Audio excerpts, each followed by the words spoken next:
here with that shit, man. Yo. You don't know me and you don't know I'm going through, so fuck you and your lame ass point of view. That should have been my whole mission from the start. You put it together, I tear it all apart. What? Gotta get mine, stepping through this minefield, and what's not mine becomes mine. You mine? That's the way I gotta take it from the mans. Put a price up on the fans, I put let up in the stand. It doesn't matter who the target is. You know I'm gonna finish it once I get it started, kid. That's the way I gotta market it. Marksman, mercenary, making all your hearts skip, and I can turn you into parts quick. Put you in a box and ship you off the yard 6, where the non-believers go. The ones that started pleading because they couldn't take the bleeding from the beating, yo. So you might want to shut your mouth before you end up in a pine box headed down south. Your mama brought you in, I'ma take you out. Send you down to hell, you can burn like gout. I'ma make it clear, I won't leave a doubt. I told you I'm here, it's my only route. So you can stick around because it's gonna be a thriller. In this world, ain't no other option for a killer. I just gotta get the cash, gotta get the dough. Gotta get the cash, gotta get the dough. Gotta get the cash, gotta get the dough. Body for a price, just say so.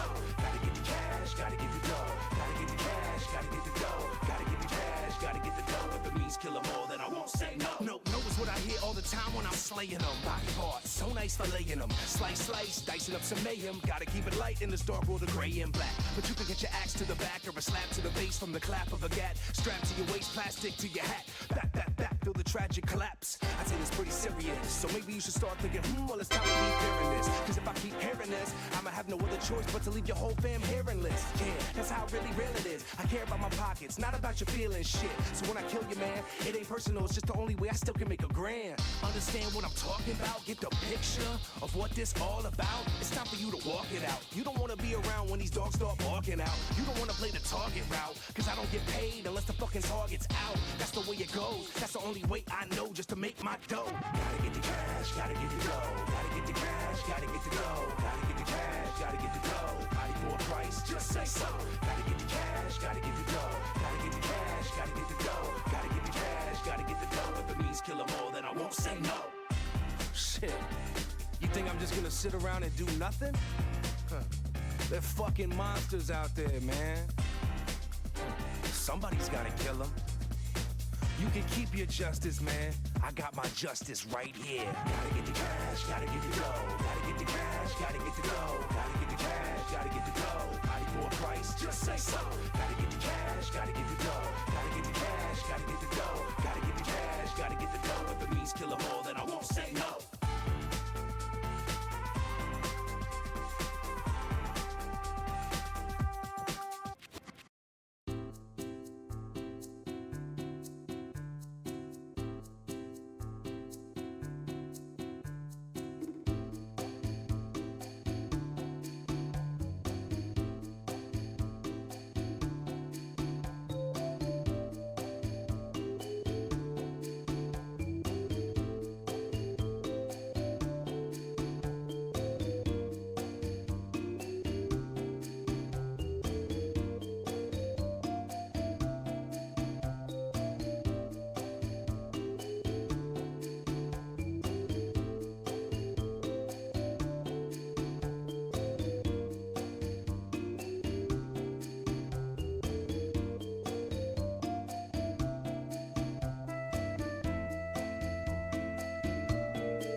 Howdy. Howdy. Hi. How's it going, everyone? Hope folks had a good day. Thanks again, Dura, for the raid. Hope you had a good stream.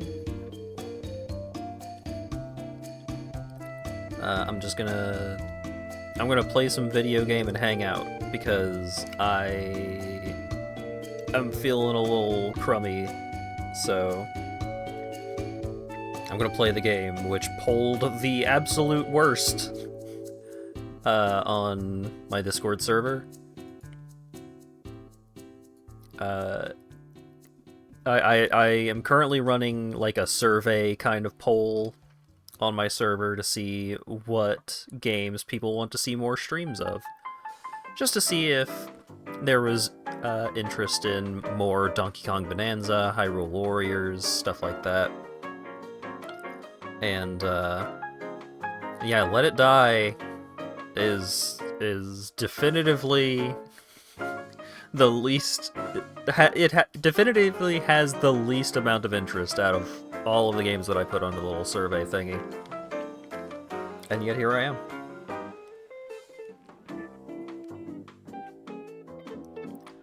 I'm just gonna play. I'm gonna try and get some materials to upgrade some equipment. I'm gonna try and maybe make a little bit of progress here and there. Do some Tokyo Death Metro. Just a little smorgasbord of content. I might have to do some a variety of grinding, because I might not have all of the materials other than the materials that I'm specifically like target grinding. So we'll see. I guess I'll go ahead and get started. Alright.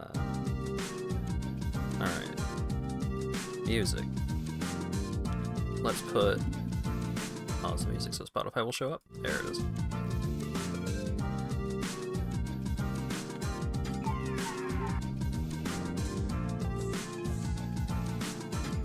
Oh, I need to.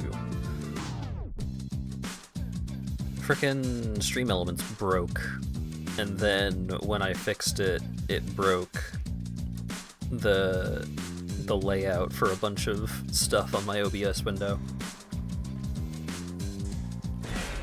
Let it die. Need to do a bunch of audio adjustment.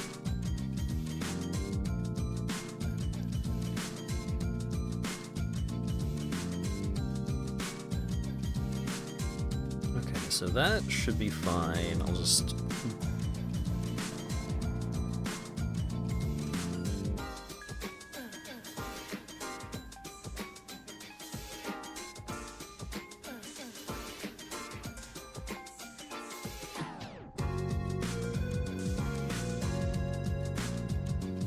bit of music overlap here.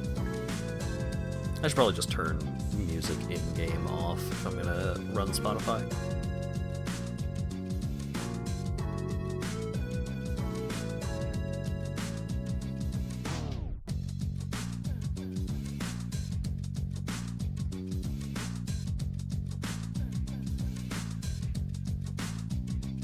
I will say, I am surprised at how long the load times can be in this game sometimes, considering that this game is from like 2016 or something. Almost a decade old. No. There we go.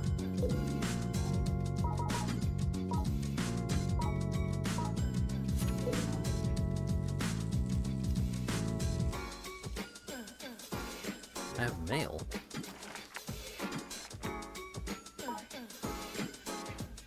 Slots expanded. The login bonus 15 hours ago. Anything in the box? Some cash.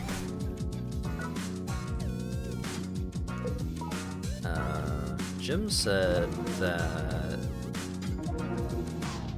there were some cool things in here. One steel for 5,000 coins. One walnut for a death medal? Good lord.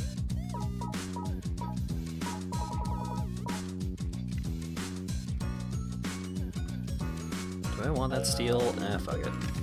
5,000 coins is nothing.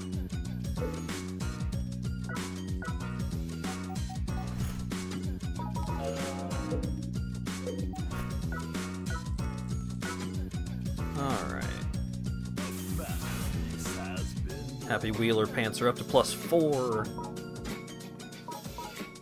So... if I could get some reverse metal, then I can get the Happy Wheeler head plus, which is probably pretty good. The Happy Wheeler pants plus, that's a pretty big defense increase. Oh, I just need Splithium for that? Oh shit! Let's make some pants!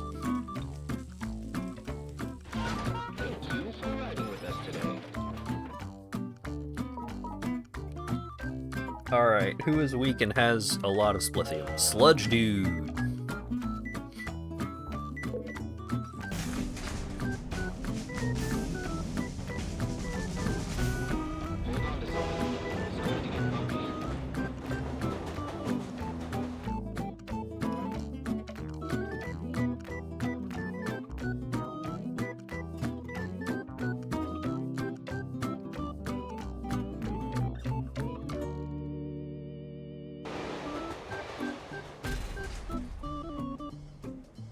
Time to one-shot some losers with my Electro Saber. Oh, this guy has a full set of losers, too.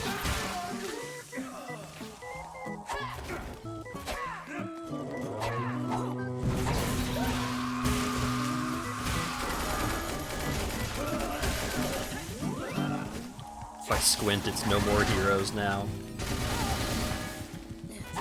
So there was a No More Heroes crossover event, like 5 years ago or something like that, where you could get cosmetics to make your, to like, have an armor set that looks like Travis Touchdown's outfit. To my understanding, that event has not been run again since then.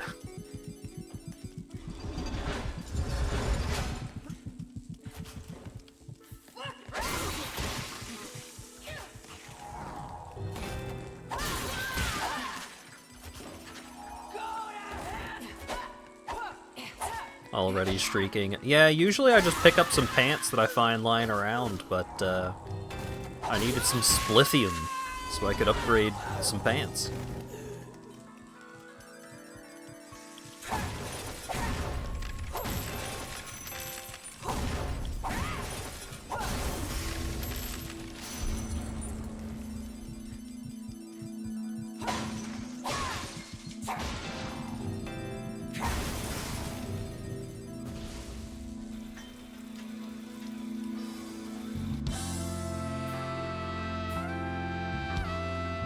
What do we got?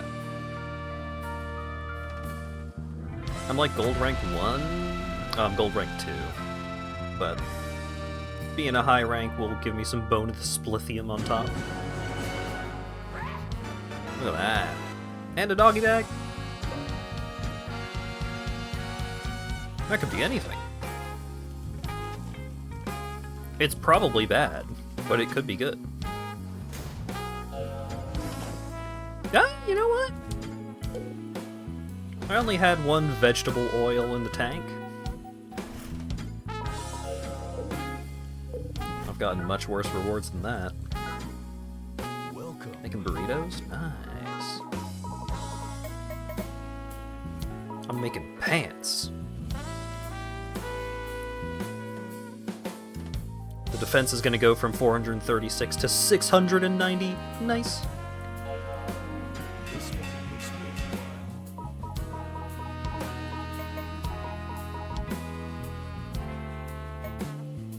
Alright, so I need bullet metal and DoD Arms black metal.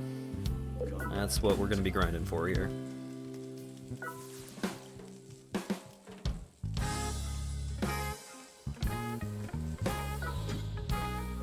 So if we look at the map... So this, these two rooms right here, Yuki and Mekaroku Go, are a good place to farm for bullet metal, because you just go up the escalator to Yuki, go down to Mekaroku Go, and close to the elevator there will be a handful of bullet tubers.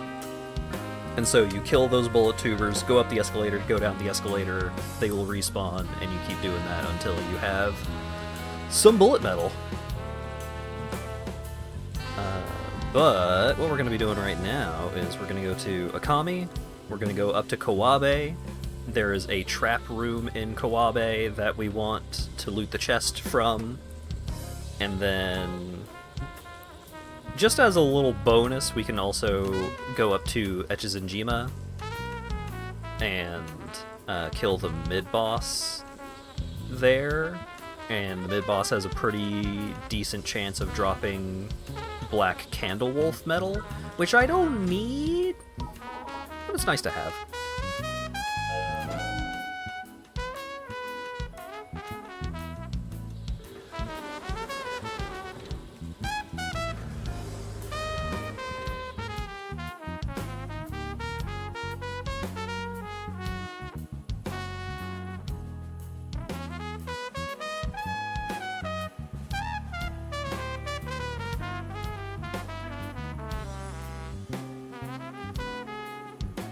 If I manage to get the cleaver up to +4, then I might be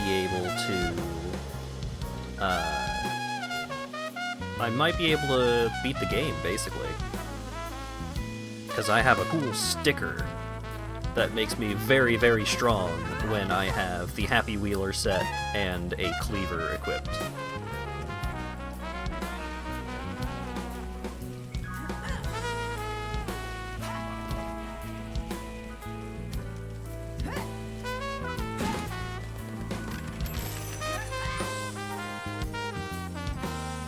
So we come up here, over here, check out the fire-breathing T-Rex, kill this person, absorb their spirit energy.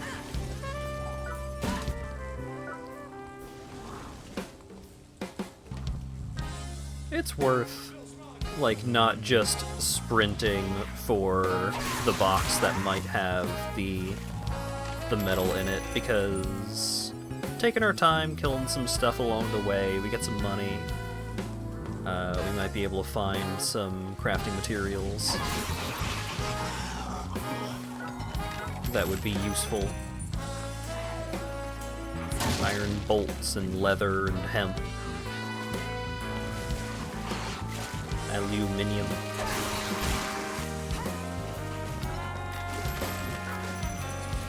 Happy Wheels has a lot of meat shredding obstacles. True. I never really played Happy Wheels. It kind of came out after my Flash game Prime.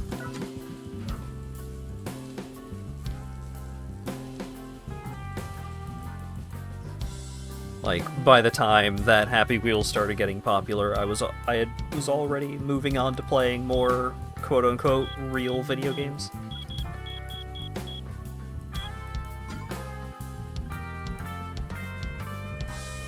Very first streamer bait game. I don't think it was designed with that intent in mind, but it definitely had a lot of popularity from people playing it on YouTube videos.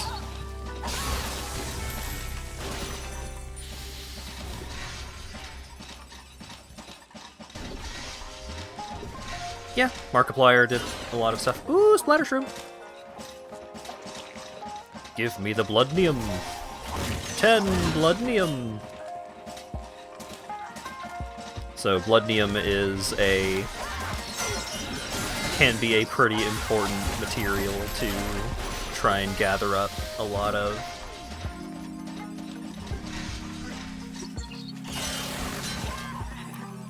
Because what Bloodnium does is it lets you overcap a character's stats. So, like, my current character is max level for a tier 5 all-rounder, but I could use Bloodnium to level them up beyond maximum level And it's really tempting to use some of the Bloodnium on something like an extra inventory slot or something like that. But it's not worth it when I am relatively close to unlocking tier 6 fighters, which you get by beating the 4th Dawn, which is, like, essentially the last boss.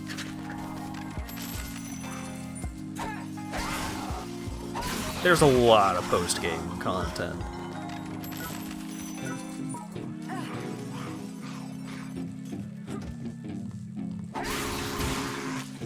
And you can unlock tier 7 characters as well. You might be able to unlock tier 8 characters, but I'm not 100% sure about that. Funny hat!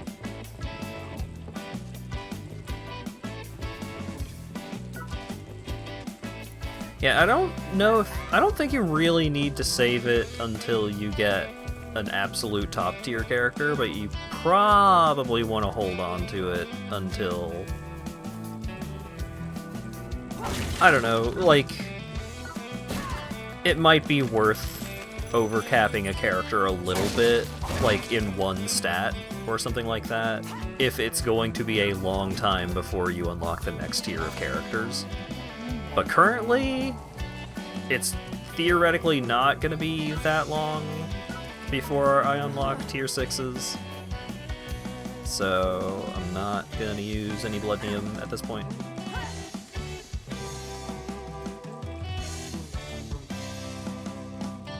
Like, it can be a long time from unlocking a tier 4 character before you unlock tier 5 characters, so like, it could be worth overcapping a character, a tier 4 character, to try and get to tier 5. It's weird though, because you get a you get a tier 5. You unlock tier 5 characters at floor 35. And once you beat floor 40, you unlock tier 6 characters. But also, you unlock tier 4 characters at like floor 25 or something like that. So it's like 10 floors before you unlock the next tier.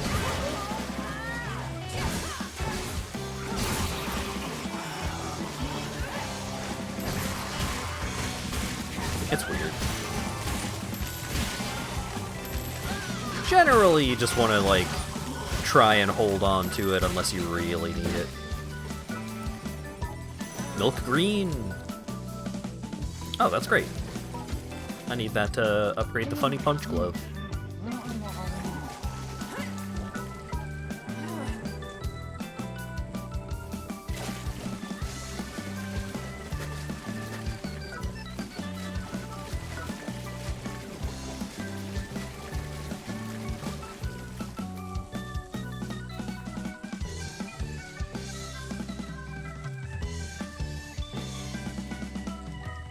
Milk.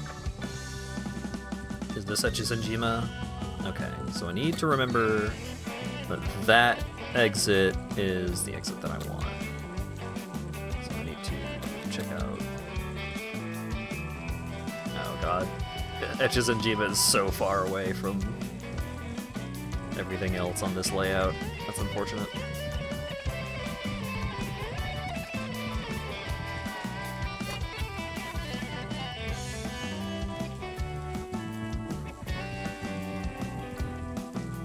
I think once you get to the areas past, like once you get to the post-game, I think you get more access to sources of Bloodnium.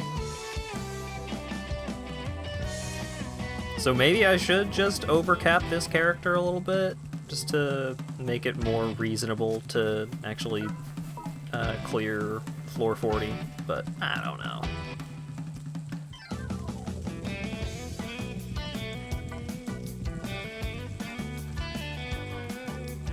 Christmas. I don't know if it has snowed multiple times here, but I did not witness the allegedly big snow that happened here like last week, something like that.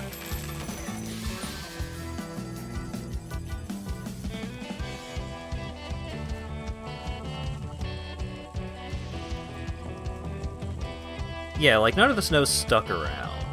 Here it is. This is what I was looking for. Funny gold box. War Ensemble Black. That's fine, but it's not what we're looking for.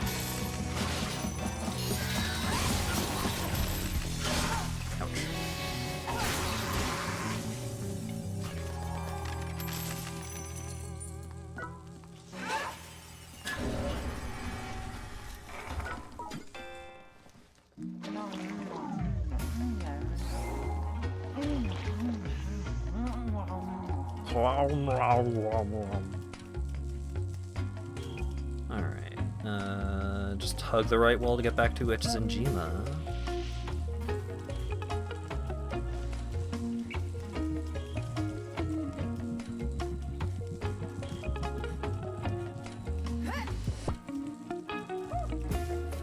Woo!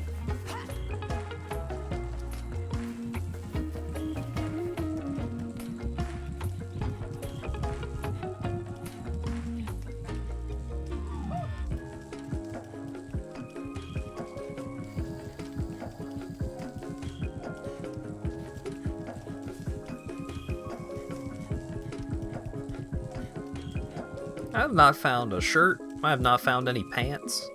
I don't think I've even found a second hat.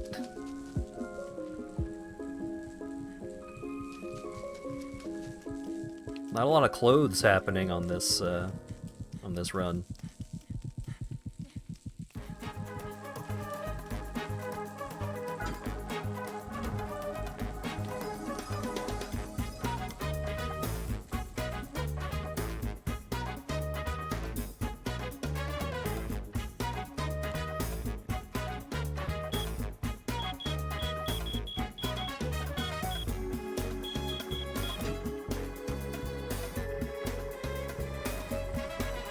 As you say that, the bat music comes on.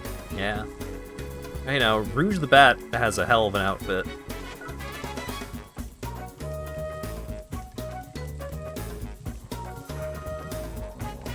This is a sneaking mission. You must dispatch all the haters.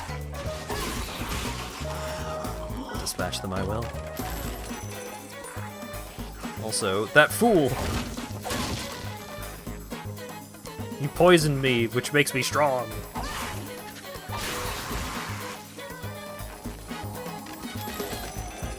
Rouge the Bat clothing damage. Yeah, I could dig that.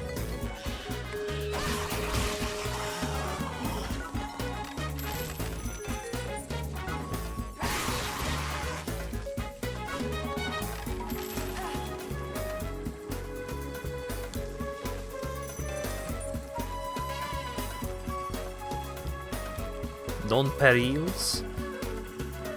Is that a kind of pasta?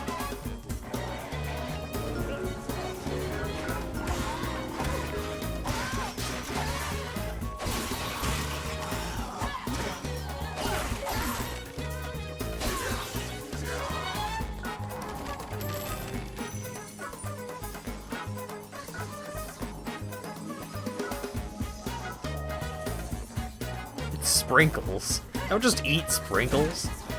Those are just like plastic and sugar.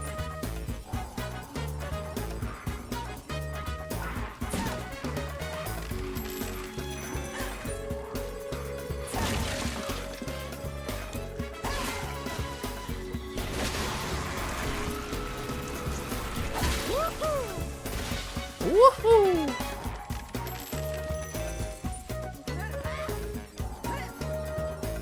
Burke said he was going to draw me one of those little Uncle Death cut-ins if I were going to stream Let It Die, but then he started playing Magic like a fool.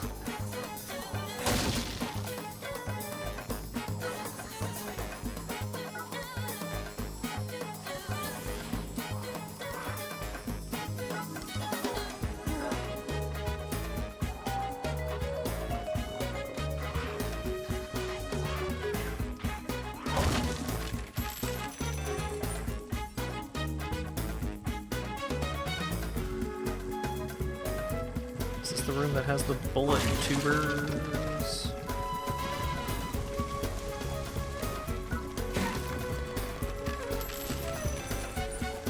Hell yeah. Give me your metal.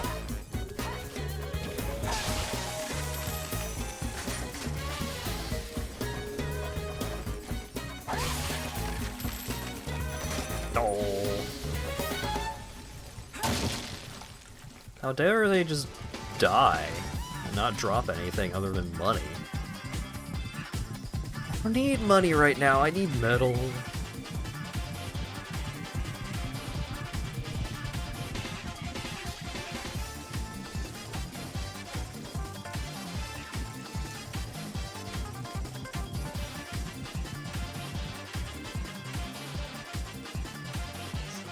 Oh, hell yeah. Now this is what we were looking for, because the elevators being there means that the boss is right here.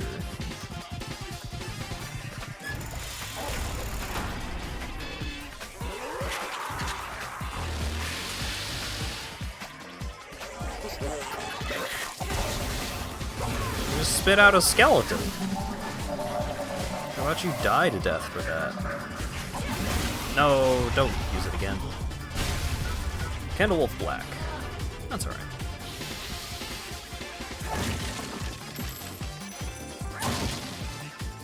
I can use Candlewolf Black to upgrade. I think I need like 5 of them, but then I can upgrade my katana.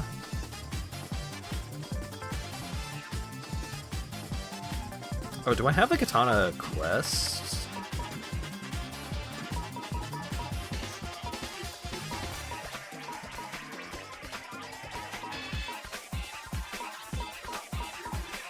No.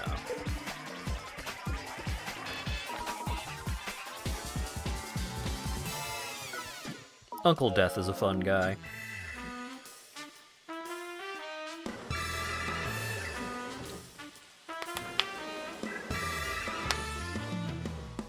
Alright, well that was one run of attempting to get the medal that I was looking for.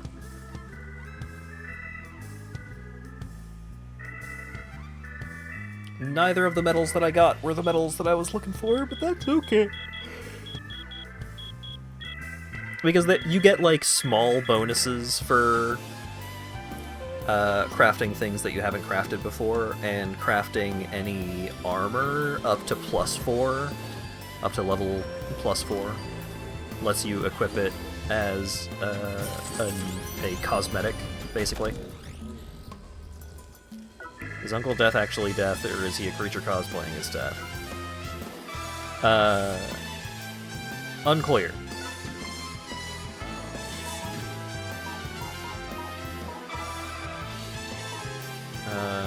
Yeah, I could upgrade sniper rifle, assault rifle.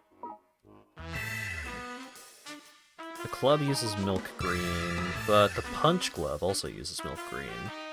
Alright, I need more vegetable oil. Maybe I just do a run through the 10s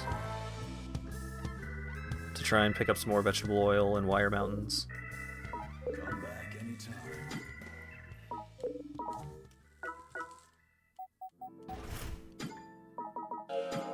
It doesn't seem likely that Death wants the tower to be destroyed. He seems like he's having a great time here.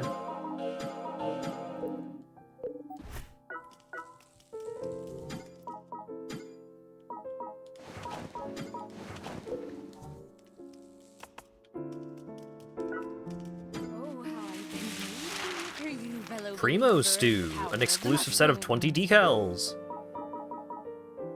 The secret of my success. The secret of my success. The secret of my success.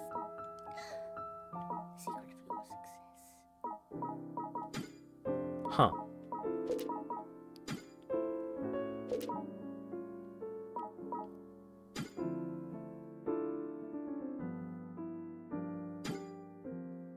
Oh, I see. If you use the premium currency, then you have a pretty good chance of getting like 4 and 5 star stickers.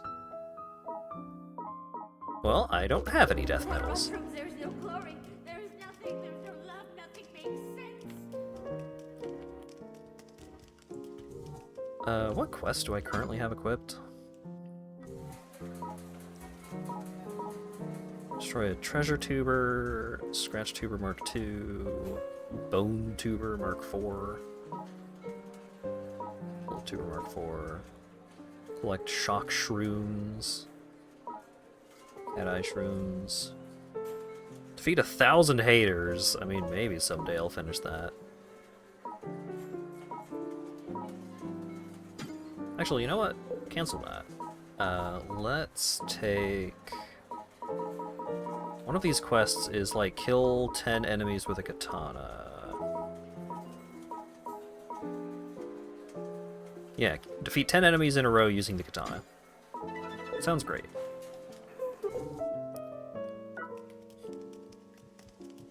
How many prog rocks does Hat have? Welcome back. Not enough.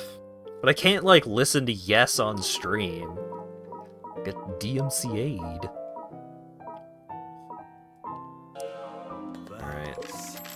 Come back anytime. Let's equip the Masamune.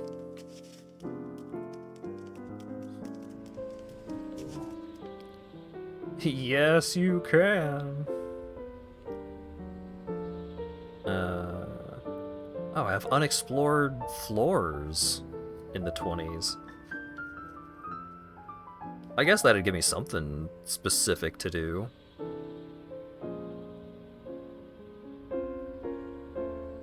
Yeah, we'll just start at Makatsutsumi and then make our way up to Uge and then check out what that alternate route is. Or maybe I should go to Chitose Mei and work my way down? That seems less likely to run into, like, doors that I can't go through. Okay, yeah, let's do that.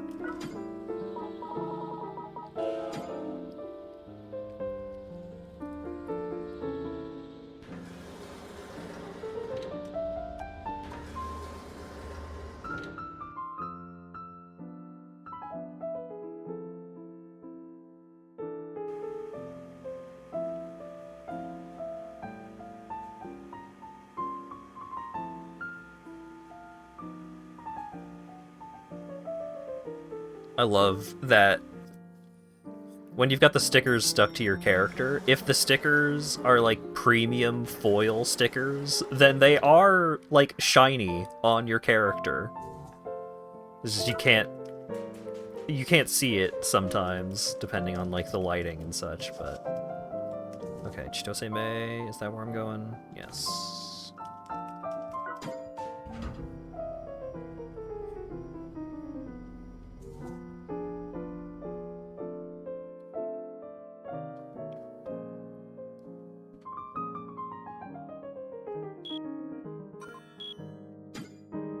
I'm also like really digging the dissonance between lounge piano music and Let It Die.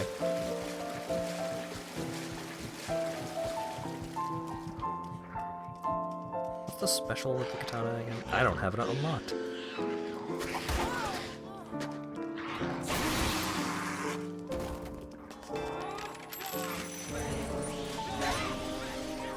Die, bitch!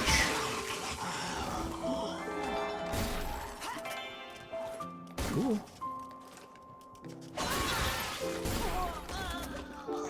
The time for slime is over.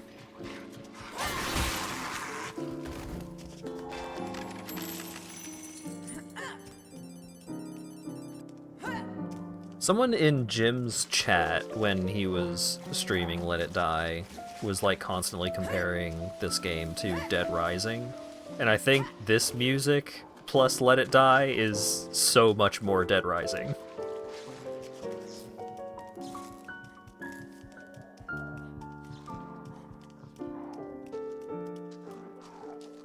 I want to suplex that guy so bad, but I need to only kill people with katanas. until I have killed people with katana 10 times. Okay, I've unlocked the skill. What does the skill do with katana? Big stab.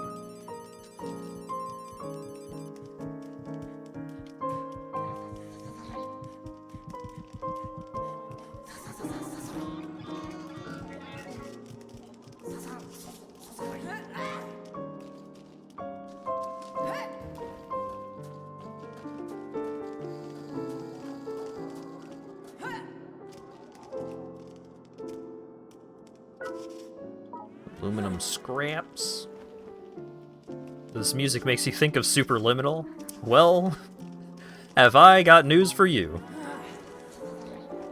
as to what soundtrack this song comes from.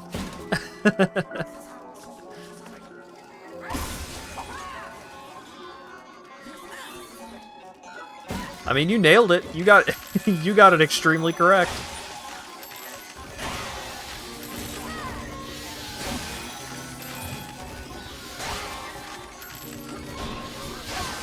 Alright.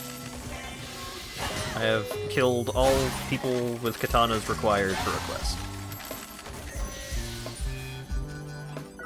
I'm gonna keep using the katana because I need to level it up, but... this music, this piano music over this game makes me feel like Superliminal for some reason. Huh.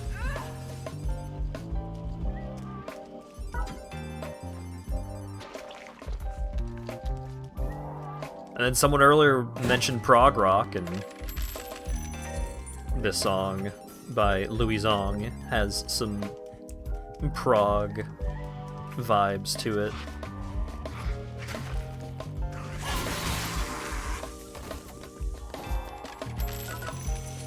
Another hat? I already have a hat. I need pants. I need a shirt.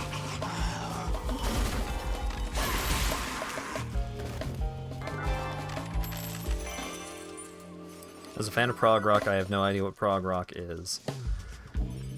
Usually it's like odd time signature. It's the vibe of prog is often identified by weird time signatures, jazzy chord progressions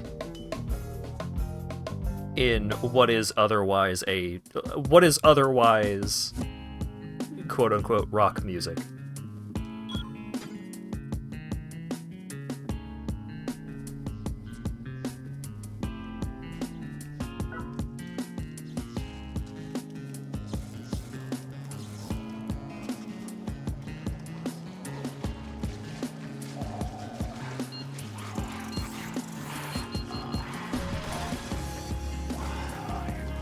It's a lot easier to identify music that sounds like prog rock compared to music that sounds like rock.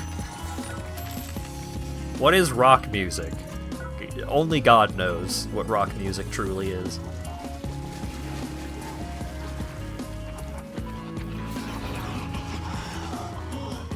What a shame. This is alternative rock? Ah, damn it.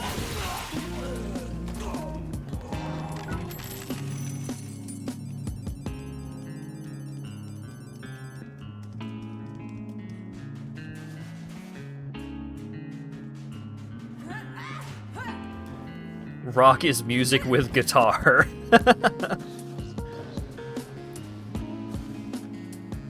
Electric guitar? Shit, man, maybe. Probably.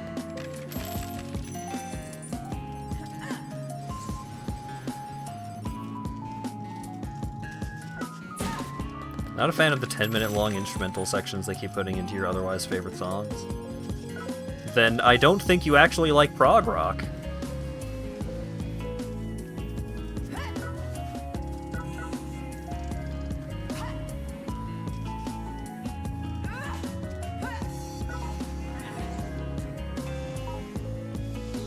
Yeet.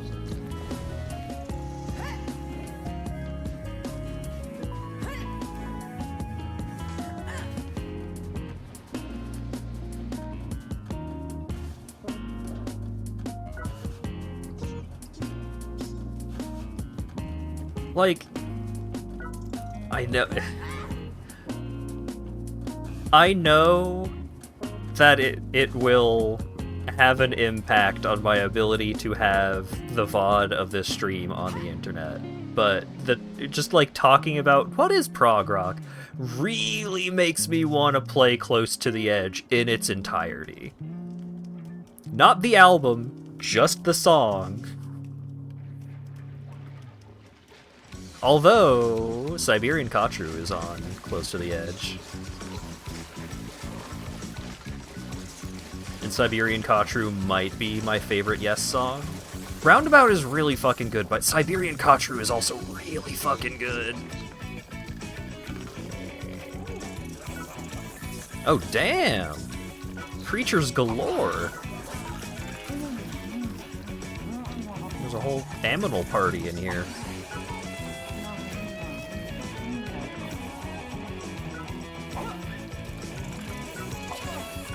You love an inexplicable time signature. Have you played Deltarune Chapters 3 and 4 yet?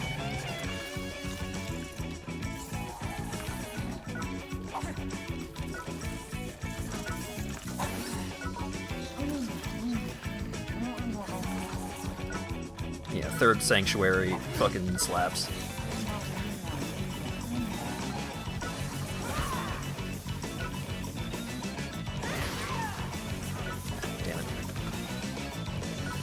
In high school, one of my childhood buddies, I think it might have been, he might have been like early high school and I was in middle school. He was into math rock, which is like a relatively niche rock genre wherein like the gimmick is time signatures and the changing thereof.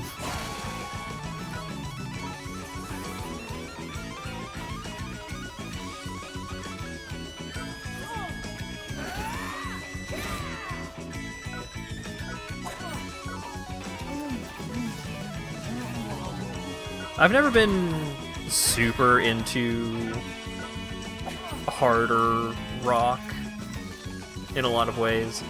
I mean, there's always an asterisk when it comes to like me saying I'm not really into a genre. But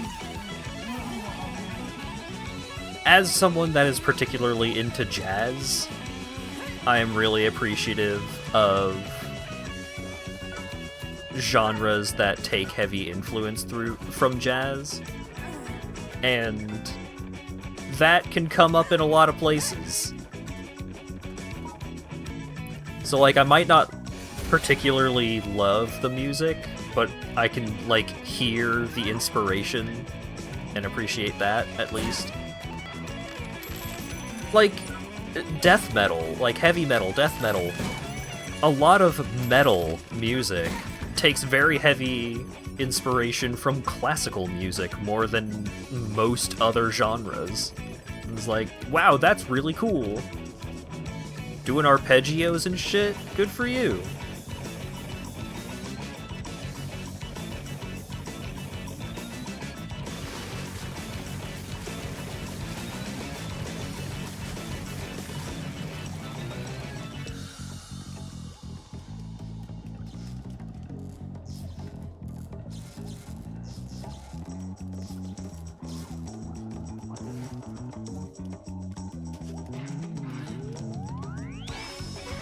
Excuse me, sir, you're blocking the escalator.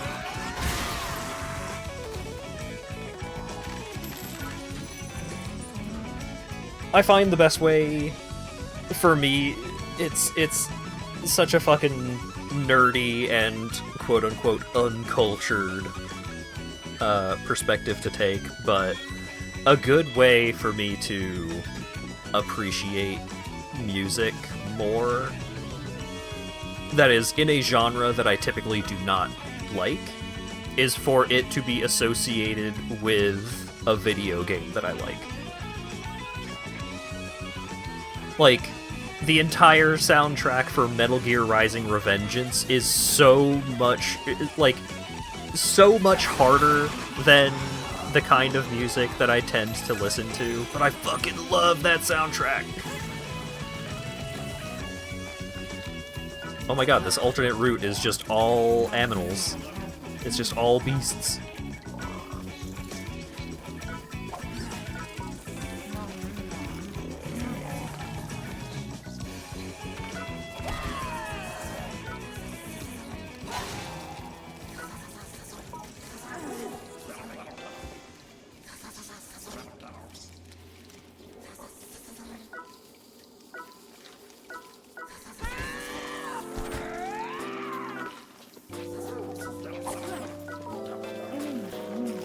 Sometimes I will find a music genre that I like via video games. Like a lot of PS1 racing games, PS1, PS2 racing games, which were games themselves that I wasn't super into, but I always thought the soundtrack for those games were super fucking cool, and then I learned, oh, that's drum and bass. And I was like, alright, I can fuck with this.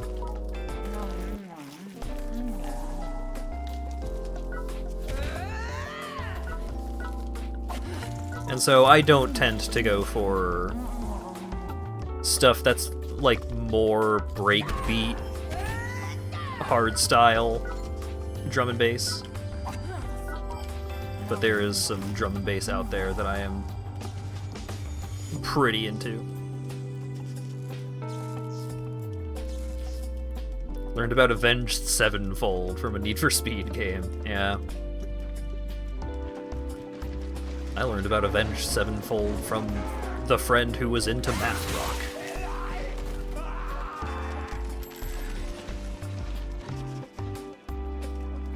Can't believe this game doesn't have a tummy ache status effect. I mean, it kinda does. It's just poison.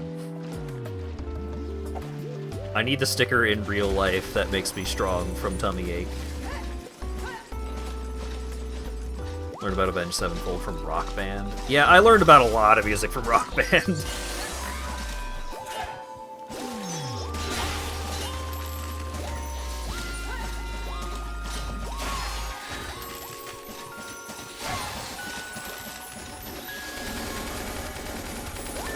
Rock Band taught me about the existence of a band called Honest Bob and the Factory to Dealer Incentives.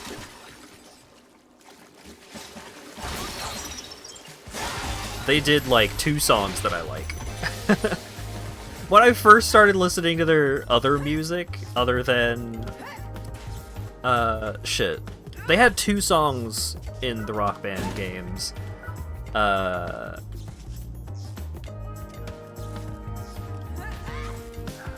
god, what were they? I can't remember.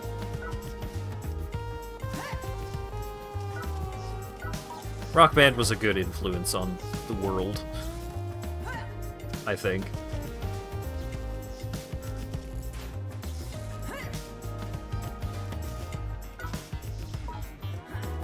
Was I Get By on one of the Rock Band games? I feel like that song would be so weird to play, but it's also the one that is like coming to mind the most.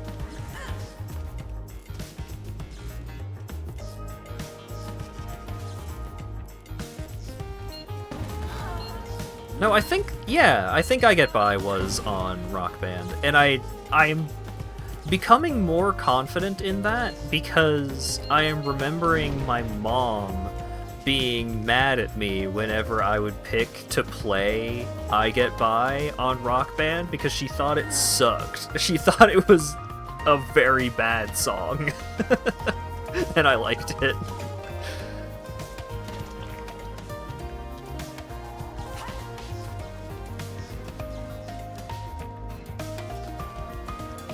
It was Honest Bob.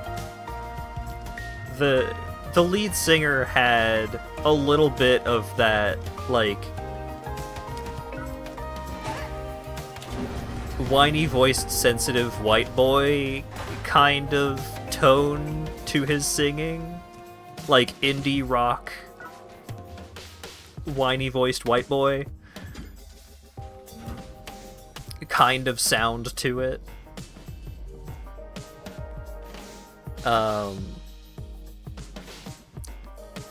And he does some of Honest Bob's songs like intentionally really lean into, it's not sad white boy music, it's got his voice has a little bit of that to it, but like some of the songs that they perform has a very weird delivery of the lyrics. It's just listen to I Get By Honest Bob and the Factory Dealer Incentives. It makes much more sense to hear it.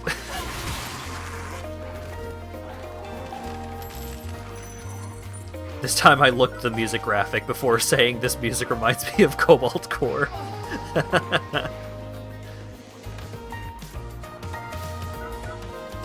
Your personal huh moment is when you hear that people like the song Maps. Yeah, fuck that song.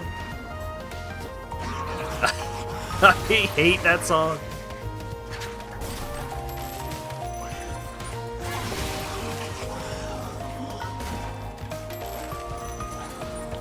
Won't Get Fooled Again. Oh hey, that's a song I love to play on Rock Band. I remember being so fucking proud of myself when I was finally able to beat Won't Get Fooled Again on expert drums in Rock Band. Because that drum solo is really freaking hard. And like, I would be playing it with my family and I'm like, I can do it. I know I can do it. I know I can beat it. And I would always fail us out before we got to the yeah. And they would be so disappointed in me every time.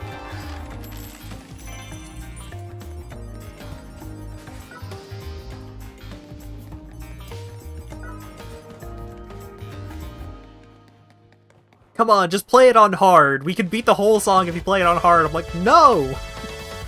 I can do it!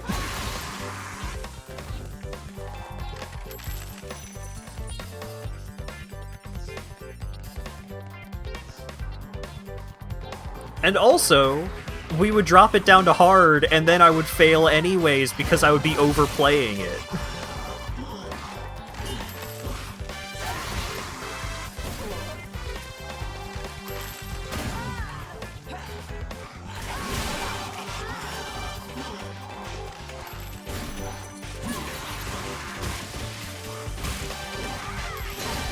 It was so hard for me to like, oh, I'll just play on easy mode and get 5 gold stars on it just by like getting a full combo. And I would struggle so much to actually full combo songs on lower difficulties because I'd get bored. I would get distracted. I'd start thinking about Crystal the Fox or some shit.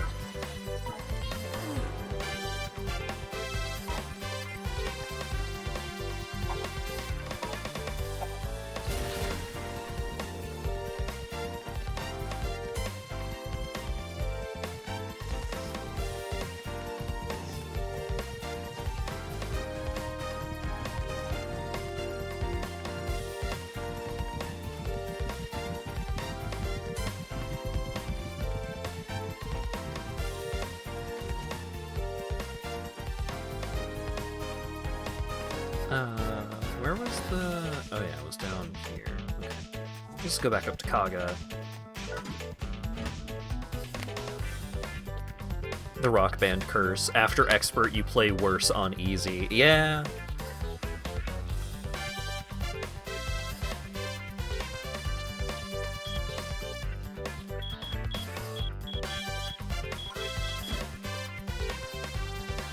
There are also just some songs in those games that just suck to play on expert. Like, even if you are technically capable, there's just like... Greengrass and High Tides is one of the hardest songs on, like, every instrument. except for vocals, I guess. Because on bass, most of the song is like the same riff, but it's pretty quick and it goes like up and down the fretboard, and so it's tough to just sustain it the whole time. On guitar, it's like shitloads of solos, and it was basically the Through the Fire and the Flames of Rock Band at the time. Of course, more difficult songs got added as DLC. But on drums, it's just, you have to just keep hitting... You just have to keep hitting the drums, but it's a pattern that you can't just, like, keep going, alternating your hits on one pad. If you wanted to go alternating hits to, like, try and sustain your endurance so that you don't just, like, absolutely obliterate your right hand, you would have to, like, you would have to be very particular about how you alternated, because you would have to hit an extra beat with the right hand if you would shift the left hand over to the red pad. And that song is like 10 minutes!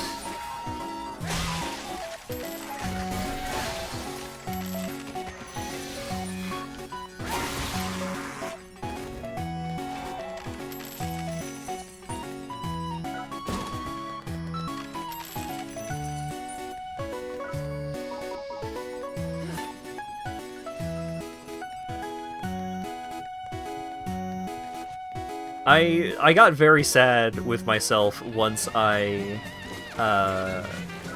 had, like, stopped playing Rock Band regularly, but there would be, like, oh, there's a Rock Band machine at the arcade of this, like, you know, like, entertainment venue that we'd be at. I was like, oh man, I want to play Rock Band, or I want to play Guitar Hero, and what I would want to play is, like, Reptilia or Surfin' with the Alien or something on Expert. But because I hadn't played in so long, I was no longer good enough to actually clear those songs on Expert. So sad.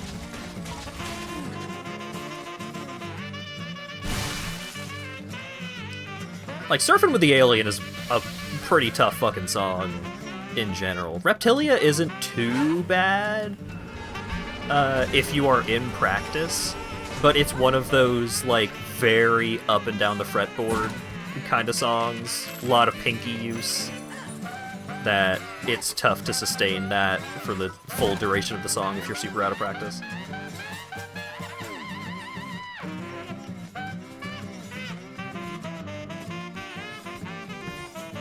Wait, where the fuck am I? Oh right, I didn't actually start at Kaga, I worked my way down here. Where's the elevator?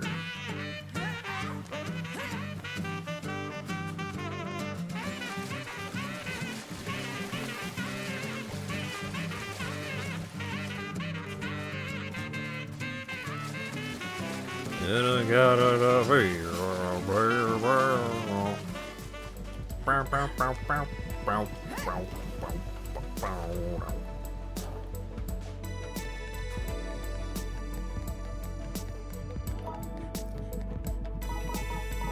Oh, I can swipe on the touchpad to switch mushrooms. Oh, that's so much better.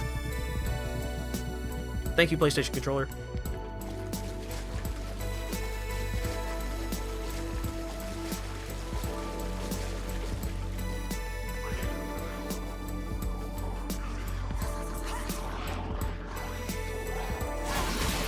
When I started going was, what was that fucking song? Sunshine of Your Love.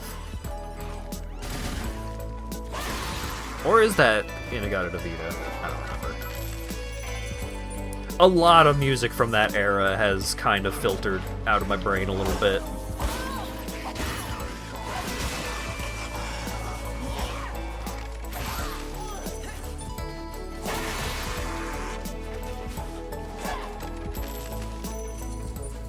Stab.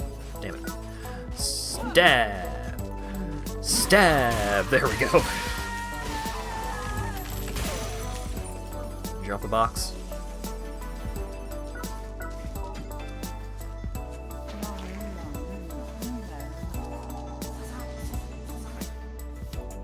Math prog. Yeah.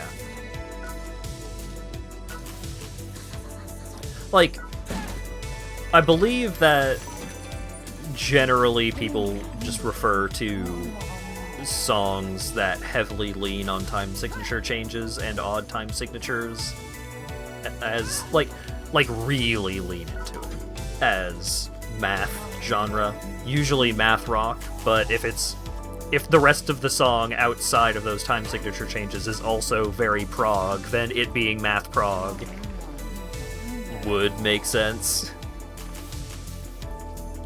But if you're just not tuned in to all of that, it is very silly.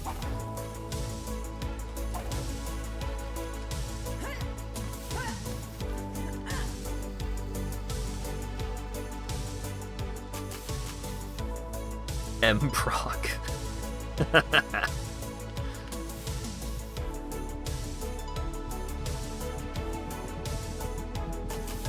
Used to have a best of old song CD you got from a bargain bin. Funky Town, Electric Avenue? Hell yeah!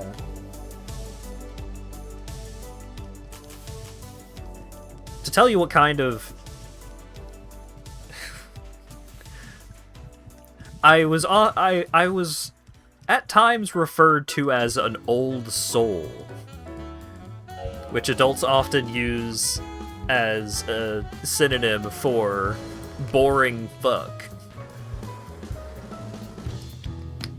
Because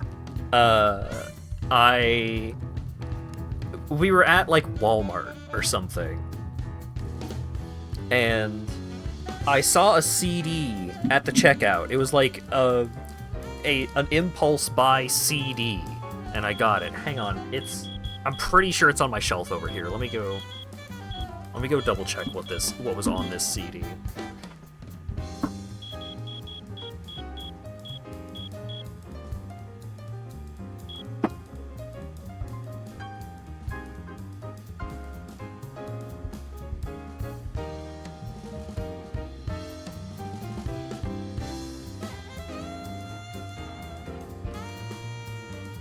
It's a little too buried for me to find it.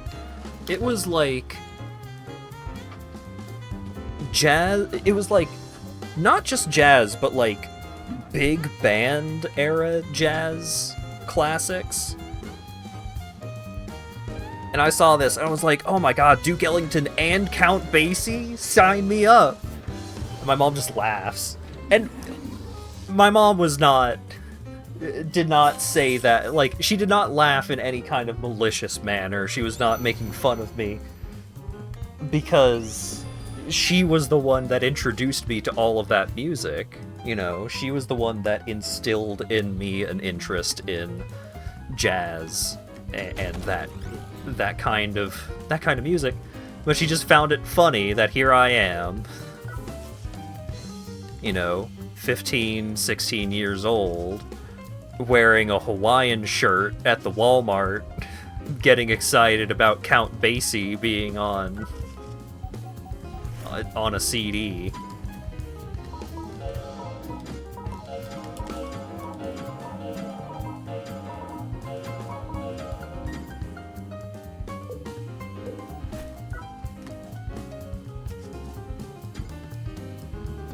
Your parents got you into REM? I could never do REM. Not my jam.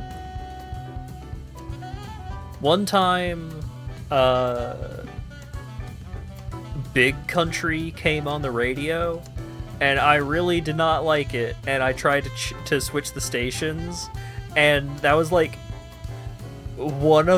I believe that was like one of the only times I can ever recall my dad being mad at me.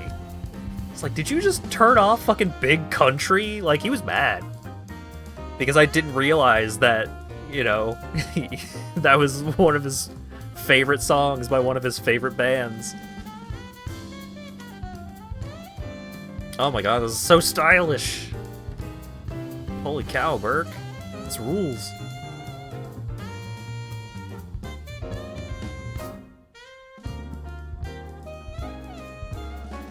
Hang on, let me install this boy.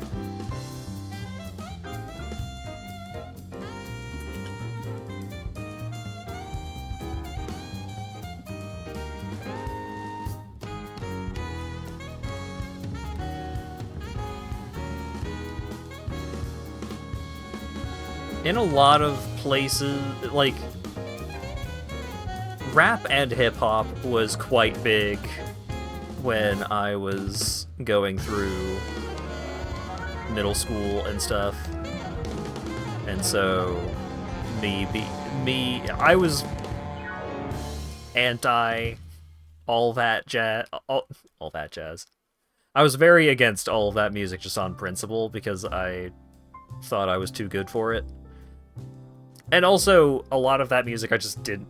Like, I genuinely didn't like it, but also, I didn't even try to like it because I thought I was too cool for it. Joke's on me.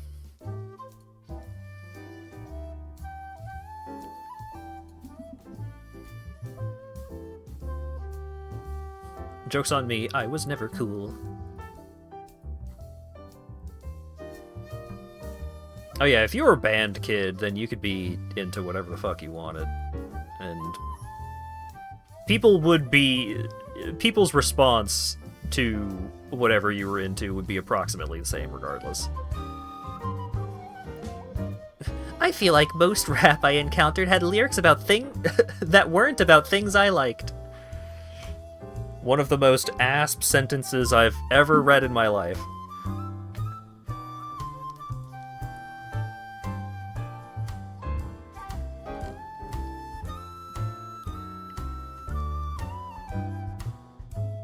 Okay, I'm here. I'm like, hang on. I do need to adjust myself a little bit, so I'm like peeking in from off screen like that. There we go. Gortastic. Radical. Thank you very much, Burke. He's adorable.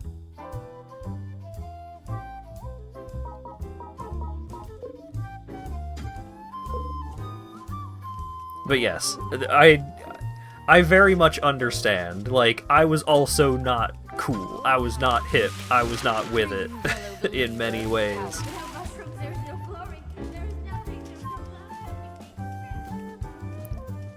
One time I saw my friends smoking weed when we were like mid-teens, and I ran to a different friend's house and asked if I should call the police. I was a fucking dork.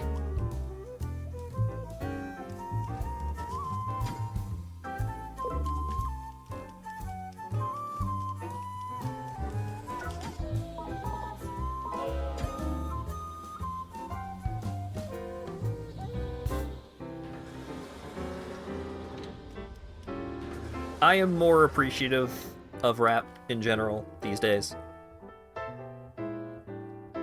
But I am still moderately picky about it. Like, there was some rap that I appreciated when I was a youngin' because my mom was very open-minded when it came to music. And she listened to a lot of different music. And so, you know, I'd be at home and my mom would be listening to Eminem alongside Queen and, you know, whatever else she was listening to.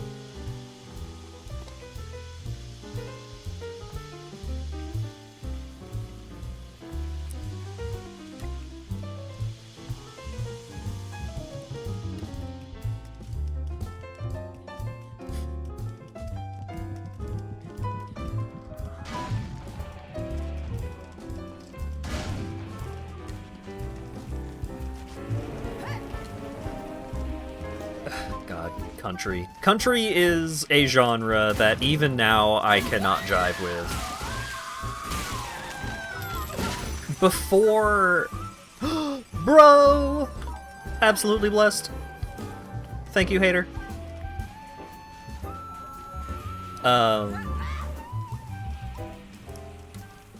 Right, so before AI started becoming quite the menace that it is now, like, it was, it was becoming a menace. It was in the process of becoming a menace, but it was still, like, at the very edge of, oh, this AI-generated thing is funny. To me, personally. I gave it a little extra space, a little extra room to breathe in some ways. But it was an AI-generated song, and it made me laugh. Like, I got a kick out of it because it was an AI-generated country song about drunk driving. And it was very much, like, glorifying drunk driving. That's a pretty sick heat move. And the song was just so fucking goofy that I got a kick out of it. Ooh, right down the middle. Oh, they tried to do the sword catch, but missed. That's a good gore-tastic move. Thank you for the follow, TW799, etc. Apologies that I am not able to read the actual characters that your name is.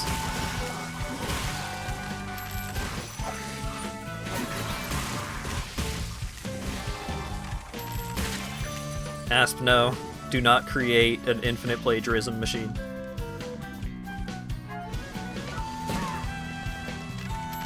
We all need to learn to control AI to work in the future. That's a very defeatist way to look at it. And I still have not interacted... I have still not directly interacted with any AI, like generative AI tool at all.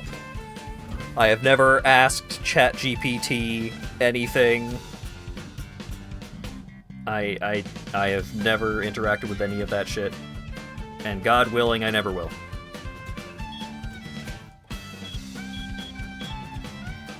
Most of my friends are artists. I think it's fucked up that people have created machines that are designed specifically to steal from my friends.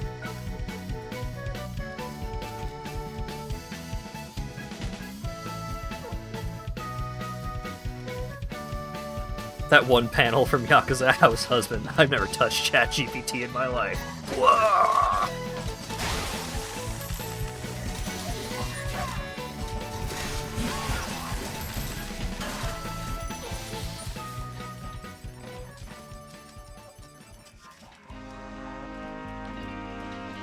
It'll be useful? No, it won't. It only functions at all through the unauthorized theft of information and media. As soon as there is any kind of law against it doing that, then it will no longer function as a product. And that's what it is. It's a product. It's not a tool. It is a service that is being sold to you. Don't buy in. It sucks.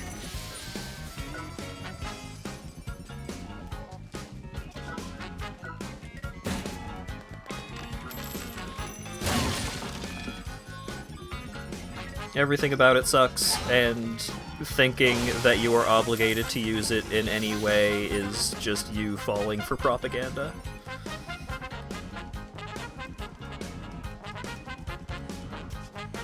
AI purely exists to make the rich richer.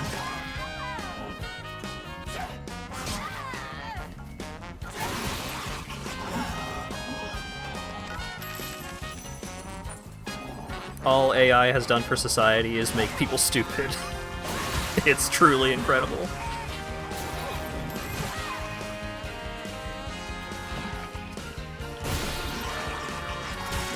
Alright. What's the rage move?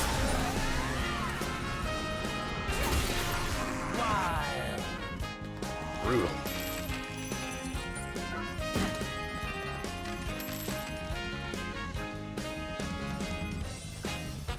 The person that just followed and is participating in chat in favor of utilizing AI is referring to generative AI, and that's what most people think of when they think of the word AI. You know, scripting an enemy to chase you. That's like you're developing enemy AI in the context of a video game, but that's not... People know that's not what you're talking about. Take AI as a tool. It's not a tool, it's a product. You're falling for it. You are giving control to tech oligarchs. You are rotting your brain.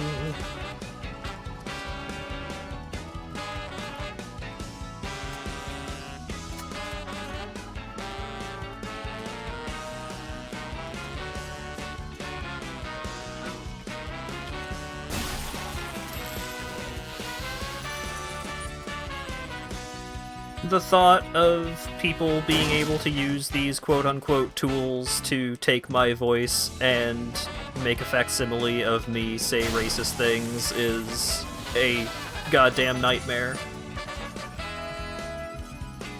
And there is currently no reasonable way to prevent that from happening unless AI becomes what the average consumer of those products would believe to be unusable.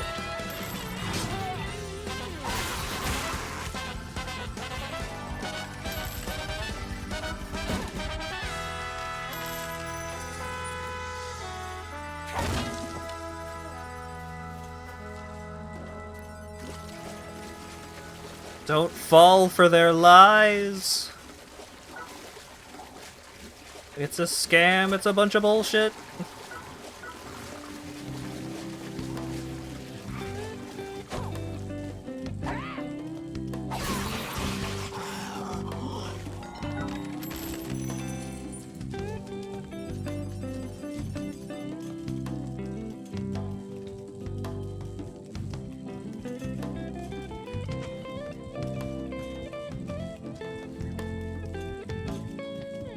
Yeah, ChatGPT and a lot of those other products are currently...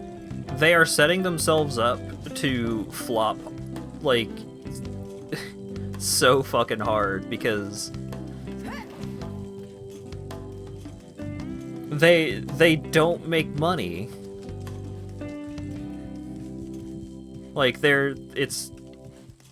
it's a product that is doomed to fail on so many different levels. It would be funny if it weren't just... It would be funny how catastrophically AI is going to fail if it hadn't already done so much damage to various aspects of modern society.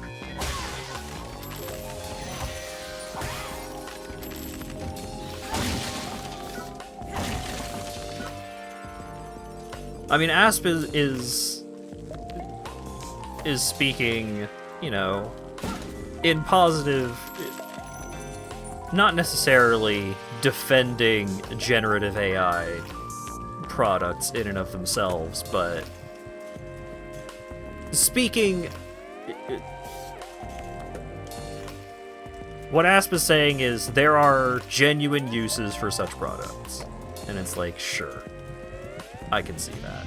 However, Asp is also dealing with, like, the direct effects of generative AI in the context of education, because there's like 10 students in his advanced course, like his advanced, like, programming science thingy course.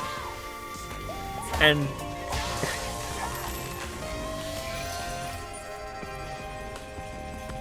it's not 10. Yeah, it's 30 out of... So, yeah. So, what I was going to say, it's like, out of the 10 students that ASP has been dealing with, 7 of them are completely incapable of actually utilizing anything that has been taught in the class because they just rely entirely on generative AI. They just run everything through ChatGPT and hand it in.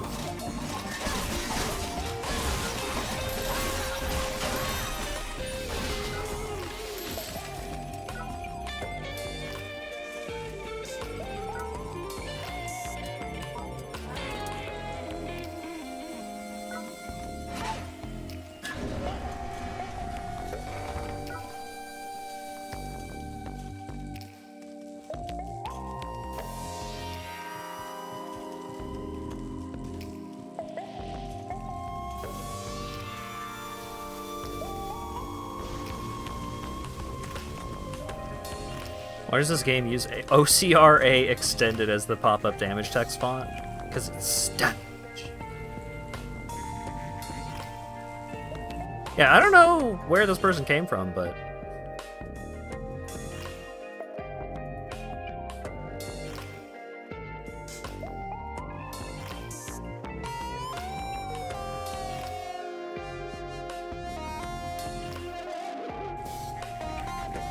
Oh, just a timeout? You're so much more generous than I was just gonna ban him. I tried to do it through the little chat window that OBS gives me, but fucking... because I had to sign back into Stream Elements, it signed me out of Twitch chat in OBS, so I was fumbling around with that.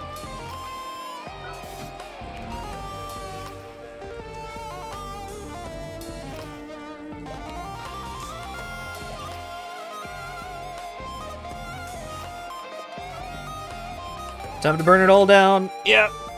Johnny Silverhand was right all along.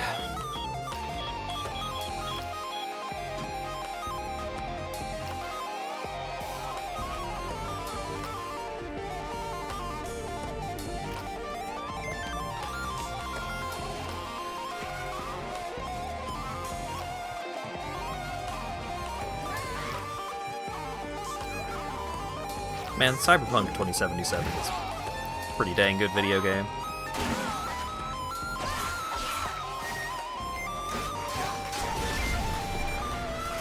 Oh, hell yeah!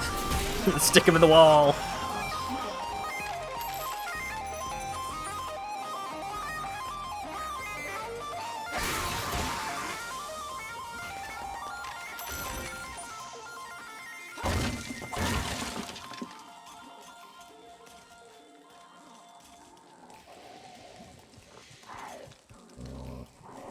I still need to actually beat the game. Wait, no, I already had a shirt. Damn it.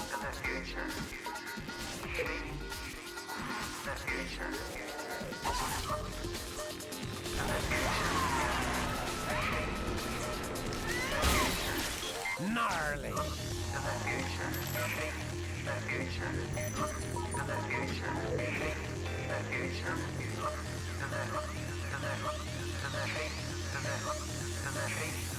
Oh, you're gonna dig this.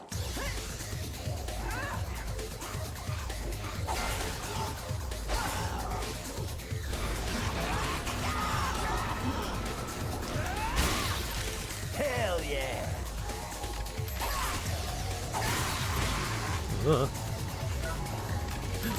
Helmet! Ho ho! Oh yeah, the Komodo dragon! Look at that. And it's got like mushrooms growing on it because that is, I believe that is like part of the reason why the characters wear gas masks, is because there's something in the air that is causing everything to turn to mushroom. And why sometimes when you kill a screamer, which is the regular guys, they will, like, a fucking mushroom will grow out of their body.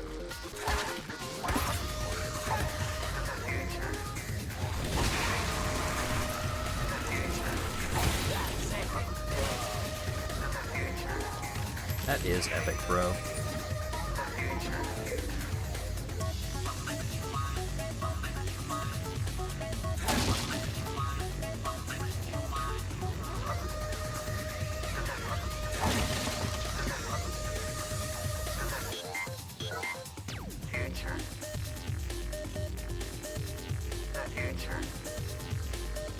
Does Death ever call you Brosif?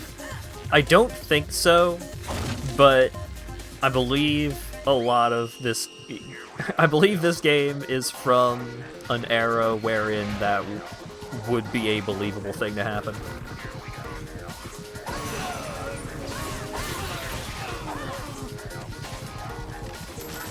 Oh, he actually dropped the scythe. Nice.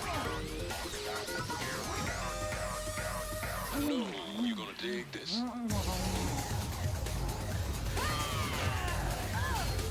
Yeah, so it's a scythe, but the basic attack is to, like, clamp it together. You can just do, like, scythe attacks with it, but you can also boom!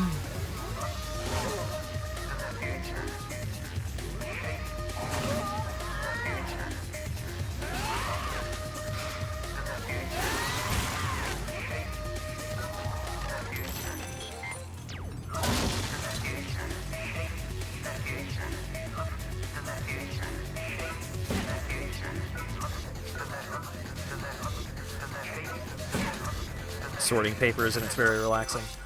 Like, that kind of managerial, like, just management kind of work of just like, I need to sort and organize these things. That kind of shit can be so helpful and so relaxing because it's a very specific task that your brain can focus on. And so you can kind of just shut the rest of your brain off.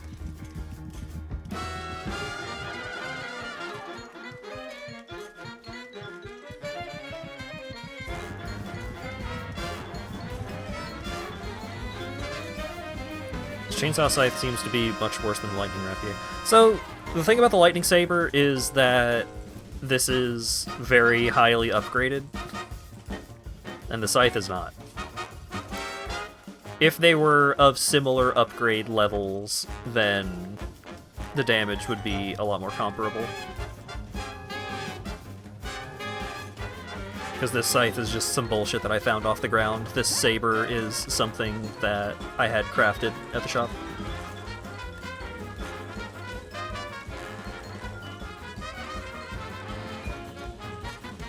Moveset is just bad looking. Ah.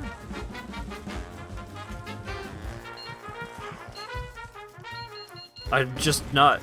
Part of it is just I'm not good with it. Because this is not a weapon that I use that often.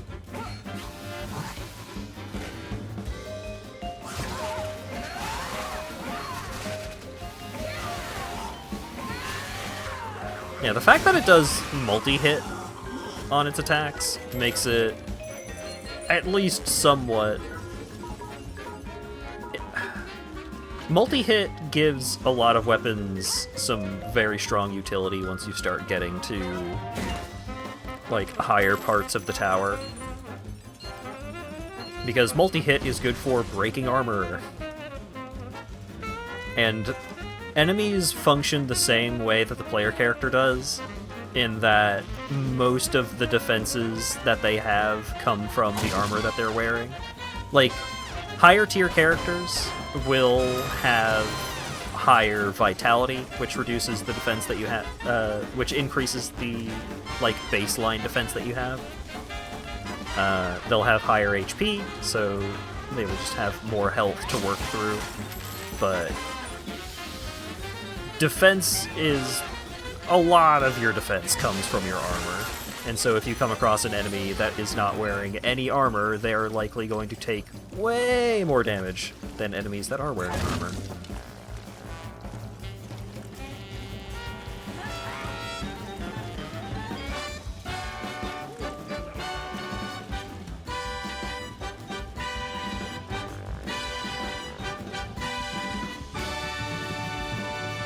And so having weapons that are good at breaking enemy armor can be really useful, because sometimes if you just break an enemy's... like, you don't have to be doing a lot of damage to break their armor, you just have to hit them a lot.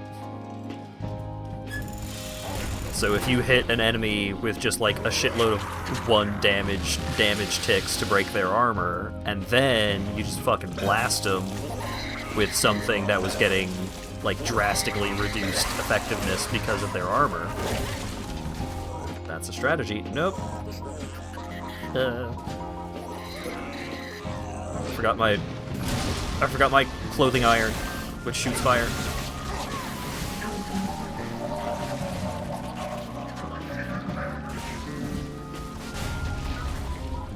Hooray!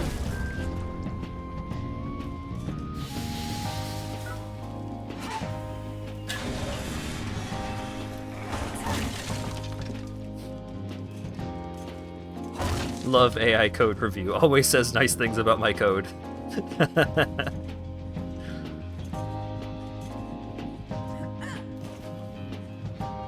Iron for when you want to char on all your clothes. Look, it's called the Death Burner Iron. This iron knows what it's about. Alright, well I got one Dodd medal. I didn't get it from the box, but...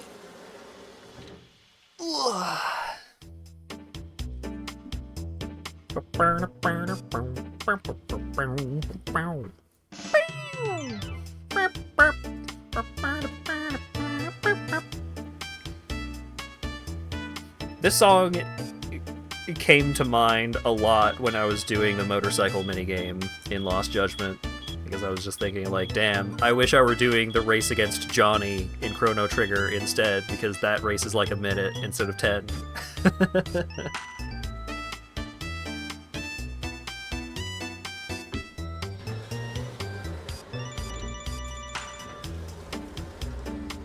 I'm unsure if you actually can fight death in Let It Die. Because there are two different flavors of, like, super kill you dead enemies.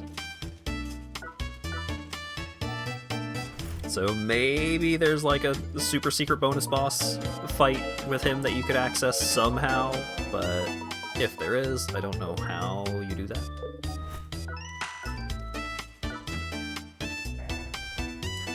Happy Wheeler Pants. Happy Wheeler Pants Plus! Leg Shot Plus. Alright. So, yeah, I'm probably gonna need 4 more bullet metal and 3 more Dodd Arms black metal. Alright, I need to get some steel and some reversal metal so I can make the fucking rocket launcher! Which I did not know was in the game. But I got the recipe off of a hater, which was using the rocket launcher.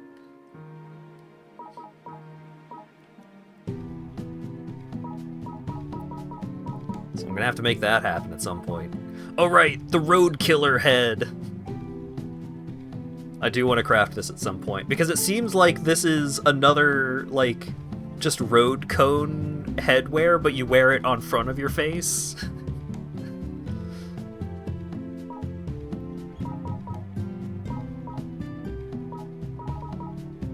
I need another Dodd green. The DIY Attack Coat Plus looks very cool.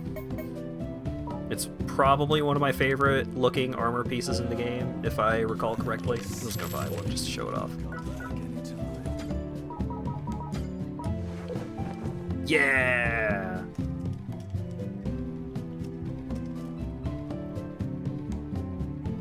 The long, white, clean coat. I mean, it's not like clean, but it is one of my favorite looking chest armors in the game. It's very cool. Roadkiller head and a giant cleaver. Yeah, you can get pretty buck wild with some of the equipment that you can get going in this game.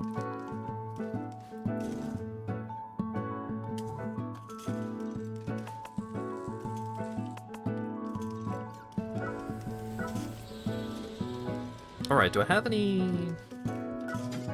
Oh, welcome back. Have I crafted any weapons that I don't have the mastery maxed out on right now? Oh, I didn't actually max out the mastery on the katana. Let's do that. And... oh yeah, I crafted the bowling stomper. Bucket. I'll just buy a bunch of weapons that I don't have maxed out on masteries yet, and use those. Oh, it's you. Relax.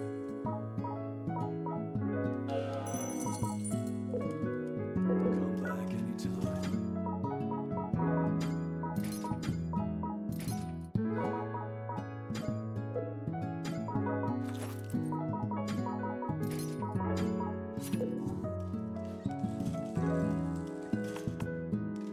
Let's roll with the punch glove a little bit. I think his damage might not be amazing for the 20s, but I'll give it a go. Because I like the punch glove a lot. It's a very solid weapon.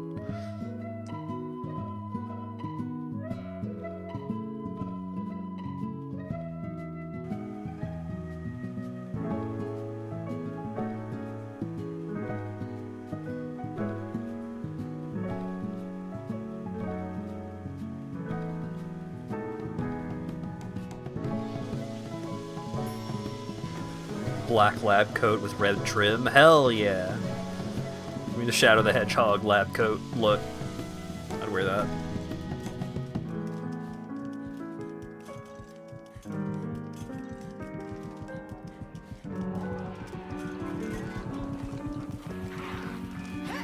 Currently, I'm kind of experiencing a weird thing where it feels odd that I'm not watching Columbo right now. Because the past several nights... Yeah! So, like, you can just do one punch, but if you just mash the attack button, you just keep punching them.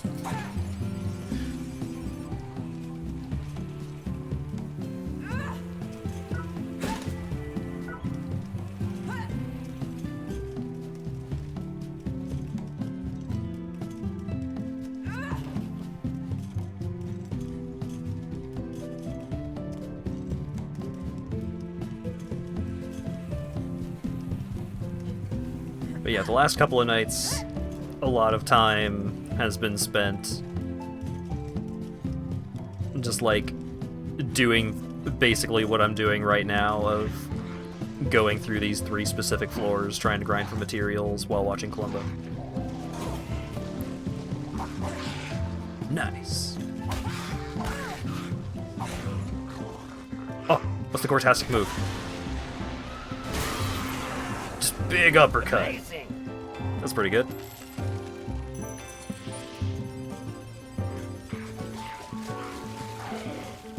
The rage move is pretty good. Oh.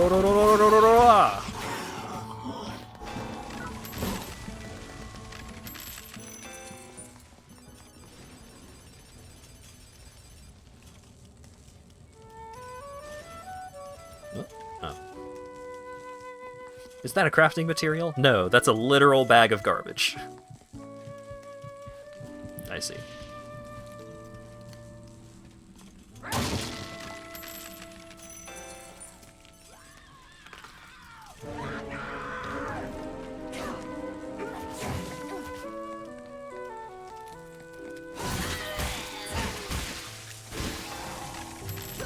So I don't know why this bowling ball on a stick is electrified, but that's what this weapon is. It's an electrified bowling ball on a stick.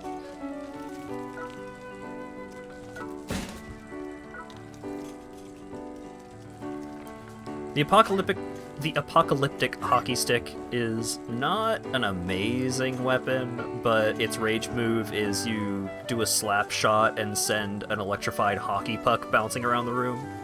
So in certain circumstances, it can be pretty handy.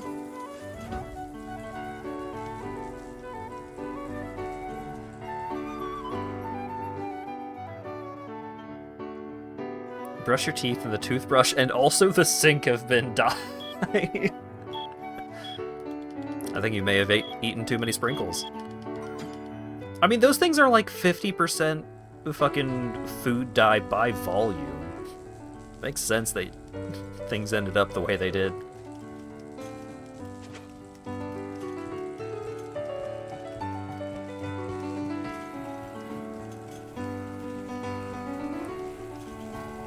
Alright, buddy. Oh! The rage move, you just throw the bowling ball at them like a bowling ball. That's alright.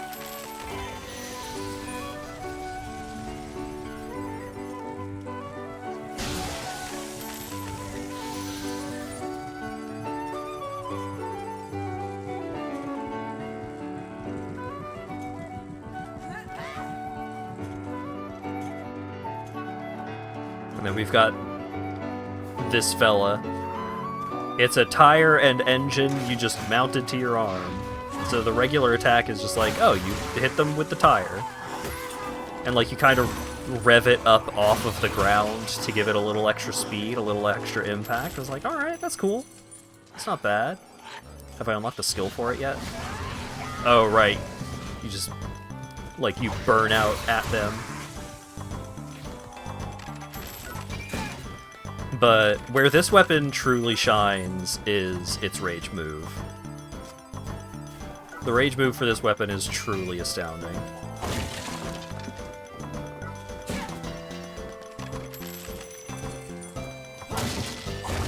I will probably show that off in the trap room. Or maybe I just show it off here.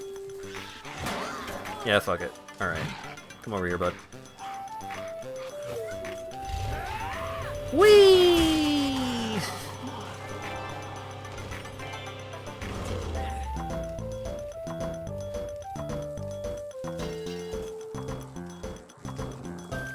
It's probably one of the most powerful rage moves in the game. It only uses 1 bar of your rage meter. Oh, wait. Yes! One of the best gore-tastic moves in the game. Just bash them into the floor. Hey look, it's the guy with the rocket launcher.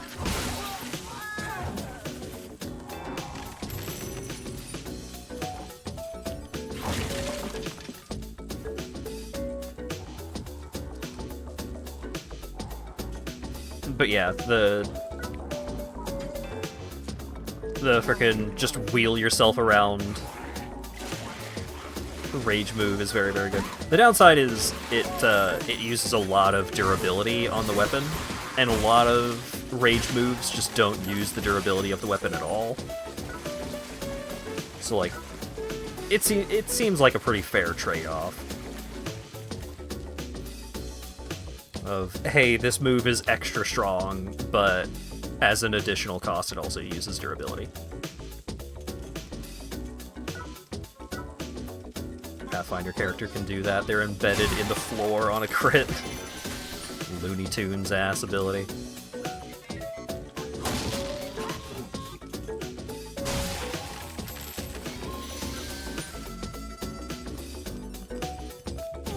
No, don't set me on fire. I need your metal.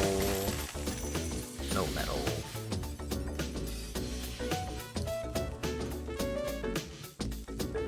I need 4 bullet metal. I need 3 more DoD black metal.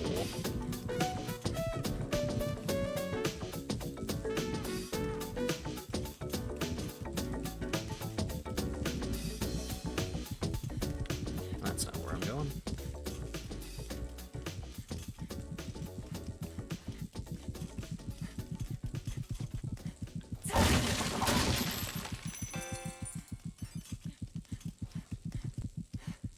Oh, I have the skill for this now. Just big uppercut with it. Okay. Is that Echisenjima? It is.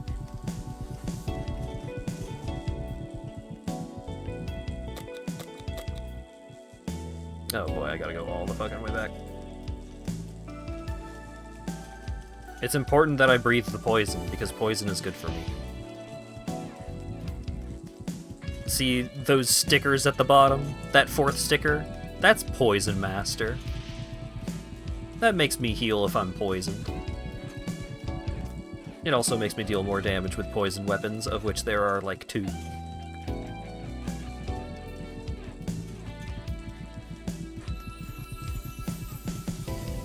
But one of them is the meat cleaver that I'm trying to level up.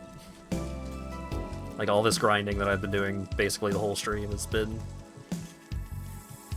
mostly for the purpose of leveling up the meat cleaver. Okay, please tell me the trap room is down this hallway.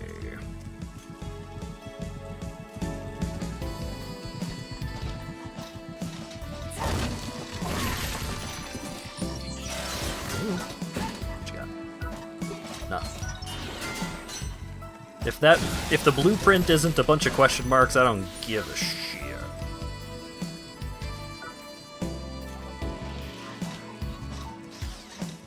Because if you can see what the blueprint is, that means you have already turned that blueprint in to the shop. Wait, does the skill for this weapon get through Bone Tuber's block? If that's true, that's crazy useful. Hey, it's the trap room. DOD black, come on, come on. DOD green. That's fine, I guess. It can go through their block. This weapon rules.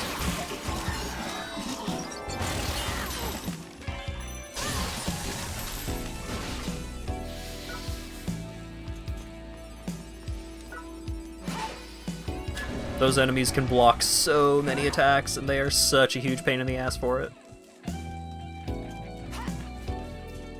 Okay, so... do we just hug the right wall, or was it that wall? I don't remember. I know it goes in that general direction, either way.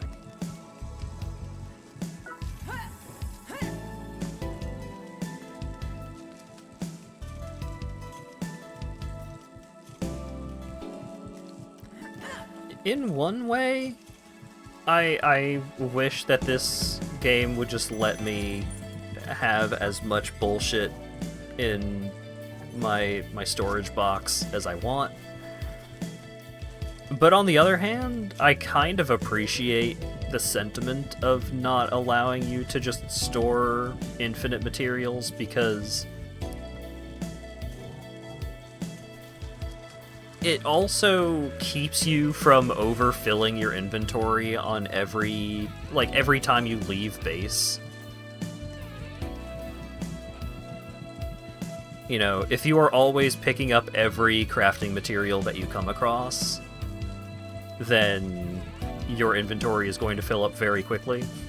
And so you're going to be spending less time actually going out and doing exploration compared to just like going back and forth, bringing the same pile of crafting materials back to the base over and over. I had a 50-50 chance and I chose wrong.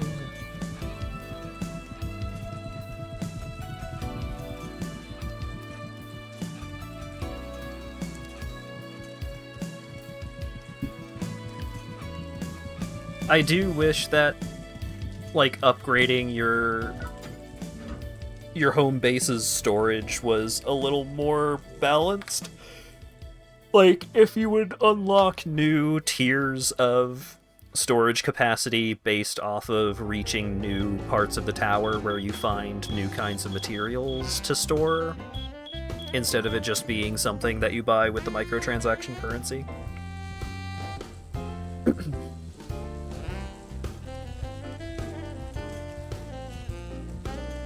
But, like, if I want to play devil's advocate, I could say, well, like, the further up the tower you go, you get more access to quests that give you the premium currency as you complete them. And, like, that's a way that it kind of works out. I don't know.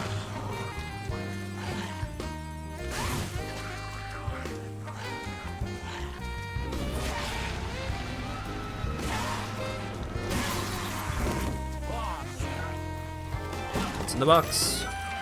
Silent Sniper head. I already have that one.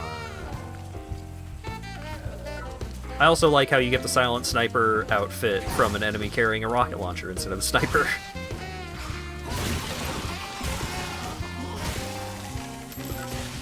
Because regular enemies carry around sniper rifles, but only that guy carries around the rocket launcher.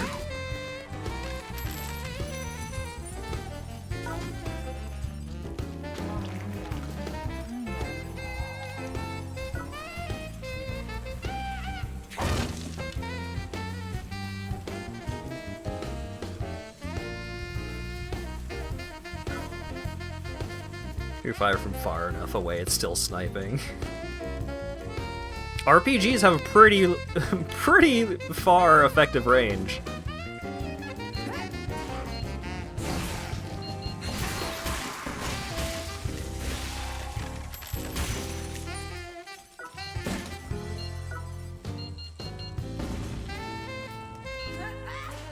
One of his friends told him he was being a little loud and he overcompensated. Understandable.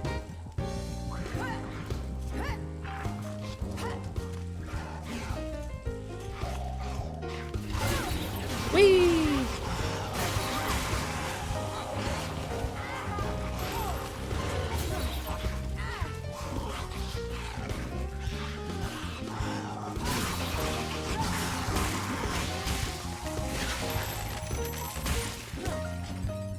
Get some pants on. I got this backup shirt. This sick-ass shirt that I love.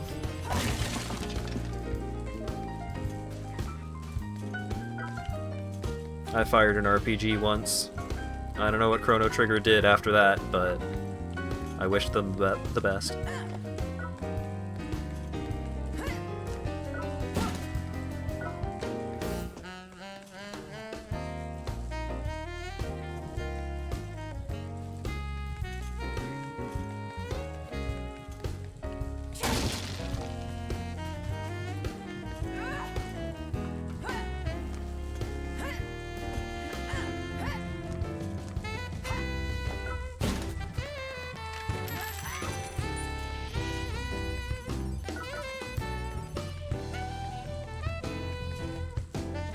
Oh boy. Is this elevator room? Maybe.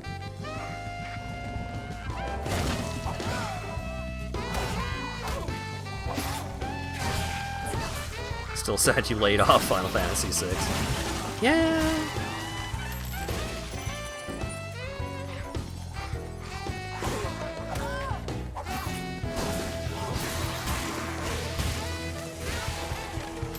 I am more likely to go back to Final Fantasy X and try and make my way through that.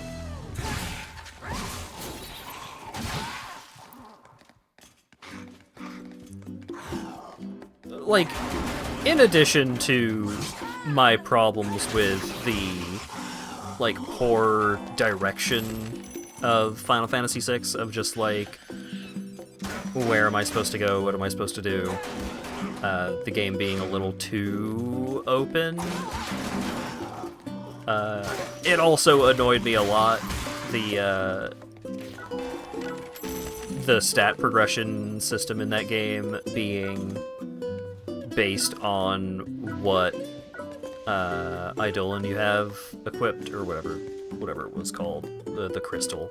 Whatever thing you have equipped at the time that you level up determines what stats you get from the level up, and I hate that kind of system.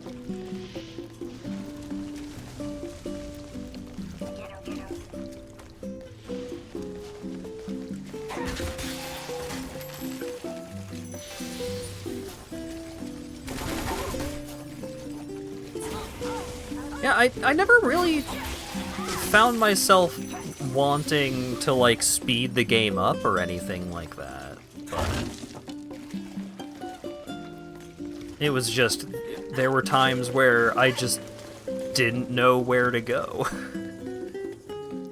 And so it's like, oh, you're supposed to explore! And it's like, I don't really want to just explore right now, because the problem with, oh, just explore, there's all kinds of stuff to find, but in actuality there's not that much stuff to find. There's a lot of places that you've already been where probably nothing happens, but maybe something happens, and there are places, like new places that you can go to, but you can't do anything there yet. Like, you need to progress the story in order to actually be able to do anything there. And so, functionally, there is one place to go and one thing to do, and I could not find it without, like, a lot of time just wandering around or looking it up in a guide. And a lot of the time with video games, especially like RPGs and stuff like that, if I am just reading a guide the whole time, I'm probably going to get bored and stop.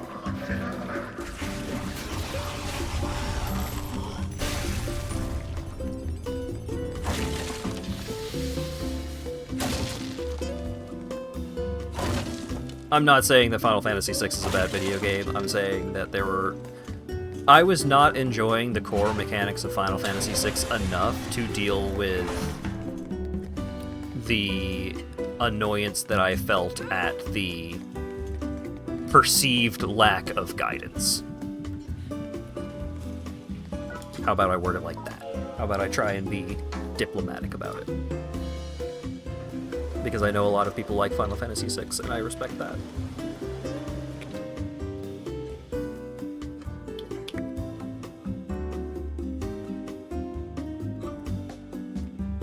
Yeah, I know that you don't need to be optimal with leveling up your characters and all that. I know, but the thought just bothers me because I am aware.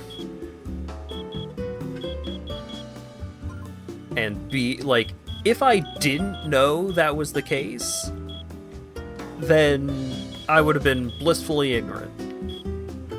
It would not have bothered me at all. But because I knew, it bothered me.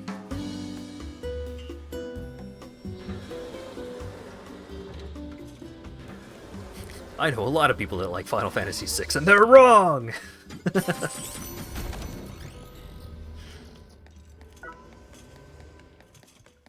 I know people that like Final Fantasy VIII. I am much more distinct and explicit in my not enjoying of Final Fantasy VIII, but I can be understanding of the aspects of that game that people like.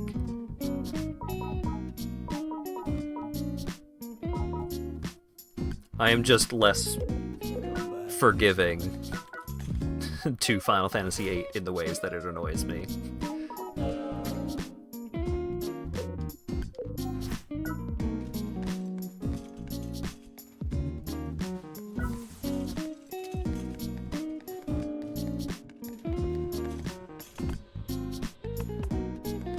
You like the vibes? Yeah.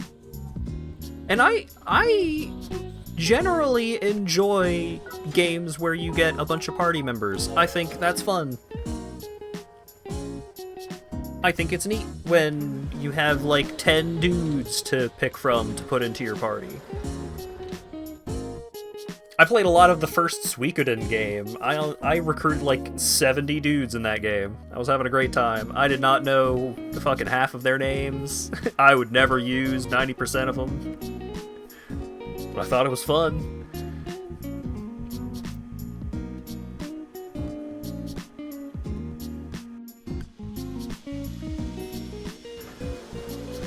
I wonder if my PSP still functions. I wonder if I could extract the save data for that game that is currently on that console.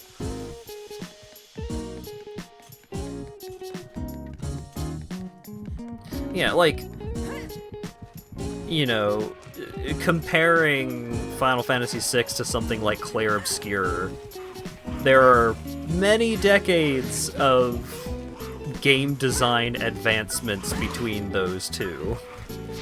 Directly comparing them, like, you can, but I don't think it's particularly reasonable to try and directly compare them in a like, which of these is a better video game kind of manner. You know, which do you like more? For what reasons? Totally fine. Is Final Fantasy VI better than Clair Obscur? Deranged.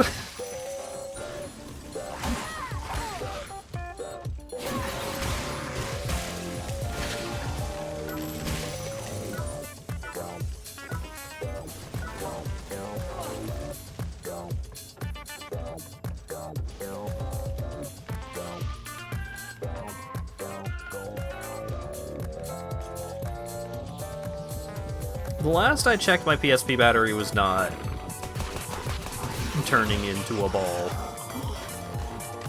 That was within the last several years. but I should probably just double check just in case.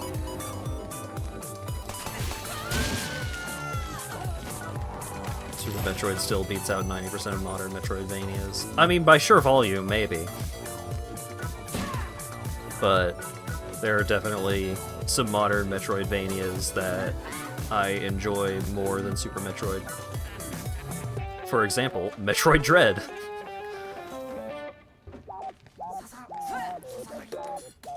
But also, I was not a person that replayed Super Metroid a dozen times and learned, like, speedrun tricks and, like, really devoted a lot of time into it. Like, I don't even recall if I 100%ed Super Metroid. I know I beat most of it and thought it was quite good, but I liked Fusion more.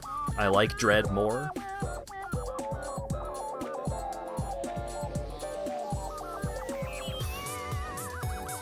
Says he likes modern video games, plays a game that's almost 10 years old. Which is it, Hat?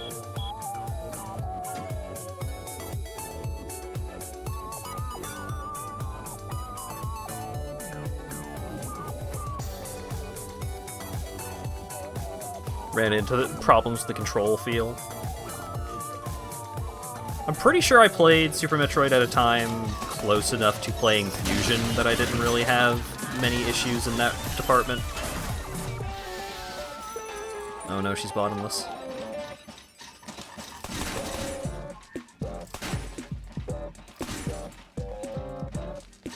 I feel when PC is a retro console.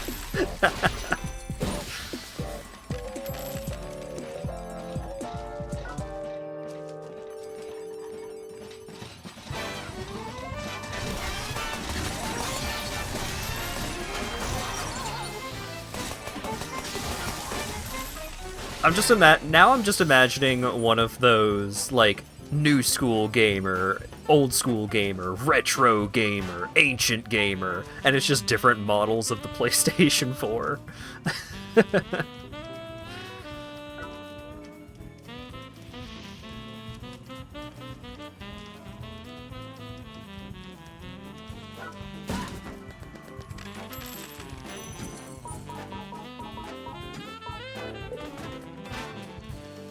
And, like, the new school gamer still being one of the models of the PS4, that's, like, that aspect of this imaginary bit that I am coming up with is the thing that tickles me the most.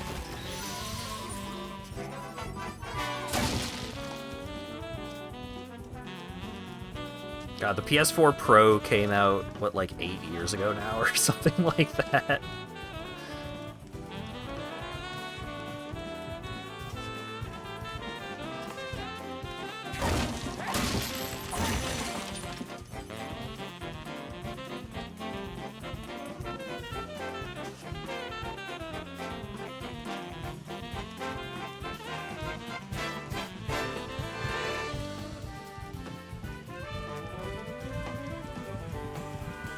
Cult's gotta X-bone me.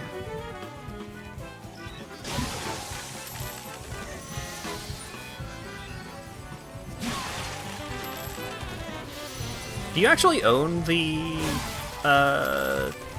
Rareware Retro collection on it? I hope I would be able to actually, like, buy it and download it if you don't.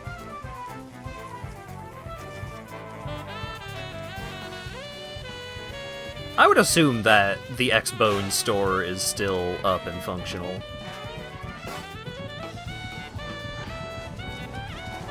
So I would probably just have to sign into my Xbox Live account and buy it that way.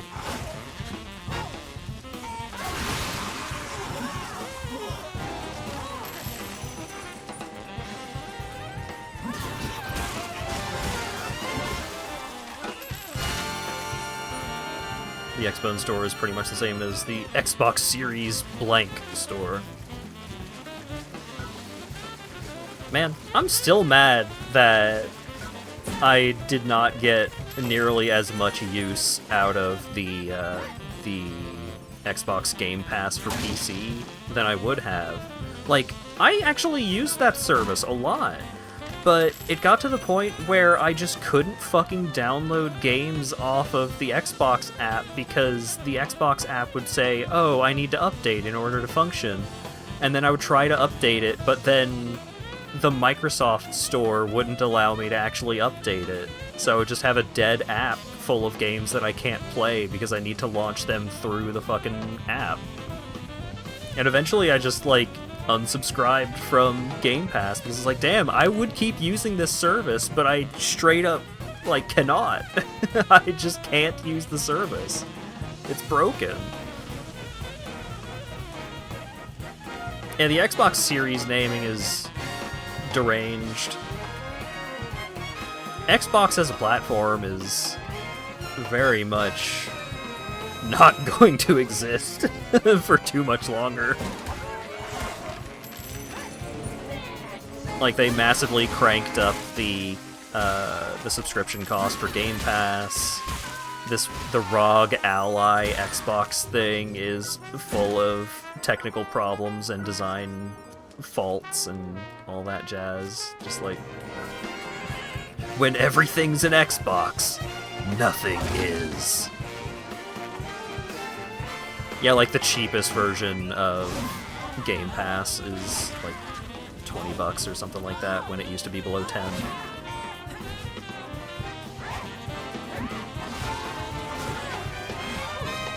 This guy's giving me the business.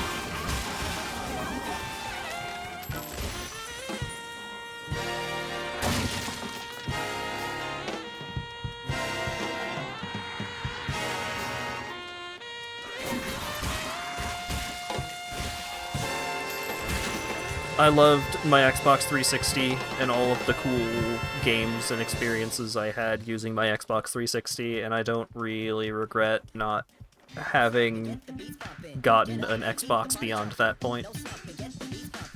Need to find some poison to level up. There's probably a room on this floor with 2 poison snails in it.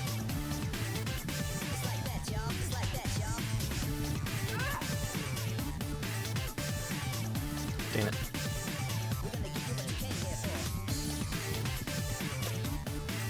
Oh boy, I gotta go all the way over there. You're gonna get their blood pumping.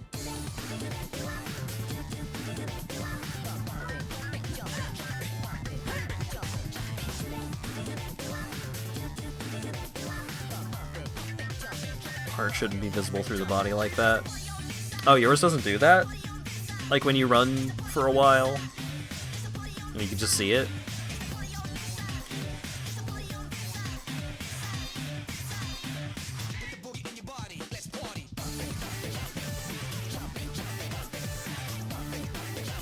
I wouldn't fucking... Hey!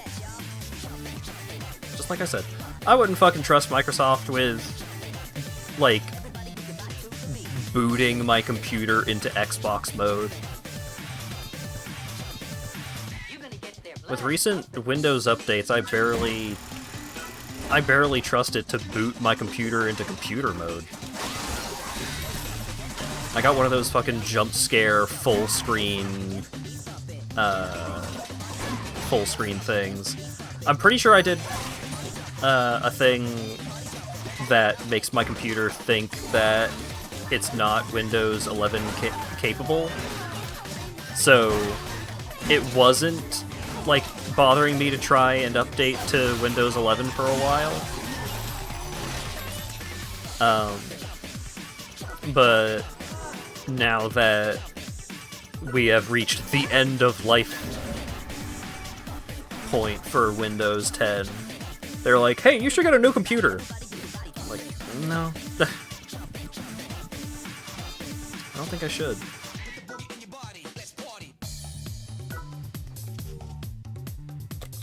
Yeah, I wasn't getting the full screen pop-ups for a while, but I just got one today for the first time in a while. I was not happy about it.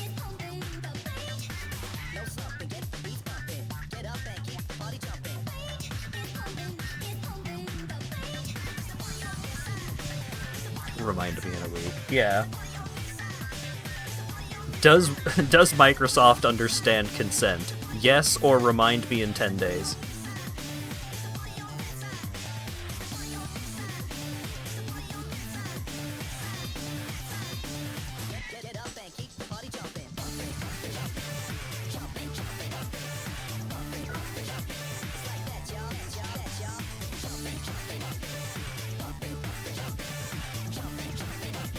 You did it. I'm proud of you. What did you do? You got a win with Emrakul? I mean, 1v1 getting a win with Emrakul is not that hard. But congratulations.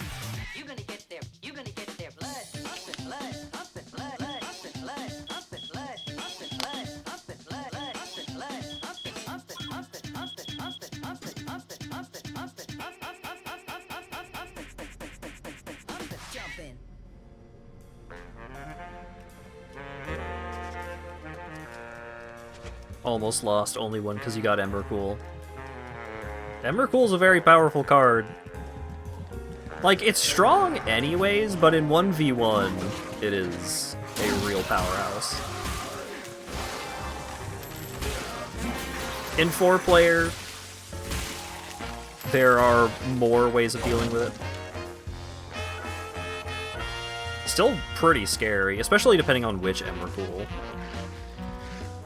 Like, protection from instants is pretty tough to get around.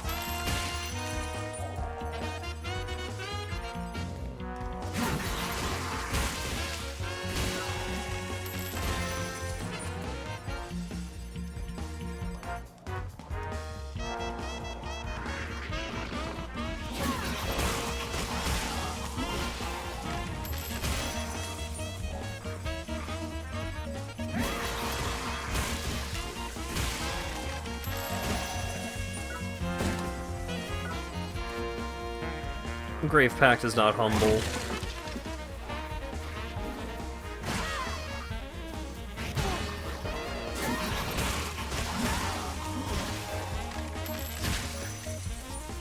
Grave Pact is infinitely more of a sicko card than Emrakul ever will be.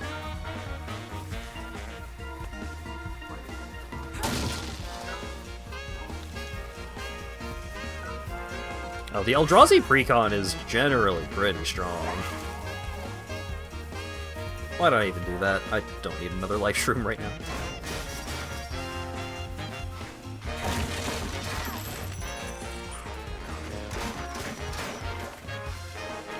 Katana!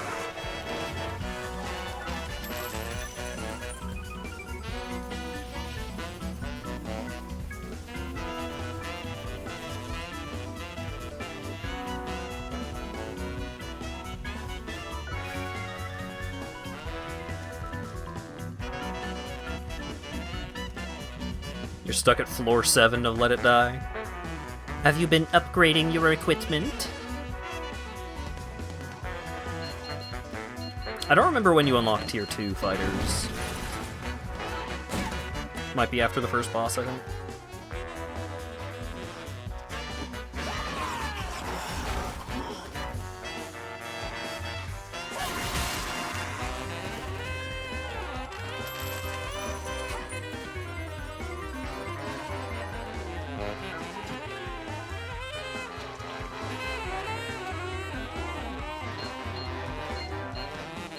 Why is that the Twitch icon for seal? Well, it looks like a seal to me.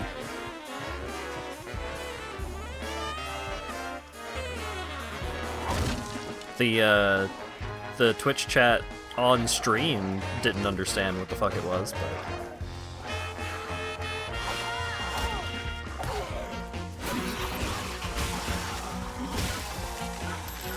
New hat. Wow.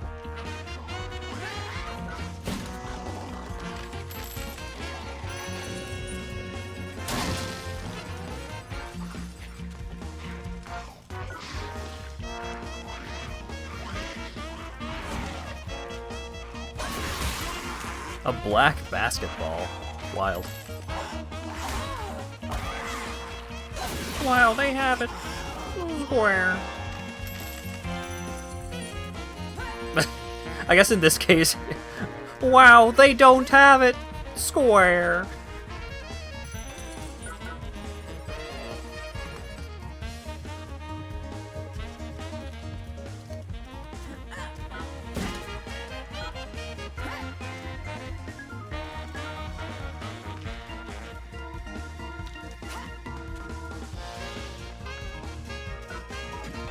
Staminungus. I must find the boss fight. That's not the boss fight. Go, go, go. Lady, we gotta find you some pants.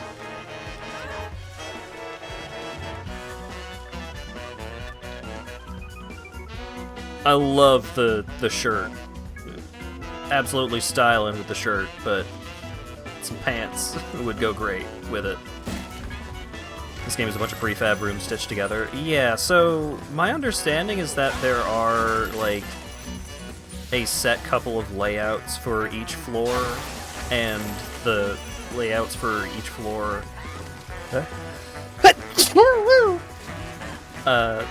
the layouts for each floor are generally crafted out of prefabs. But sometimes the layout that is used for each floor, I think, like, where the entrances are can be shuffled around. I'm not exactly sure how the randomization works. I know there's a certain amount of consistency, and I know that a lot of prefabs are used.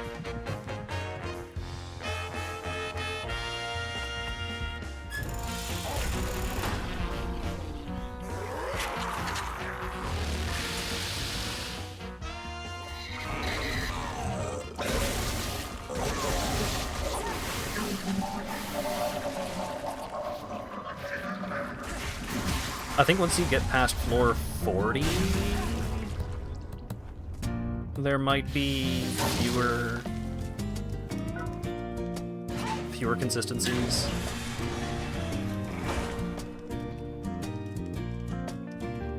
Because, like, the layout of the tower changes on a cycle.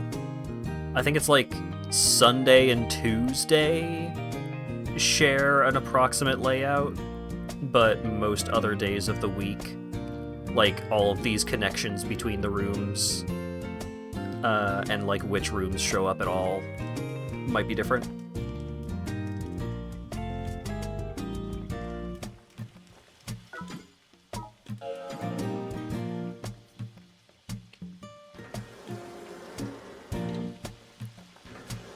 I think I should have enough excess materials to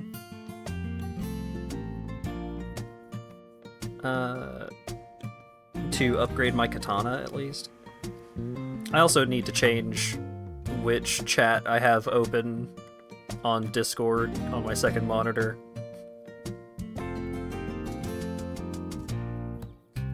I had my DMs with Burke open, and it's like, oh, hell yeah, I get to look at the PNG some more. Oh, but there's also pornography. I shouldn't keep looking at that while I'm streaming.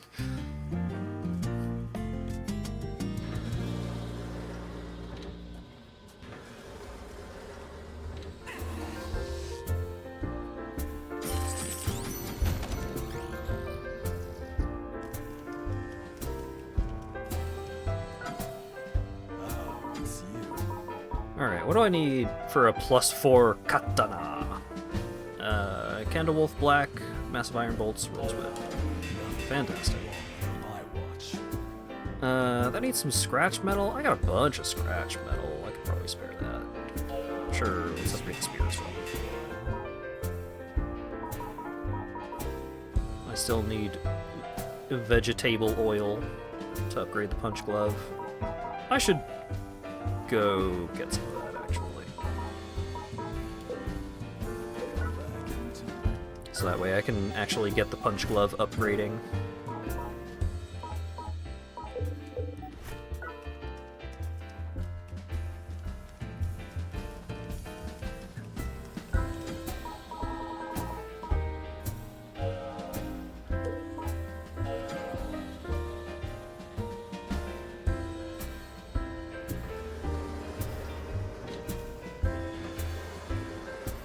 Oh my goodness. Did somebody say oil?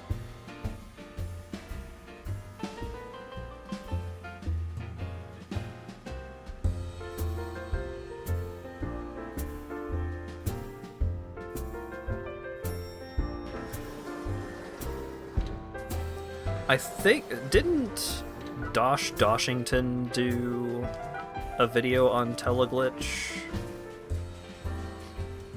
I'm pretty sure I watched that. If it is indeed the thing that I am thinking of, that game has a pretty cool aesthetic.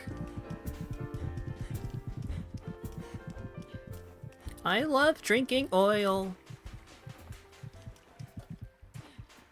It's delicious. It's a delicacy.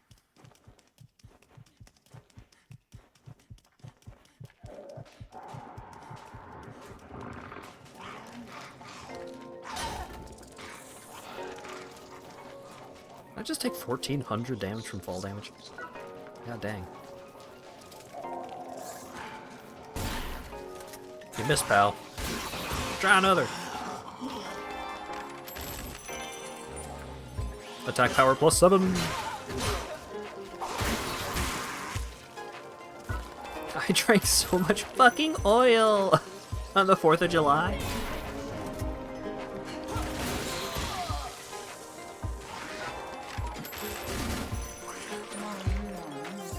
These videos are amazing.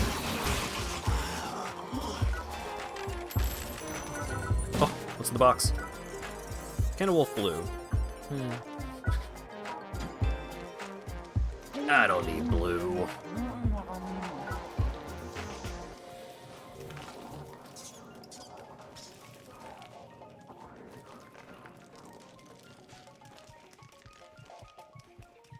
I mean, drinking crude oil would fuck up your diet.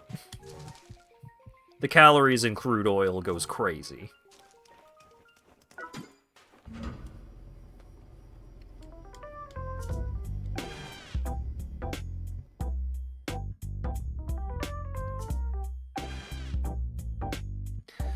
Work, bitch! Ugh. Definitely not keto. I mean, it's made of dinosaur, and dinosaurs is meat. So, think about it.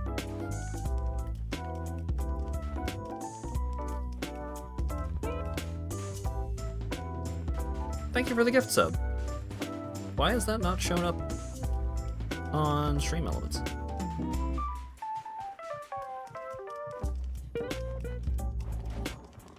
Weird. Stream Elements fucking broke.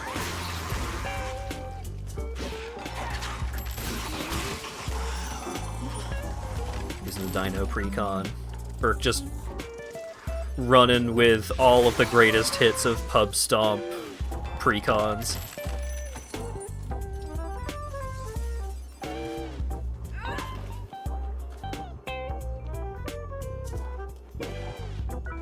Pantlaza is a fucked up magic card.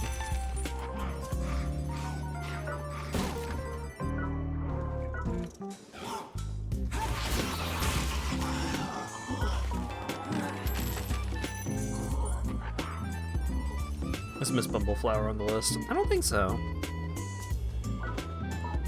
Some people say that the Raccoon Precon is on the Pub Stomper list, but I don't know. It's hard for me to see the Raccoon Precon as too much of a Pub Stomper because I play removal. So, like, oh, cool pile of 4+ mana enchantments you have there. It would be a shame if they didn't do anything because I remove your commander on site.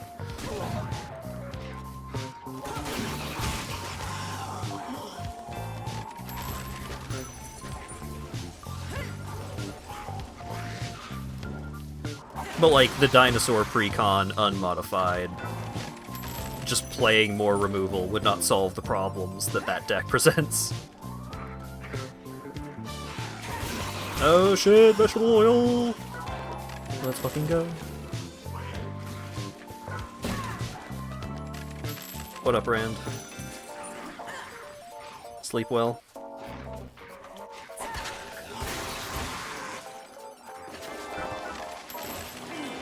Sleep. Ah. Samesies.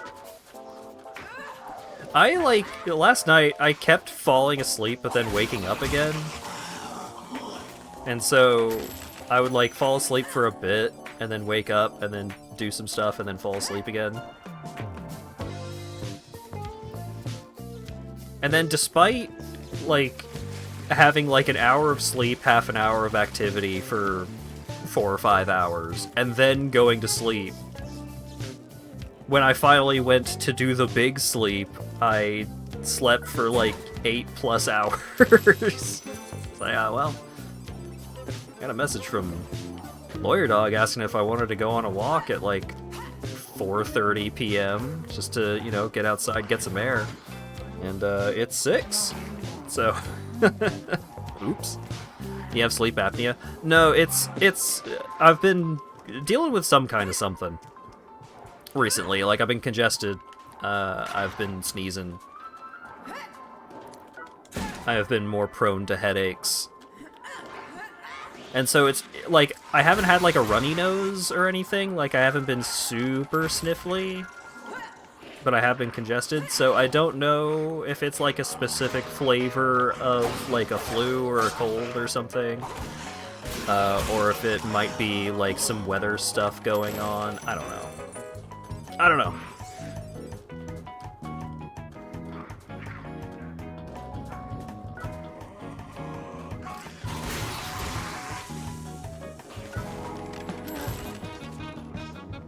But, like, I am capable of sleeping for 8 hours uninterrupted. It's just last night I did not because of other issues present.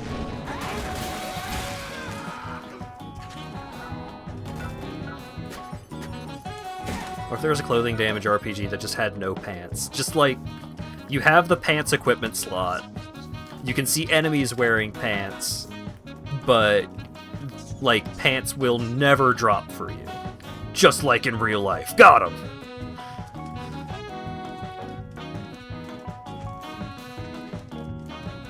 Just the game is gaslighting you the entire time.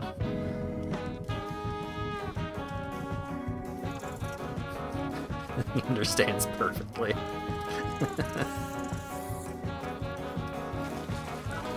Maybe because I've been talking to you more recently. He was a bad influence.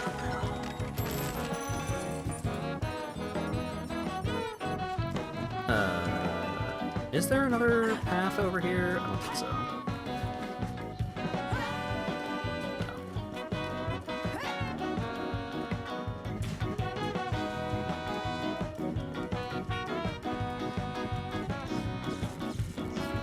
I think game mechanics gaslighting is a very funny concept, and I'm glad that more games don't try and pull that joke. For the average video game, I think the way better joke is, like, having too many mechanics, like, having a comedic amount of mechanics in the game. And so, just, like, having new tutorial pop-ups for some shit that happens, like, 65 hours in. I think that is much funnier. Like, if you're going to try and do a bit about it, I think that is a much funnier bit for the average video game.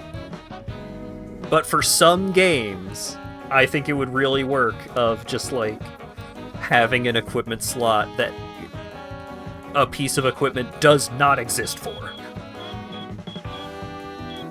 And it would be fun if, you know, that game were a clothing damage game and the item were pants. That would be funny.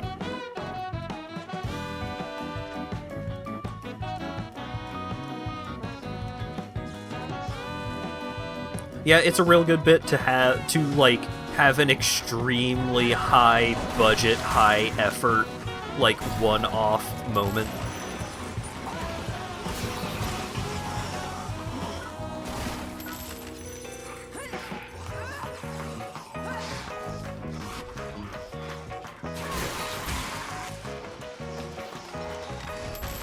First thing that comes to mind is, like, the the motorcycle section in Bayonetta, but there are other vehicle sections in Bayonetta.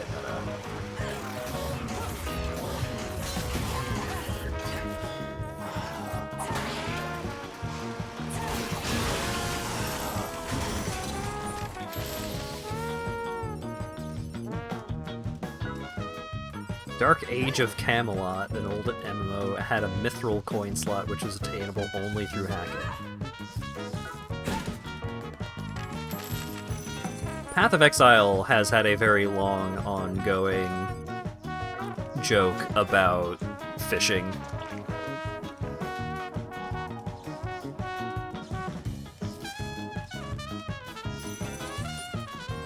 I vaguely recall seeing that there was actually a way to get a fishing rod item in one of the leagues, but it didn't do anything.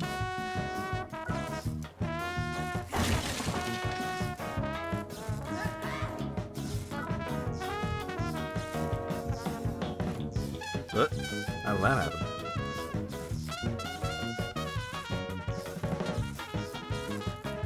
That's not supposed to be down there. You have a fishing rod in the current league? Oh shit. I don't love fishing minigames, but I do appreciate the sentiment of fishing minigames in the same sense that, like, you know, can you pet the dog is... Can you pet the dog is overplayed, but, like, I do think it's fun and cute when you can pet the dog. So...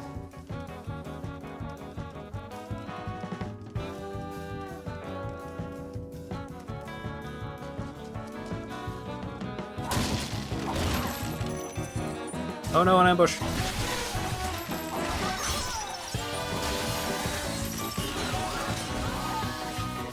Yeah, the weirdos that treat it like a mandatory feature are killing the fun for everyone. It's like hiding a treasure behind a waterfall.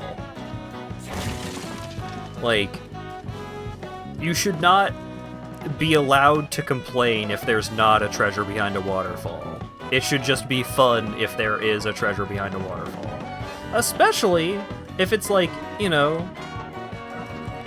you make it extremely obvious that there's a treasure behind a waterfall, and then when you actually get the treasure, it's just worthless, because it's, like, you know, it being played as a joke in the sense that it is an entirely token effort. And it's like, yeah, I get it.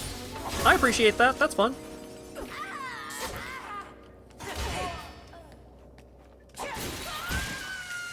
You can only pet, like, the dog being the only thing you can't pet.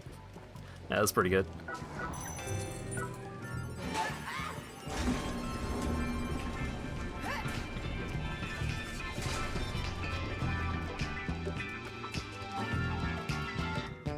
Hiding an empty treasure chest behind the waterfall, and the player character comments that someone else must have thought of it first. Yeah, that's pretty good. I recall in one of the Souls games, there's like a room that was obviously full of treasure, but the chests are all empty by the time you get to it.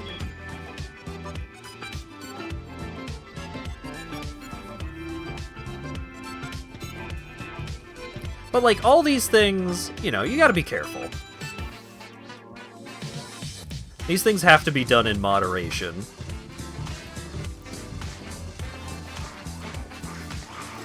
I think the best context for having a lot of that kind of joke is for shit like Lisa, where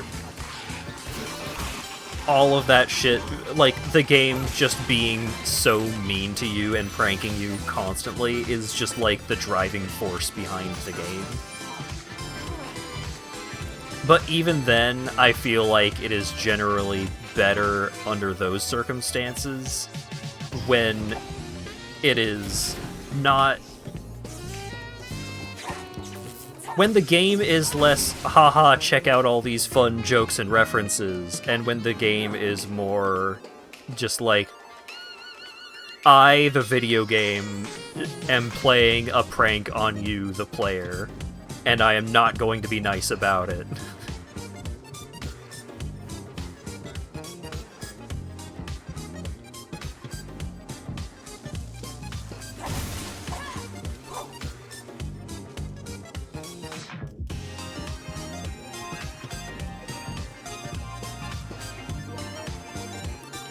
Talking about Lisa or Silk Song. I think Silk Song was very reasonable in its pranks and its jokes. I honestly did not have a whole lot to complain about throughout my entire playthrough of Silk Song. I thought that game was just very consistently good.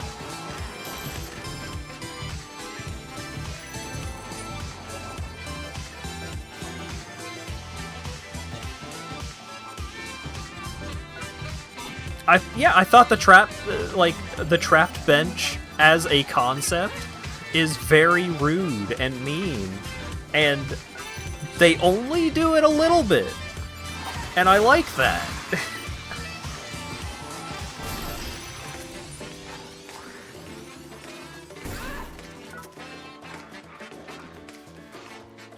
Because one of the things that I feel suits Silk Song very well is the game being hostile. I think generally the game being like more mean, more full of ways to prank the player, more enemies that are more difficult that will like kill you more easily. I think all of that works very well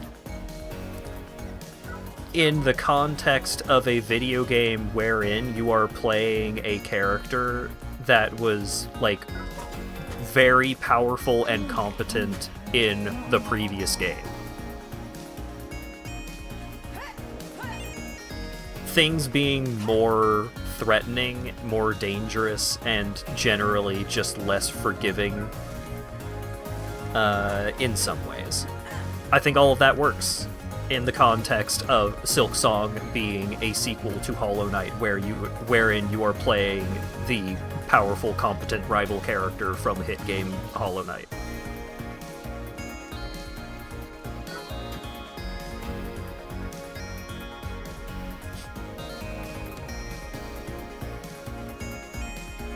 I don't think Hollow Knight would have been as good a video game if it were designed more like Silk Song.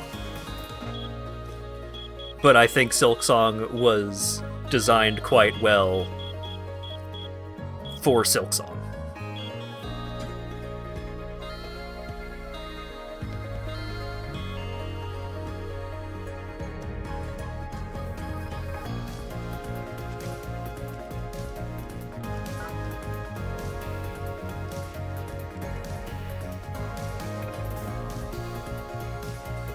I think there is a lot of artistry to a sequel, and a lot of aspects of how you design a sequel. Like, my mind goes to Mass Effect. Mass Effect 1 was like a weird, like, it was much more heavy on being an RPG. Like, the core gameplay is still fundamentally based on cover shooting shenanigans, but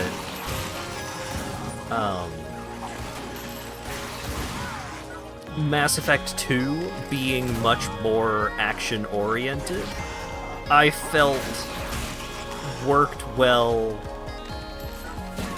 in the context of a sequel, and I wouldn't want Mass Effect 1 to be redesigned to play more like Mass Effect 2, because the story of Mass Effect 1 also feels much more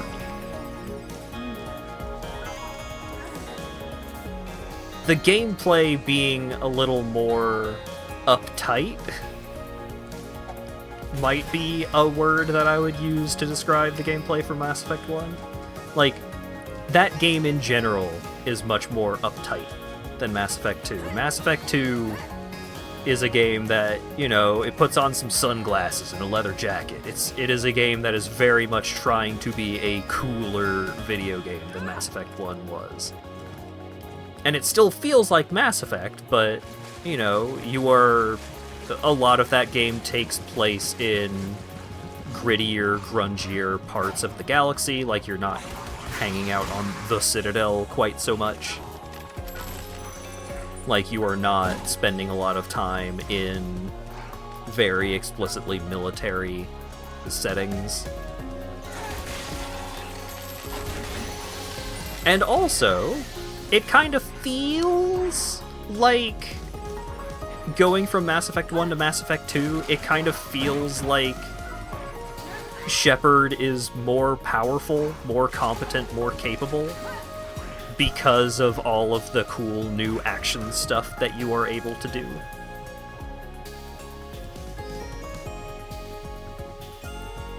So, I don't know. Designing a sequel is hard, because obviously people are going to want more of the same, but there are always going to be ways that you could have done different things better. And so, how much of this game do you want to dedicate to experimenting with ways that you can improve things, compared to how much do you want to give the player more of the first game? Tough balance to strike.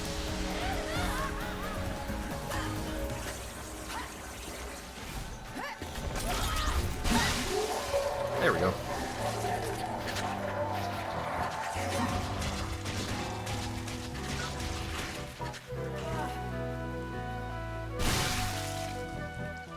Take your meat laser out of here, lady.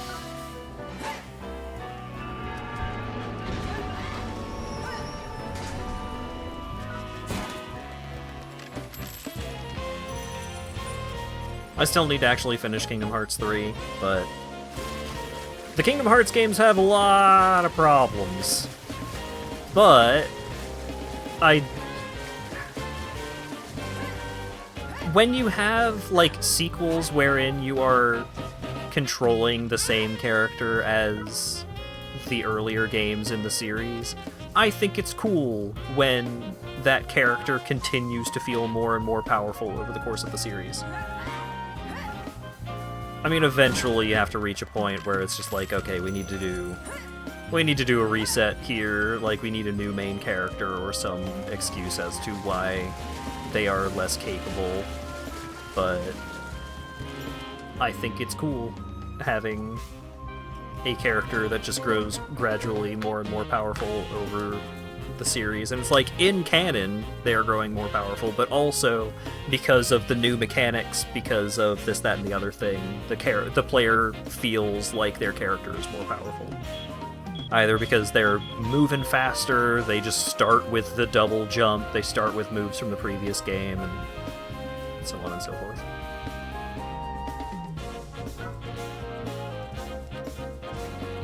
Both the chronology, the release order, and how advanced the game itself are completely incongruent, but it's all one coherent series. Yeah?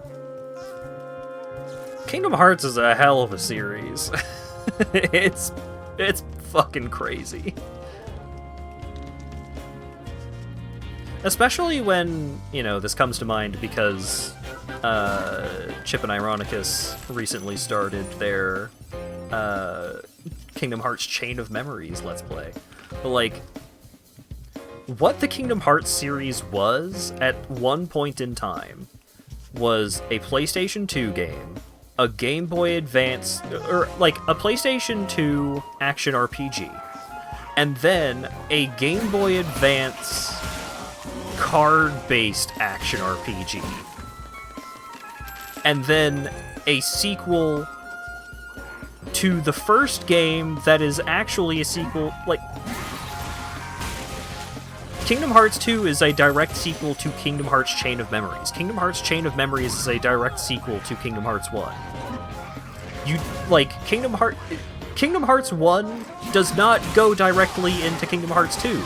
It goes directly into Chain of Memories, which then goes directly into Kingdom Hearts 2.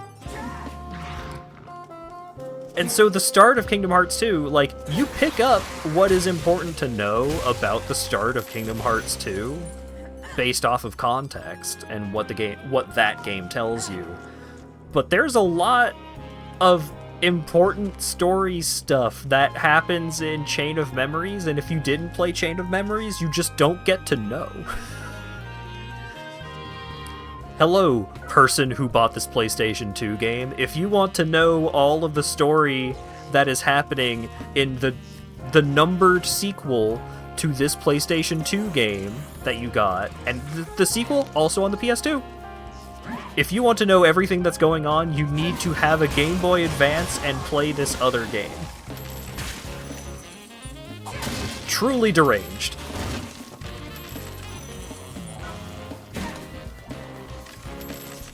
And you know, people love to joke about how extremely convoluted everything in the Kingdom Hearts plot and lore and story is. And it is. But like,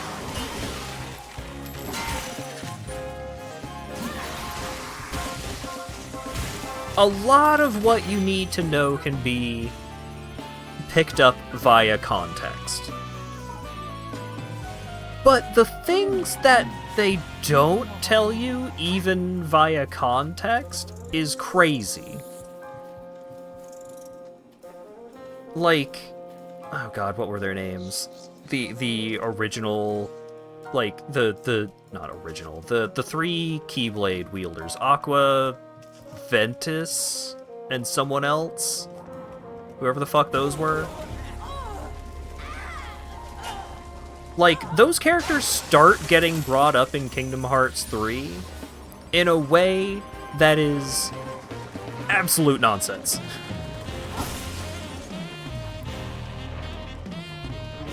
Guilty Gear did have several story reveals. Yeah, Guilty Gear is also quite guilty of that story design. Like, one of the only times where you ever actually get to see a character go into the backyard happens in the weird action strategy game. Terra, that was the third one.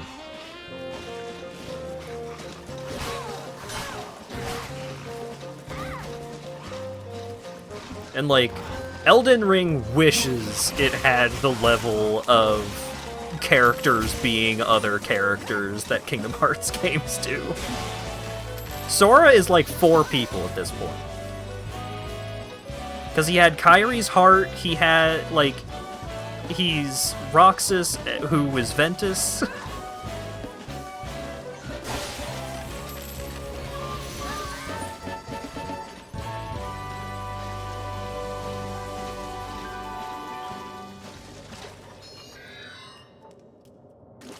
I like the Kingdom Hearts games, but damn, dude.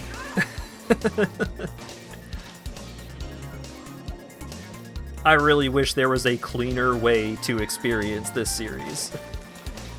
Because, like, all the side game stuff, all that bullshit lore they've got going on, there's some really cool stuff going on.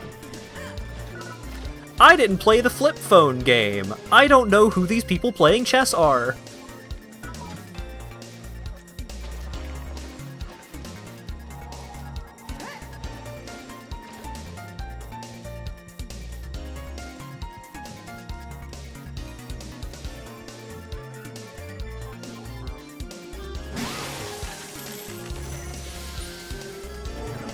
And also, like,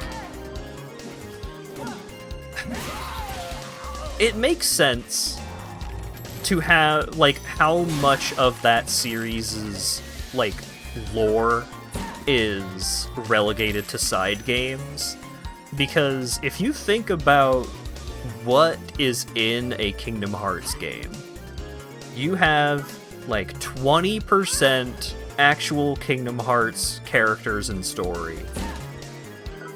And, like, 80% fucking around in a Disney World.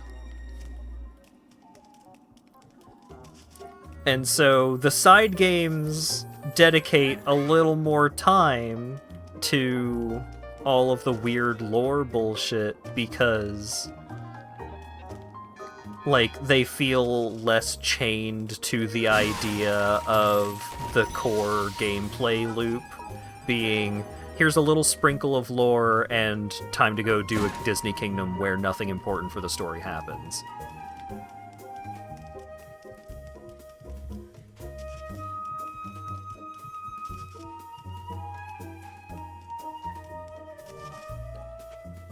And so, the amount of Kingdom Hearts game that could... If you took out the Disney stuff, and you just made it like a Final Fantasy-ass anime fantasy, like, weirdo game, then you would probably have, like, 3 games worth of content, and it would be much more digestible.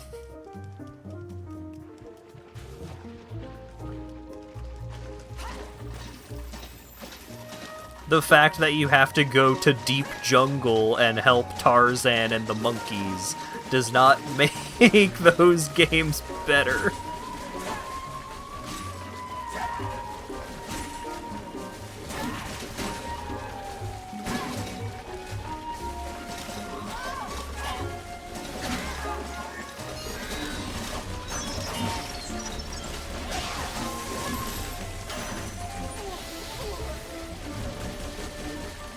And, like, a lot of the enemy designs aren't even related at all to where, like... Okay, you have enemies in the Little Mermaid area. Those enemies are not Little Mermaid enemies. Those enemies are underwater enemies. It does not need to take place in the Little Mermaid world. Is this the fabled baseball pitching sentry gun? So, the problem that I encounter with the baseball pitching machines are not the sentry guns. They can still be pretty dangerous. I think that sentry was shooting nails or something. The baseball pitching machines that kill me the fuck dead are the ones that people strap to their arms. I could go show off some of that, but then I would have to pay $1 million god dang death bucks to get my character back. I guess I should, for content.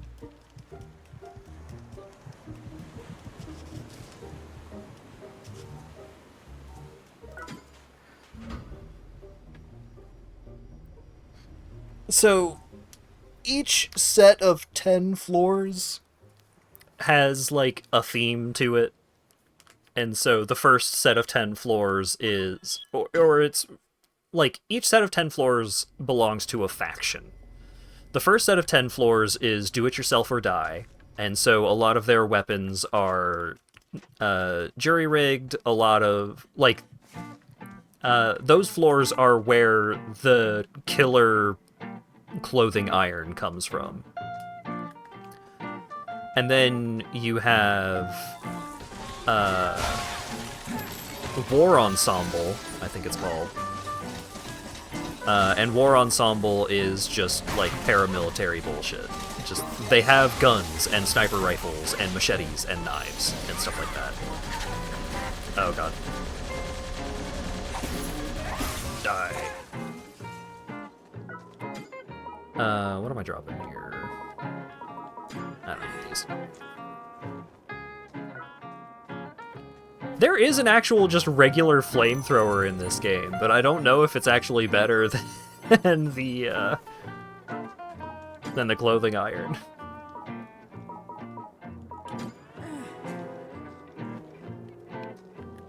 But yeah, so the factions are Do It Yourself or Die, War Ensemble, Candle Wolf, which is where I was farming for the DoD black metal earlier, where there's like enemies that are using swords and spears and are dressed up in weirdo jester outfits and stuff like that. It's the fantasy magical faction. And then the faction for the top set of floors is Milk. M-I-L-K. I don't remember what the acronym stands for. But all of their stuff is repurposed sporting goods. And so they have the arm-mounted pitching machine, like machine guns and stuff like that. That is where...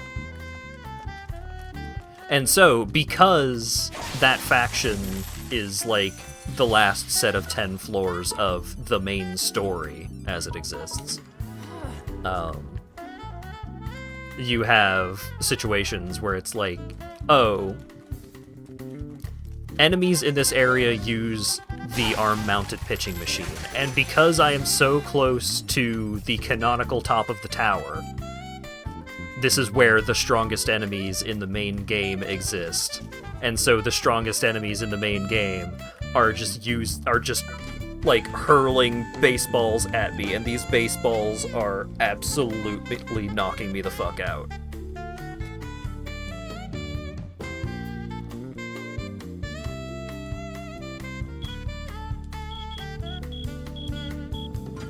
I need to find an elevator. My pockets are full.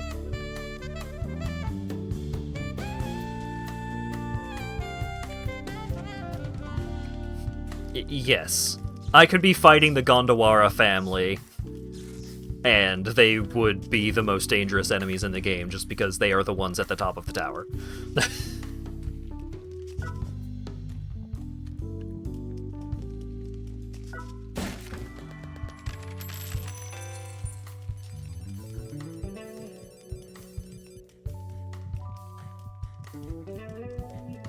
Because what the weapons are is far less important to how dangerous they are than what their stats are. And so the items at the top of the tower are going to have the best stats because that's near the end of the game.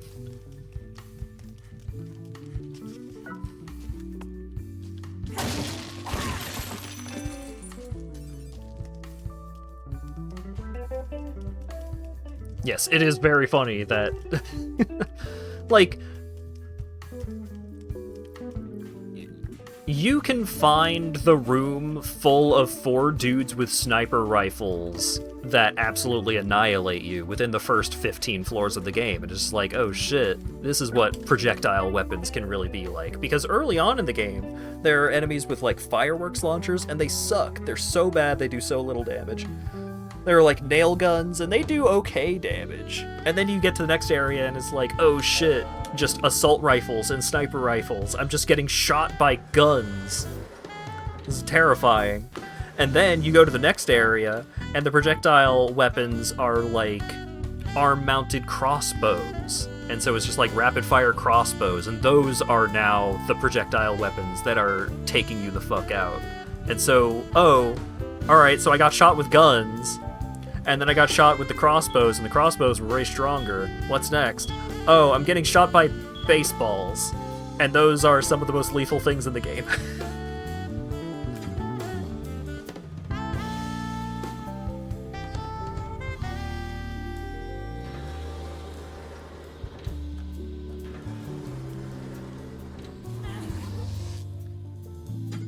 Time for my obligated return to the waiting room getting tentacled.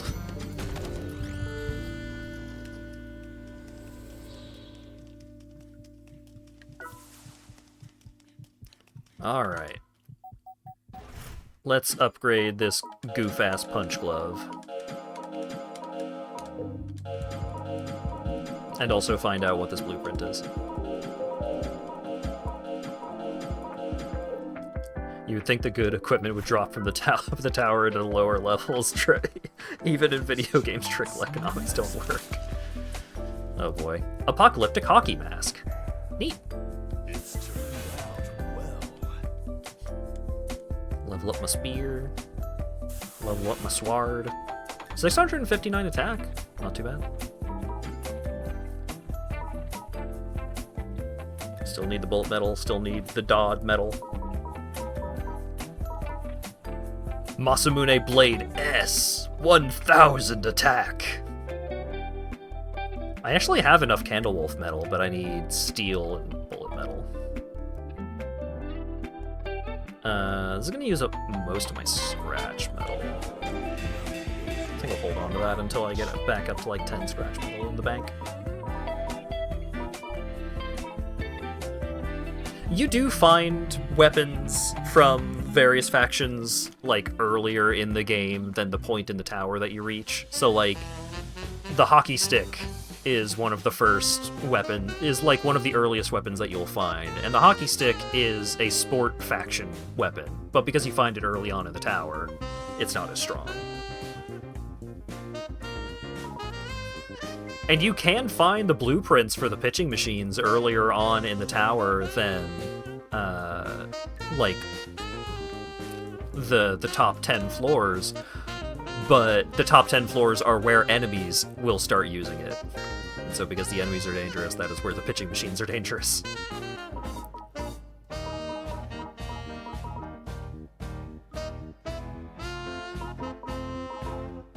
Cycle madness.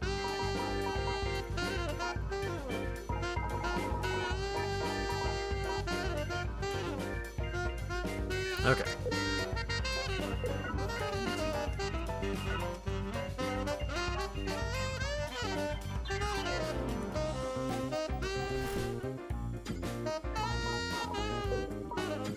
I said I would go show off the top 10 floors, but I do want to upgrade my... I want to upgrade my beat cleaver.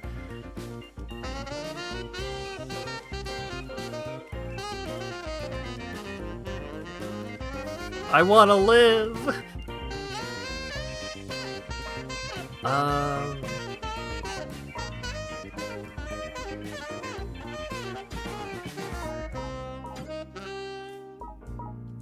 Let's do at least one more run to try and pick up some DoD black. So that way I can at least get my cleaver cooking.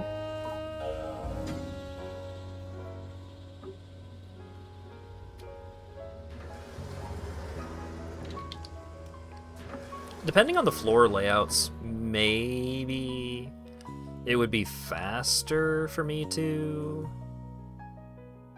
run back down the way I came to elevator back down. Like, it'll cost me more money, but I'm pretty sure the mini-boss on floor 23 can't drop DoD black. I think if it drops metal, it's always going to be Candlewolf. See? Candlewolf.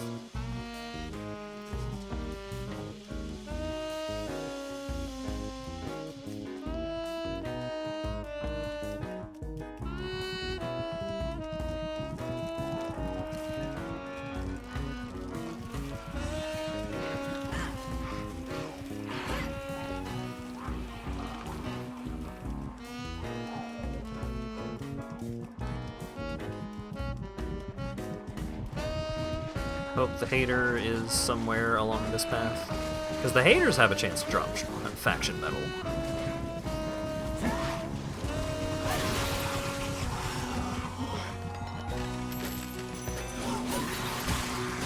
Have a good sleep, Cockette. Thanks for hanging out in chat. And so on.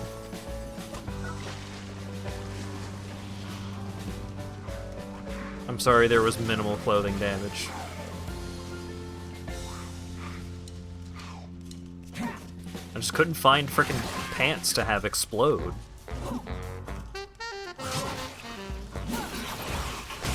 Just no pants in the first place.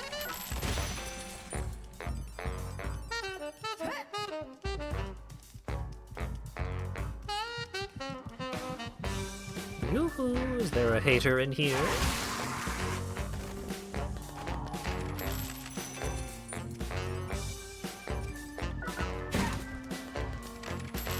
Can I?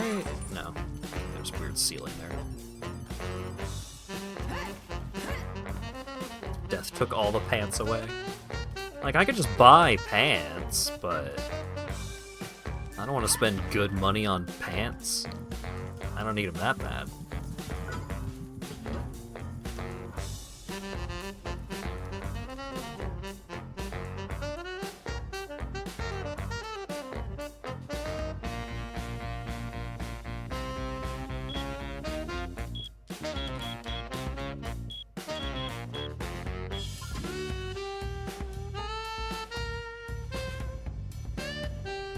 There are floors, like there are higher up floors that also drop. Or like can drop faction metal, but oh man, especially on this layout, I have fuck all explored.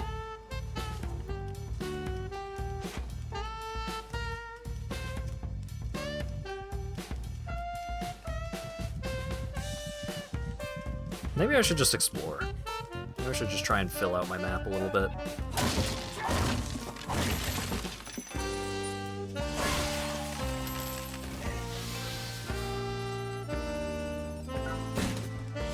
Look, clothes are not supposed to be that rare in this game.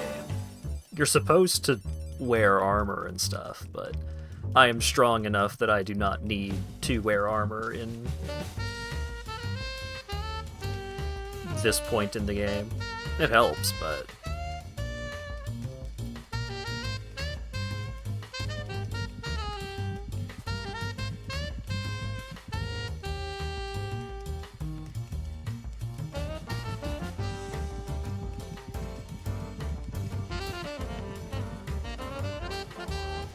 Later, Ren. Thanks for hanging out.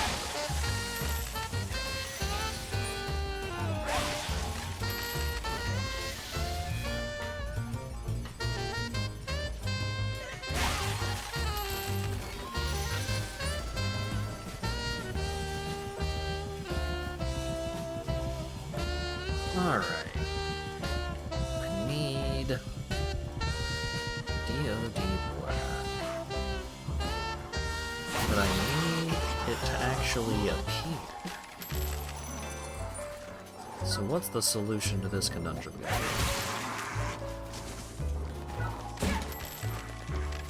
Oh yeah, Jim mentioned that the Boishi... Is that the 26? Oshimi. Right, apparently the boss on Oshimi has a decent chance of dropping DOD black.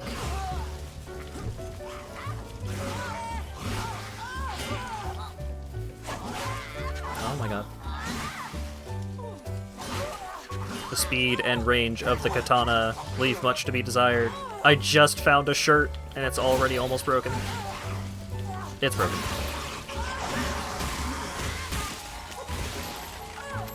I was just one dude with a mediocre fire sword and he almost killed me. Well, he didn't almost kill me, but he did way too much damage to me.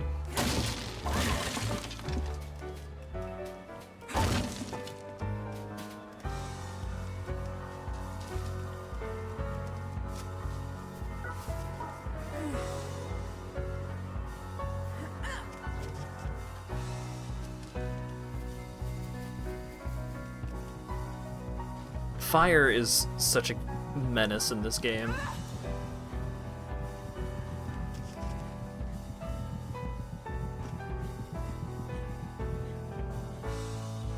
Rolling around uses like a lot of stamina, and you need dedicated stickers to reduce the amount of stamina that rolling takes. So if you get set on fire and you don't get lucky putting out the fire within like 2 or 3 rolls, then you have a decent chance of like having all of your stamina drained trying to put out the fire.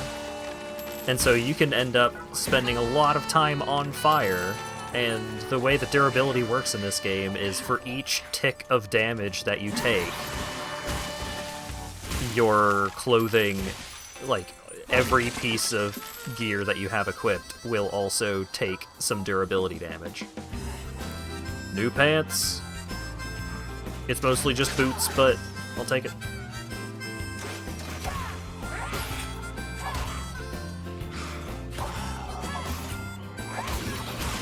But yeah, because fire counts towards clothing damage, and it just keeps happening, like you just get hit by tick after tick of fire damage,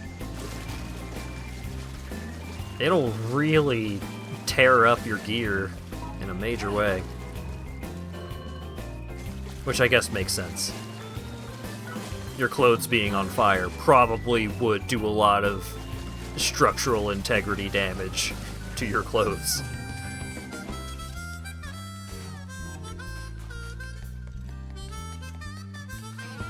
I don't think poison damages your gear, at least. Even if you don't have a poison heals you sticker.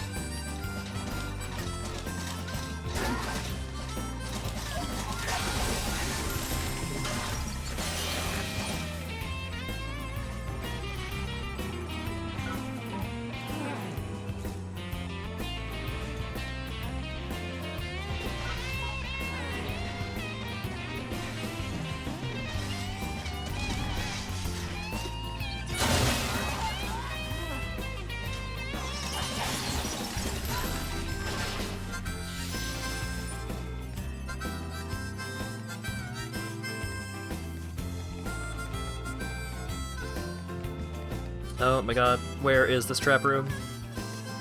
That's all I'm here for.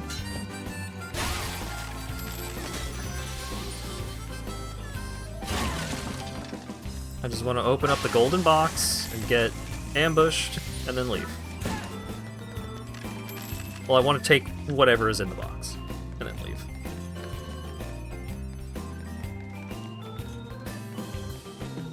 Holy guacamole. So far. Alright.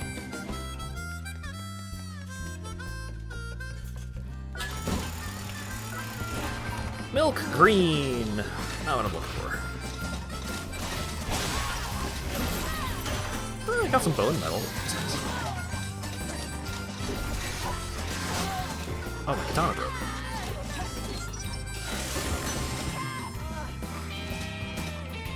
Punchy, punchy, punch.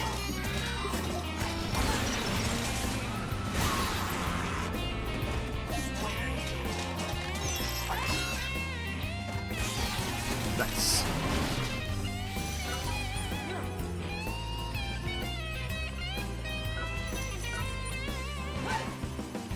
Bone metal is worth going to the room, at least.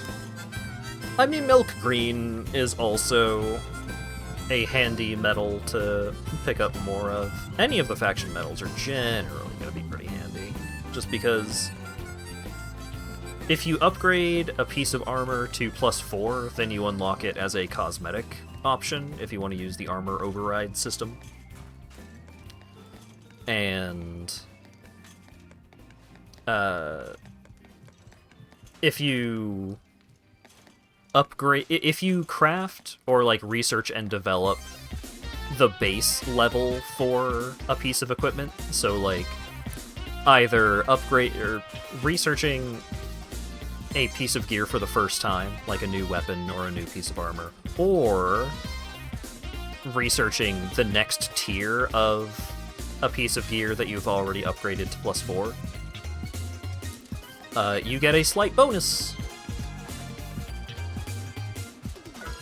And so the bonuses, you know, they add up once you start getting a lot of them. So even if you never really intend to use some of the gear that you're crafting, you get little bonuses for crafting them at all. Another win for the dinosaur deck with a Chroma's Will. Yeah, Chroma's Will is one of the most busted commander cards. Chroma's Will is one of those cards where it's just like, oh, a Chroma's Will resolved. Okay, alright, next game.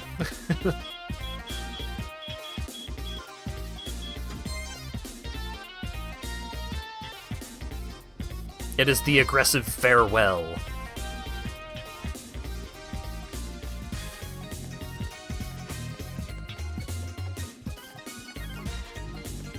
You got it after Awakening Sun's avatar. Woo!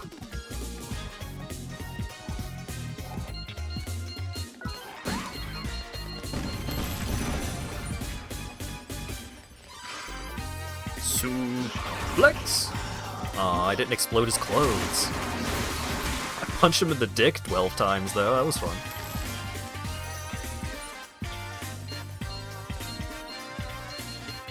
The game is like 20 minutes. Nice. That's like a speed run for a normal commander game. Inuyasha? Hey, Inuyasha, where's the Shomaru?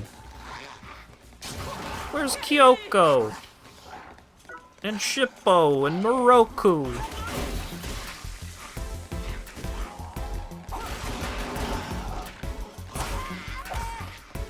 What was the lady who Inuyasha thought Kagome was originally?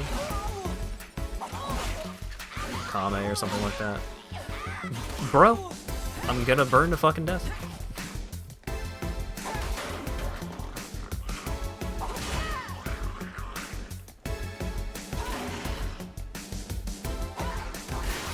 Do you like poison bees? No. I don't like regular bees. I don't know why I would like them if they were poison.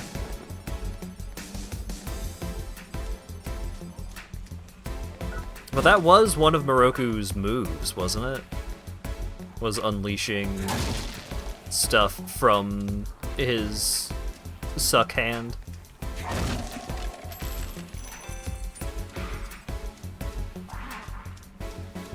Or was it all vacuum?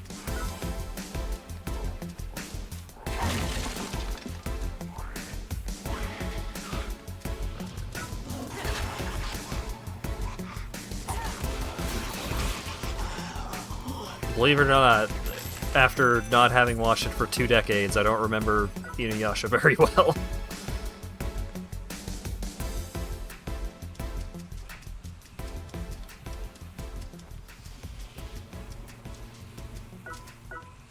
I do remember when I was a youngin' and I was still occasionally obligated to spend time with my biological father.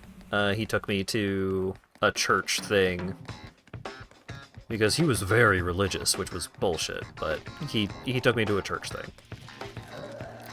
And I remember being so mad that I was being taken to a church thing and I wasn't allowed to play Pokemon during the sermon and all that shenanigans. But after the initial sermon, I was brought to, like, a kids' activity room near the back, where it's like, hey, here are some coloring book pages, here are some activities about researching, here's some, like, activities to research Bible verses and shit like that. Just the most dreadfully boring stuff in the world. But the lady who was, like, put in charge of handling all of the younger kids, she was a teenager. I was very young at the time. I don't know how old she was, but she was a teenager. And I remember I just ended up talking to her the entire time I was there because I was so goddamn excited because she was wearing an Inuyasha t-shirt. And I was like, oh my god. Someone who knows what the fuck is up. And so I don't know if she was a particularly religious person or if she was also just obligated to be there by parents or something. But I don't know if I learned her name at all. And I don't even remember how much time I spent hanging out with her. But core memory of, oh shit, people know what anime is. I don't know if I even knew the term anime at that time. I just knew that Inuyasha was one of the cool cartoons for older people that would usually only come on at night. On Toonami and such.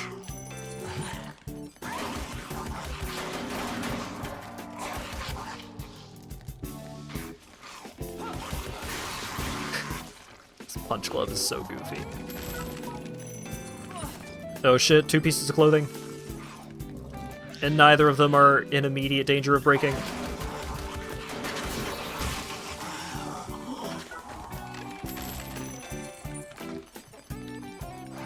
Time for your annual rewatch.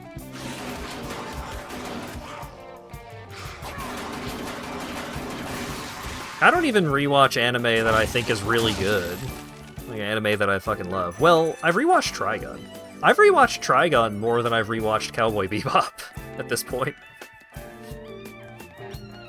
Hacker, watch the original Trigun anime. do it.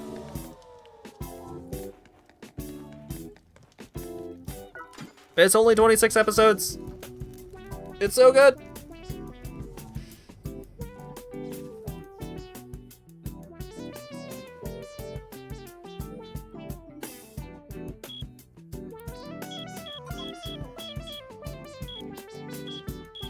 Moomin is one of the greatest animes.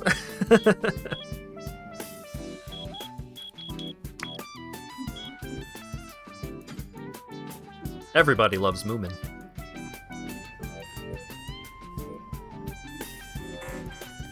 My waiting room was attacked. This is bullshit. I, like, never saw Digimon actually on TV. The only Digimon that I ever saw when I was young was I had the American Digimon movie on VHS, which is like a weird-ass conglomeration of 3 Japanese Digimon movies.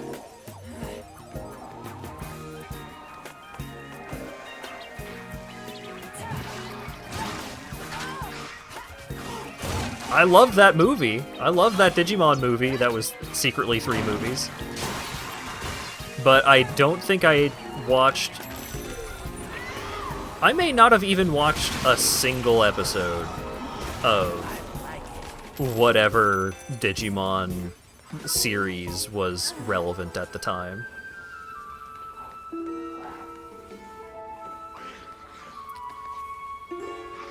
Jinga Nagareboshi Jin. One of those animes that just has a huge cult following. I remember there was a time when I was, like... There was a long time where I didn't watch much anime because we just didn't get Toonami. And Toonami, like...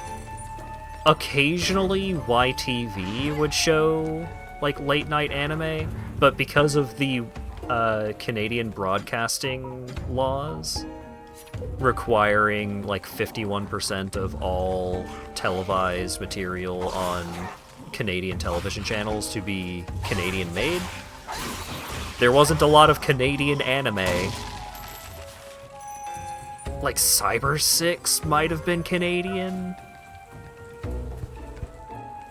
But, yeah, there wasn't a lot of, like, actual factual anime. And so every now and then I would catch an episode of some kind of anime. It would usually just be Dragon Ball Z that they would spare the broadcasting time to. But there was a time where we were getting Cartoon Network again, and so I started watching Toonami again. I don't remember if it's because we were living in the States at the time or what. But I ended up watching Lupin the Third. Like not a ton of it, but Lupin the Third wouldn't air until like midnight or like half past midnight, so usually all I could get away with was staying up just to listen to the Lupin the Third theme song, and then I would have to turn my TV off because if my parents noticed I was still awake at that time, they would get mad. But there was like one anime that I watched at that period of time was Read or Die. I think I saw all of the episodes, I'm not 100% sure. But Read or Die was a hell of a show. Most of what I remember about it was the protagonists were like magic librarians, and they used paper magic to solve problems and have fights. And this show, like, stuck with me for a long time, not necessarily because the show was, like, super good, but because there's a scene where a naked lady gets, like, impaled on a spire of paper. And I was like, whoa! That's fucking crazy!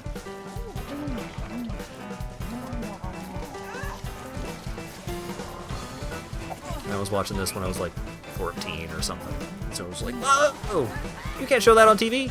Well, like, you couldn't see the lady's, like, bits or anything, and it was like,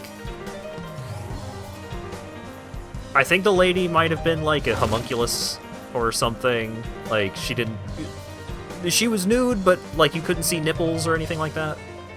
Like, it wasn't explicitly censored, like there wasn't like a black bar or mosaic or anything like that, but I remember seeing that and was like, whoa, damn. So this is the kind of stuff you could put on TV at this time of night.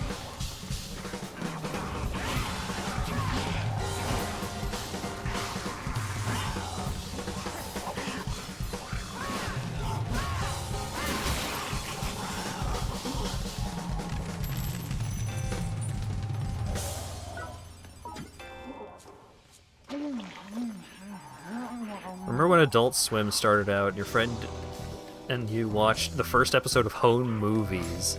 You were playing your Game Boy, got distracted, and your friend said they said the F word uncensored. Hell yeah.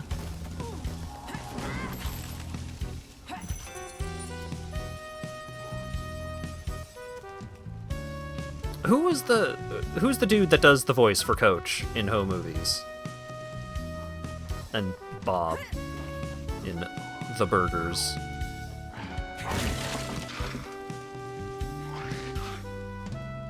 I like that guy. That guy's funny. H. John Benjamin. Yeah. I'm pretty sure that's the guy who made a jazz album, despite not knowing. He made a jazz album titled I Really Should Have, and he plays the piano on that album. And the subtitle of the album is Learned How to Play the Piano, because he doesn't know how to play the piano. It's a hell of an album.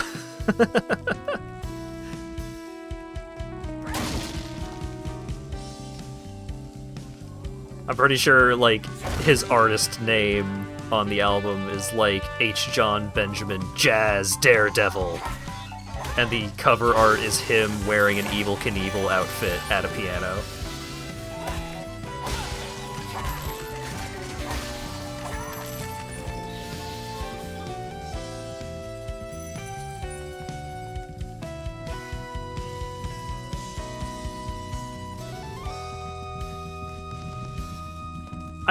I don't think I have ever heard of Alfred J. Quack.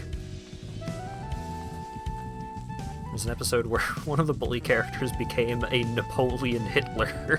Oh god. I mean, kids' shows just did whatever the hell.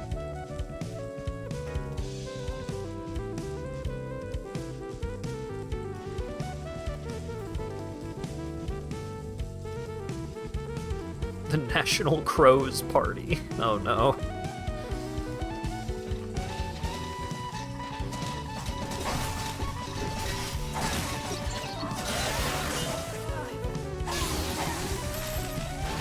Man, I need some new pants or something.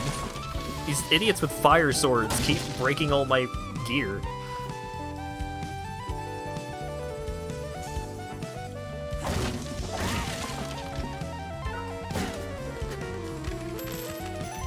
You drop bullet metal. Yeah! Thank you. Fish.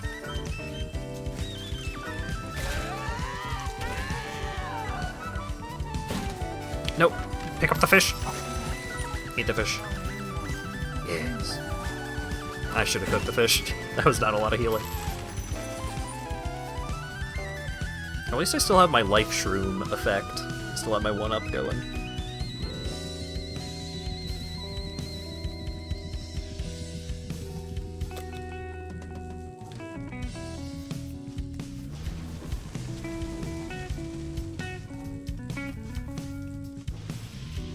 Keep second-guessing myself on the map. I should probably start carrying around If I'm doing, like, more prolonged exploration stuff, I should probably carry around a snail so I can poison myself on command.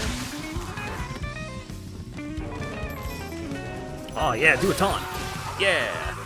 Thank you. Get some brain shroom?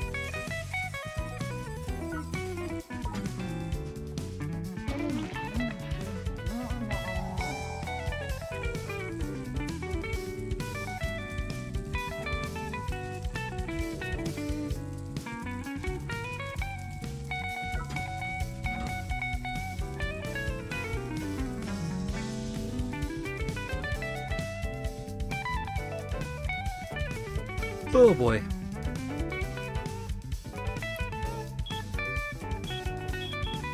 I don't think I've actually killed the boss in Shimameno yet. I guess I should do that while I'm on this exploration-based venture. Although, how full is my inventory? I got space. Ooh, I got plenty of space.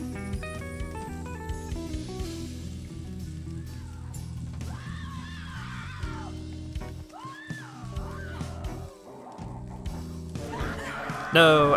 I was trying to do a sneak attack. Oh. Alright. You hush.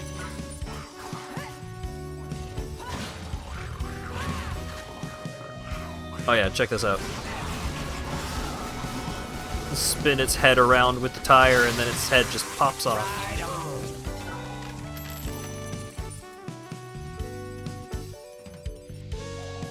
Oh wait, is that a stamp machine? No.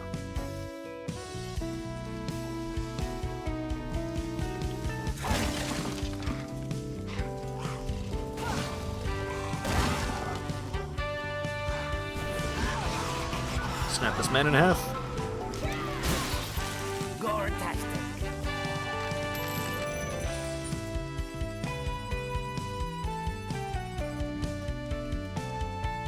Close range cerebral bore. A little bit.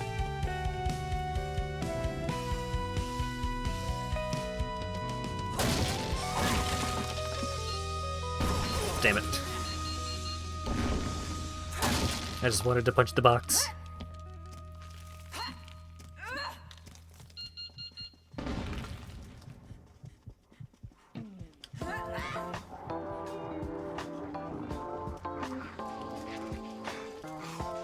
Oh right, I'm using the wheelie weapon. Let's see if I can like try and aggro a bunch of people into following me. All right, another person join the party.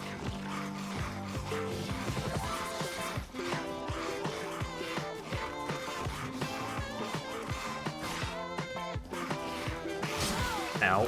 Oh, that's a lot of damage. Well, that's a lot of damage. Alright. Go! You get back here. Yeah! No, there was another one! My life shroom!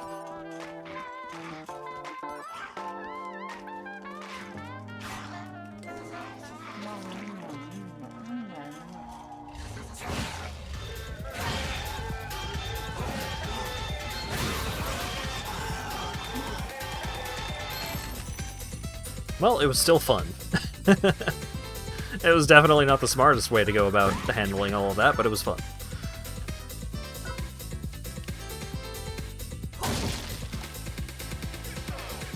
No.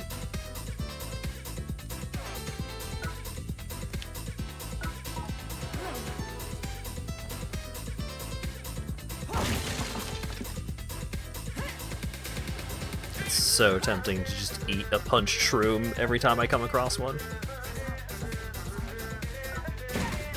This is a goofy Burke art.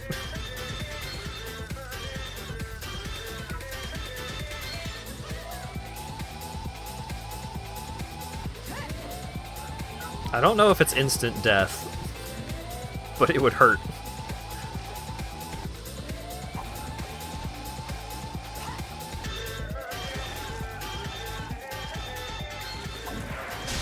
Yeah.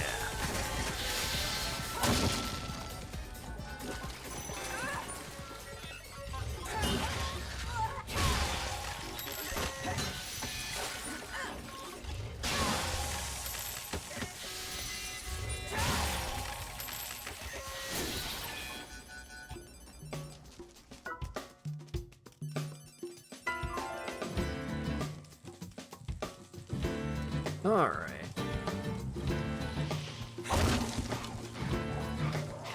I'd like it if one of you fellows around here dropped shirt, pants, hat, just a piece of clothing, weapon. No, I don't need that.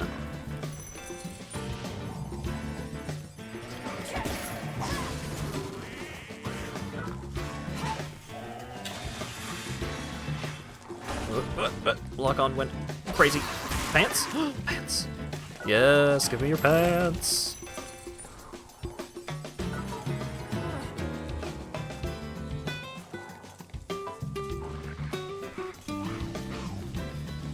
Shirt?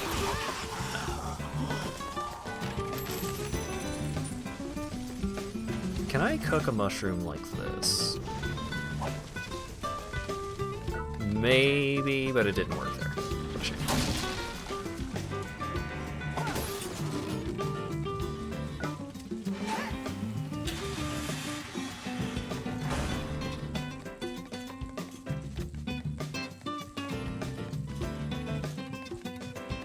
Oh, shimmy!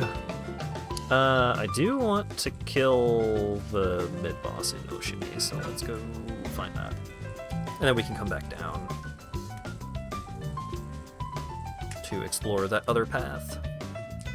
And I'm pretty sure I have enough cash saved that even if I do get put in the dumpster, I will be able to get my stuff back. And also my character, I guess.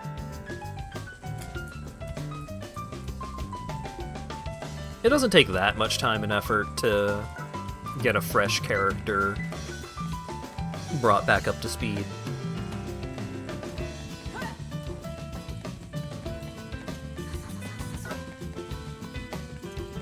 I would be much more bothered if I lost my stickers than if I lost my character. I guess if I overcapped the character, then I'd be pretty bummed out to lose him.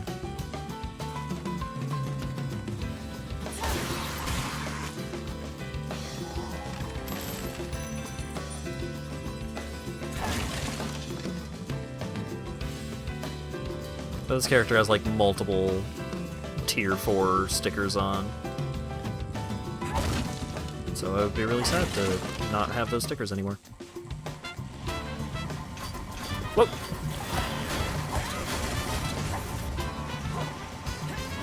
Just punch a little bit downwards. Okay, have the enemy killed instead. Fantastic.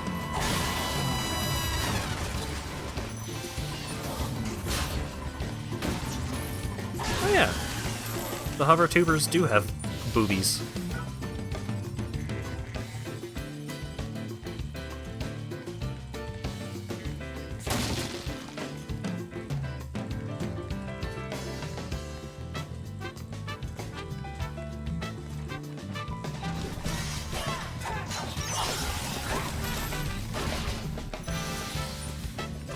I am running out of weapons, which will be a problem if I intend to actually kill some of these bosses.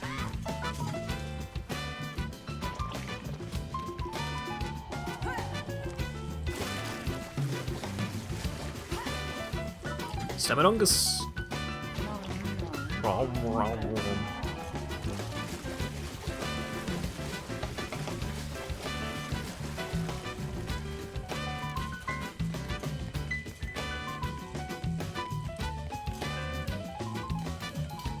Oh, okay. Here's the boss. Shouldn't be too bad with the... whatchamahoo's it? The iron.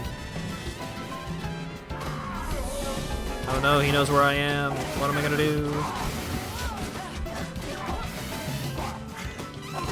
What a terrible shame.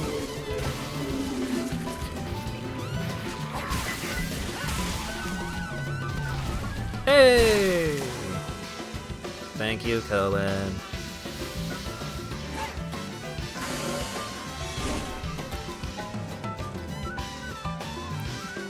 I got the kind of metal I need.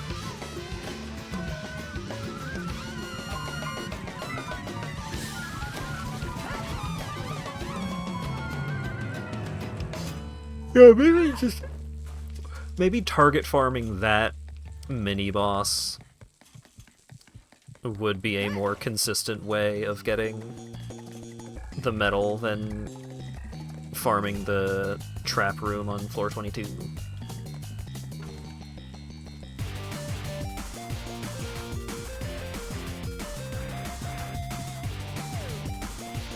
I guess I should check to see if that floor is locked somehow. That floor that I have not been to.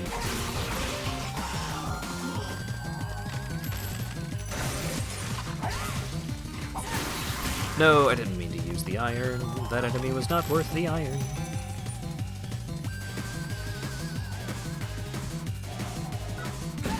Oh! I managed to actually get that box. That box is like really weirdly positioned, so it can be difficult to actually open it up where it is.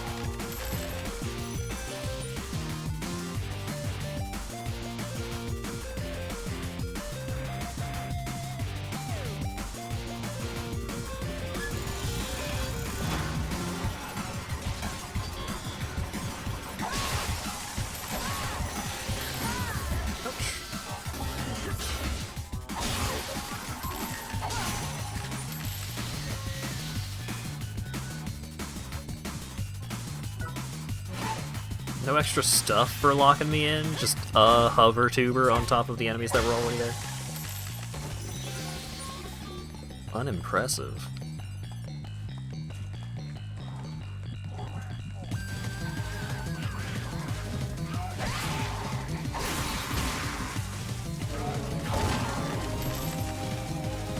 Excuse me, Mr. Hater, I would love for you to drop DoD Black Metal.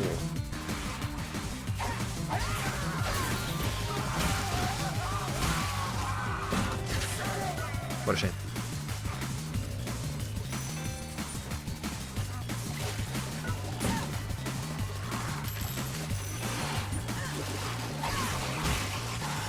Whew. 13,500 damage on that crit. The saber that I'm using is currently one of the strongest weapons that I have. And in theory, I could just use the Happy Wheeler armor that I have and some of these to explore some of the higher up levels. Like, that would probably be a functional loadout. But I want to use the cleaver because I have the sticker for it.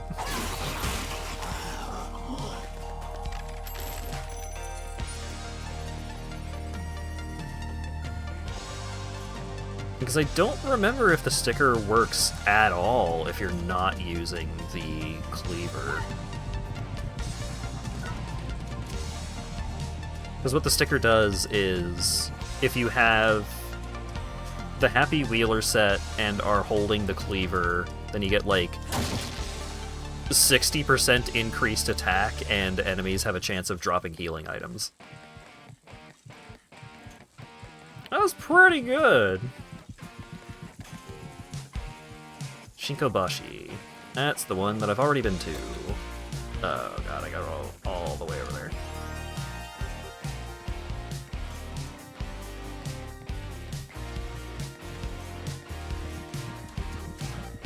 What I wouldn't do for a Staminungus.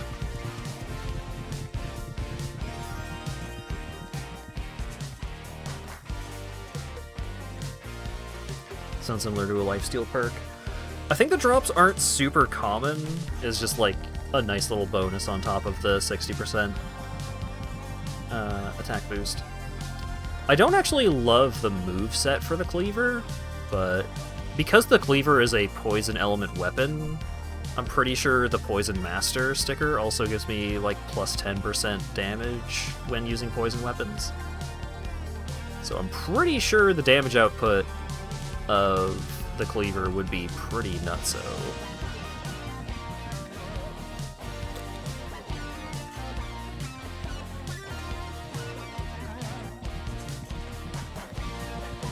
And currently the Happy Wheeler set is just some of the best armor I have access to anyways.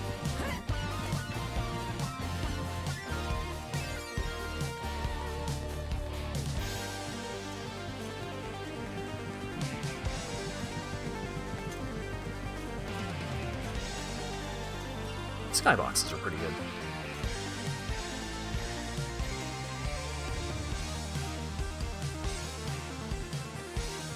What?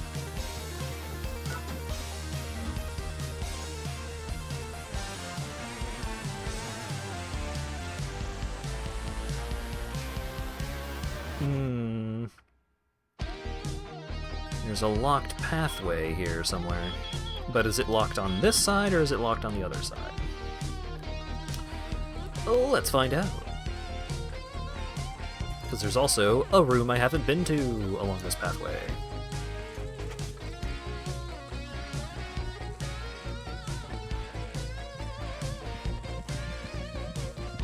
Oh boy, tons of treasure chests. I hope nothing happens. What a shame.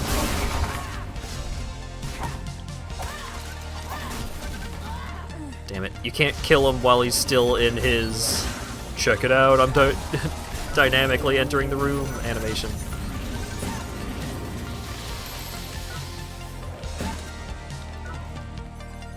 But I frickin' wound my way around him before he actually started being vulnerable to death. Which doesn't work against that guy. You can only attack that guy from behind. He is completely invulnerable to attacks from the front. Nice. Let's grill up this life shroom. So we have another backup. Okay.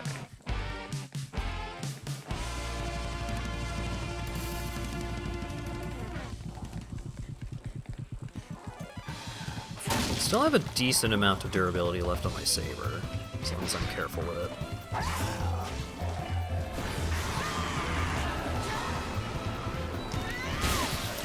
Two thumbs up. Two thumbs up.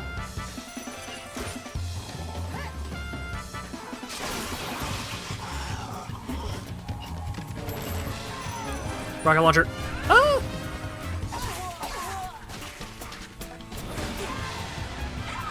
Snap them in half. Oh yeah.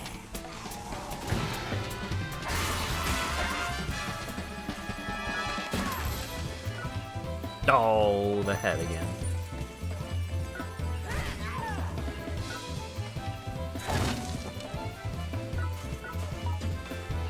I don't need head, I need shirt. I need pants. Actually, I think the legs might be the only part of that set that I don't have yet. I think I might have the shirt.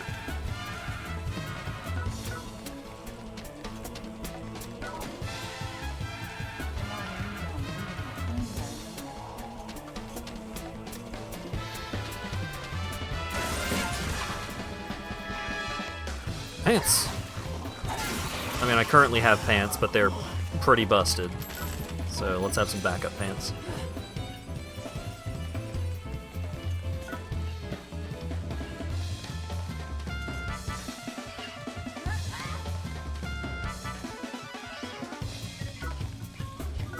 Aluminum can. Hot diggity. I don't have 10 of those in storage. This is great news.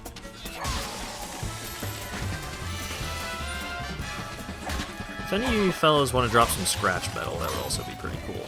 Like, I don't need as much as bullet metal, so I'm not gonna beg, but it'd be pretty cool if you could drop scratch metal. They didn't. Unfortunate.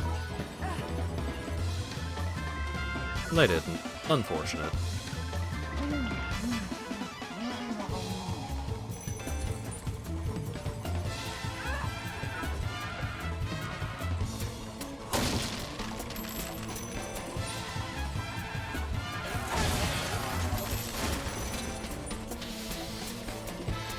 Time travel doesn't exist. Oh shit. Come on, come on, come on, come on, come on. Yeah!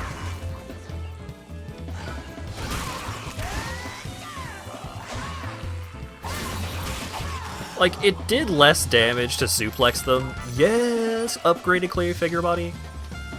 It did less damage to suplex them than if I had just, like, walked up behind them and stabbed them with my saber, but the suplex is just so much fun.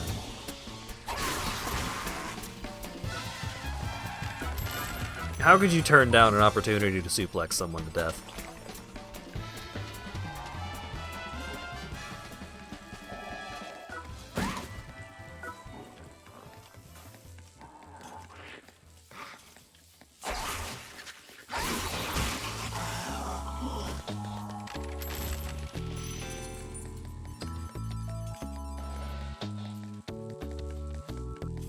And the lock was on this side. Wonderful. So now that route is opened up, so let's go find the other pathway. Oh my god, it's at the beginning! Let's go find the other route so I can mark the other floor, room, place on my map. That guy's gonna come up.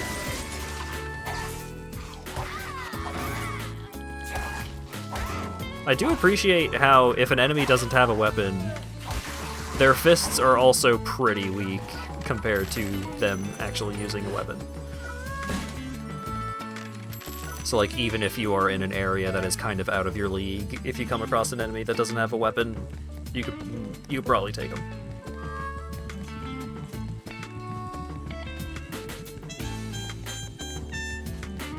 Still gotta be careful.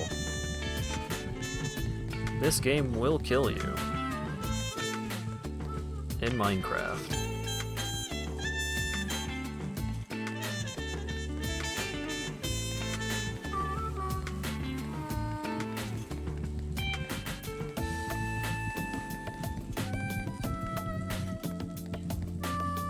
Okay, here's the crossroads.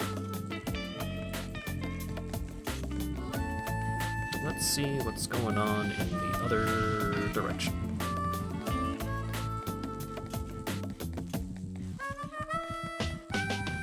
Wow, it was right here. Fumibana!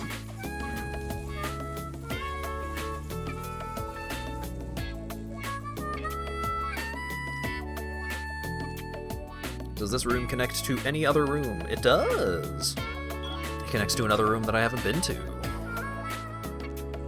Let's just let it roll, I guess. The deeper and deeper I get into this excursion, the more sure I am that I am going to not survive the excursion.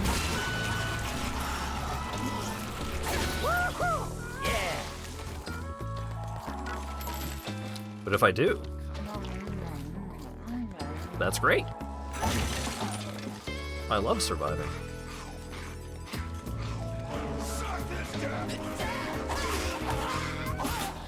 You fool! He's got a rocket!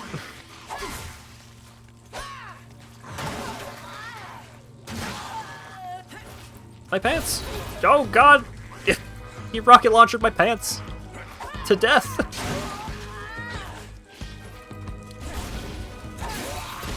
That's enough out of you.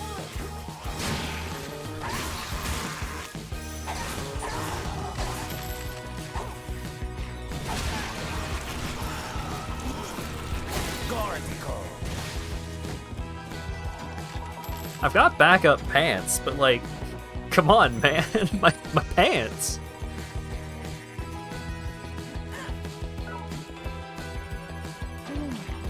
I was wearing those. Long-range pantsing procedures. Oh, Komodo dragon.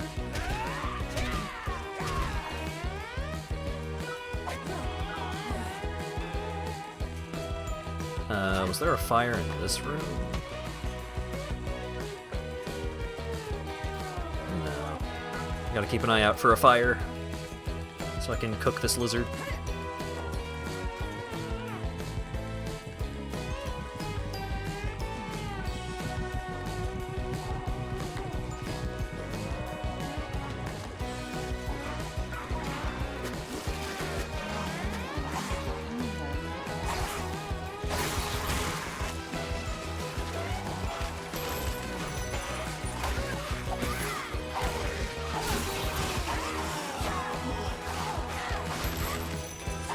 Well, thank you for poisoning me, sir.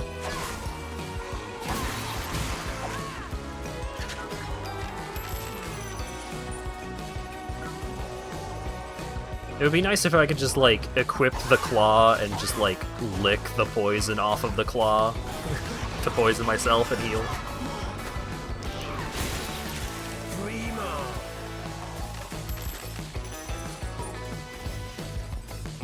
Alright, cooked lizard acquired.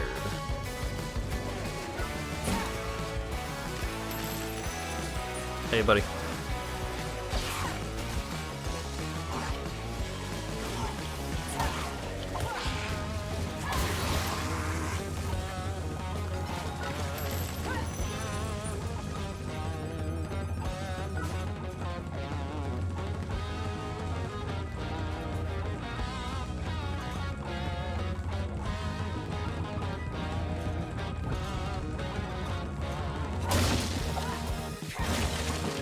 The saber is almost out of durability.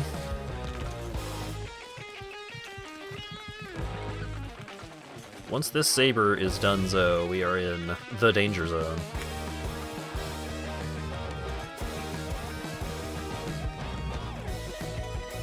Well, we found the next floor. Oh god, there's so many unidentified floors. Aotobashi.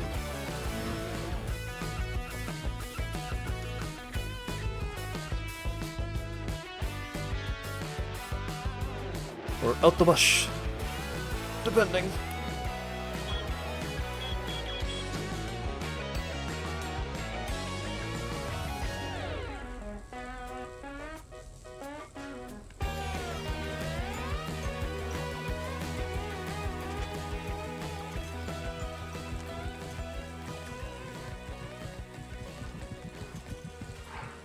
Oh shit, it's the maze level!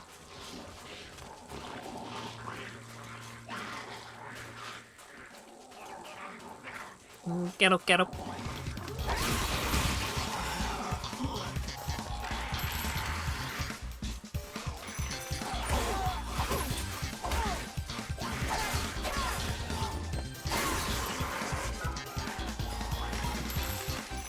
Another staminums. Oh, there's a hater. I see. Oh shit, my saber is broken. This is bad.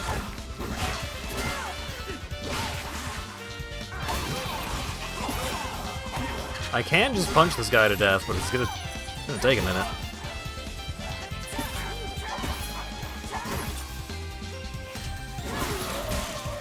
Unless I use a rage move.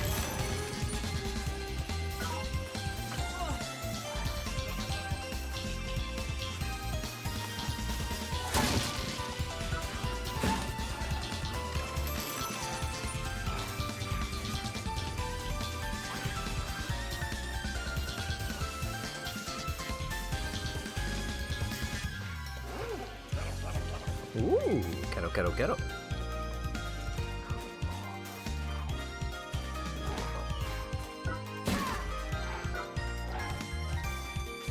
I don't need a motorcycle blueprint. I already got one.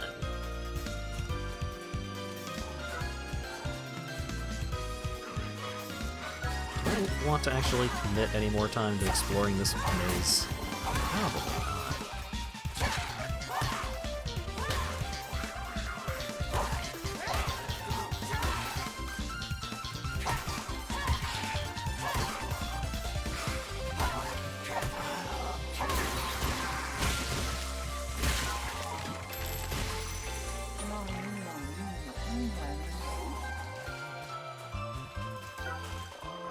Got a nail gun, I guess?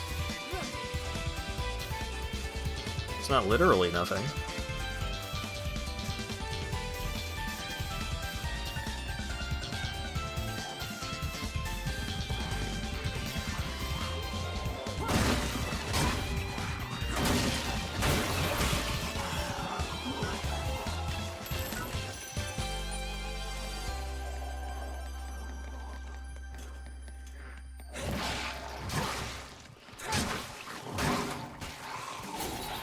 spear's already broken. Oh boy. Yeah. No, my shirt.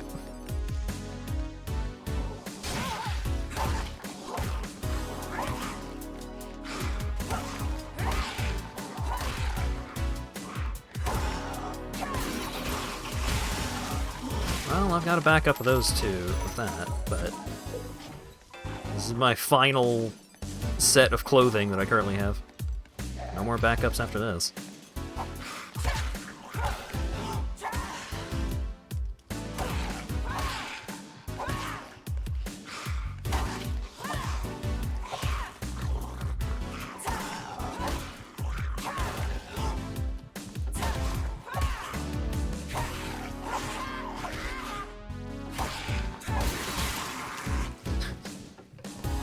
These real slappers only kind of fights I'm coming across at this point.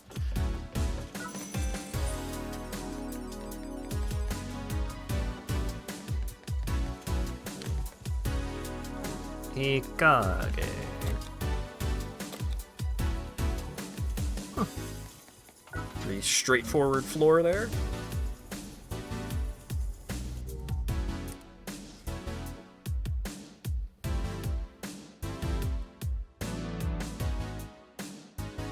Oh, there's a hidden shop here.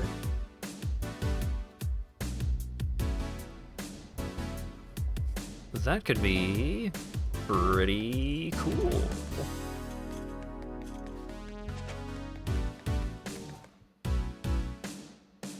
It's still a bit of a trek to, well, if I could find the Tomiyama elevator, and then take that down to Akami, that would be pretty safe.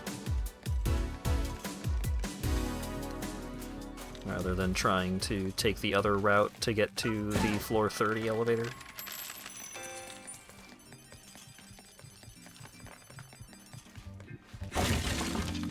Hey, chocobo music.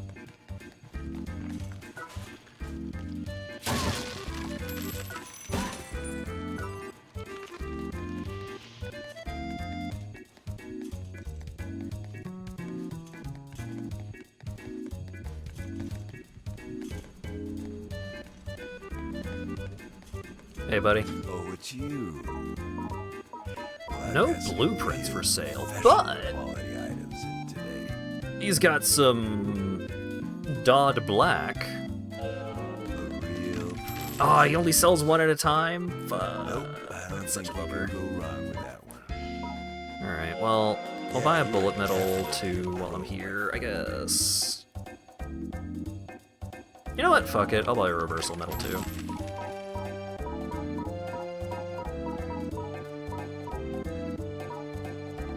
Candle Wolf is super easy to farm, so I don't really care about the others. I'll see you around. Alright, well, that's still good. No blueprints is a bit of a bummer. Only able to buy one DoD Black is a bit of a bummer, but that's still very good for me.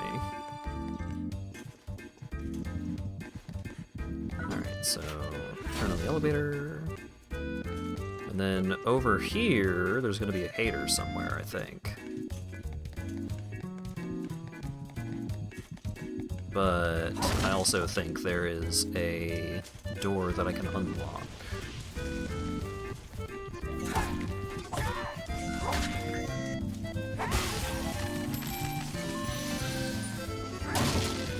So I would like to unlock the door, then go back down to Akami.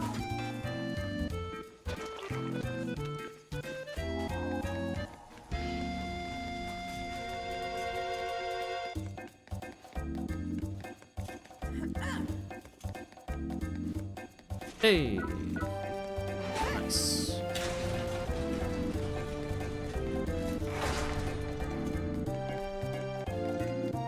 Since I've got the Staminungus, I can do a quick little check of over here, see if there's anything cool.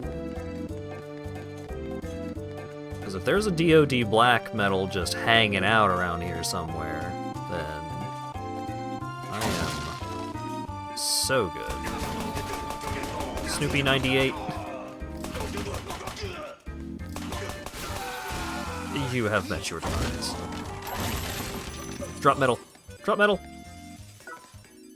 Staminungus is nice. I'll get me back to the elevator faster.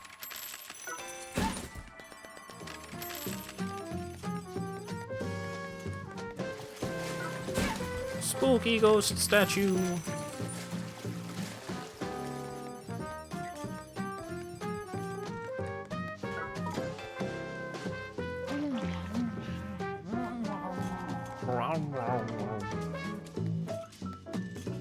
I guess when I go down to Akami, I could also go up to the floor 22 trap room.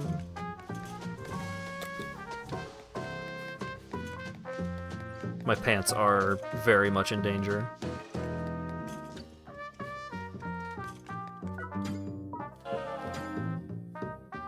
Tomiyama!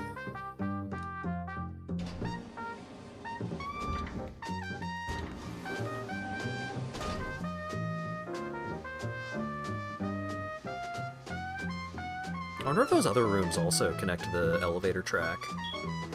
The side elevators, I find, usually only connect, like, 2 rooms. There are a bunch of rooms along that path.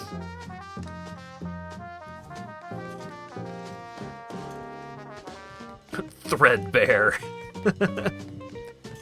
That's a good name for a clothing damage status effect. Or just, like, condition level.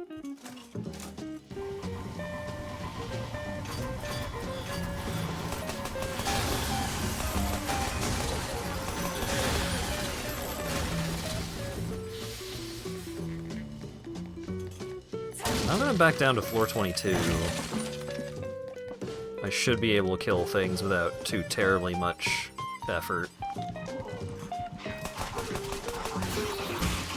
These dumb slappers-only fights should not be quite as severe. I would like the claw, please. Want some decaf coffee? I would love a muffin. Like a chocolate muffin. Or a bagel.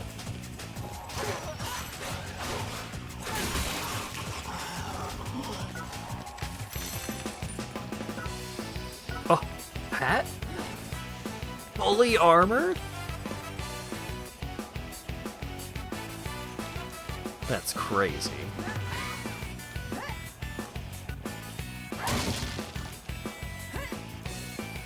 Pumpkin spice mini scones?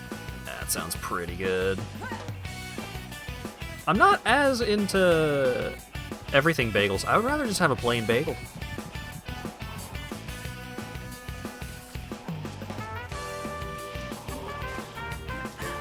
I don't remember what it is on an everything bagel that I'm not a big fan of, though. Because, like, I don't think I dislike sesame seeds or poppy seeds or anything like that. I don't think I dislike anything that's on an everything bagel. I think it might just be I prefer a plain bagel. Some basic like that. The fucking sword fucker's back again to obliterate my pants.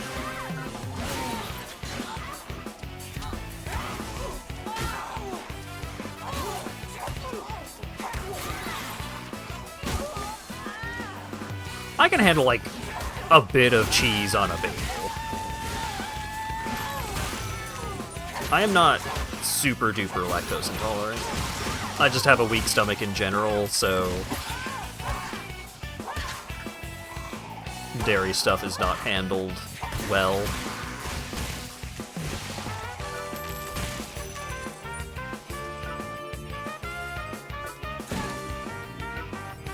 I have a low constitution score.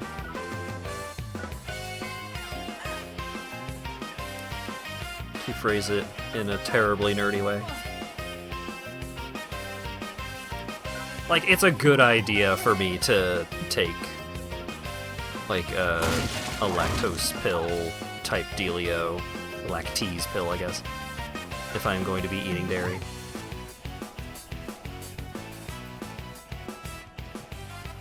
I believe it does help. But the thing might hurt my stomach anyways. But then again, it might not.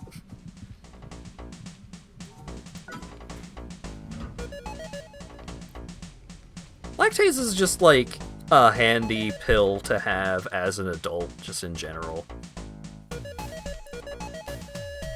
Because a lot of people will develop some amount of lactose intolerance.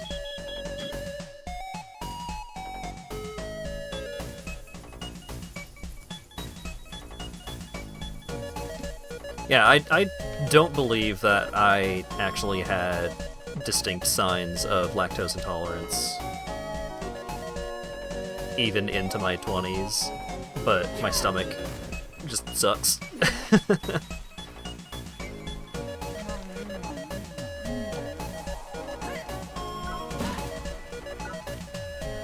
So, taking the, you know, Lactaid or whatever generic brand lactase pill helps. It gives me a chance to not have a stomach ache if I drink a big milkshake and have ice cream. Knock me out of my rage move, jerk.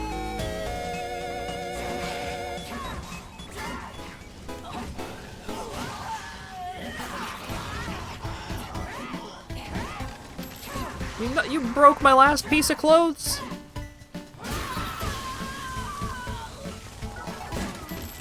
I'm taking your shirt for that. Yeah. How do you like that? This is like so barely a shirt.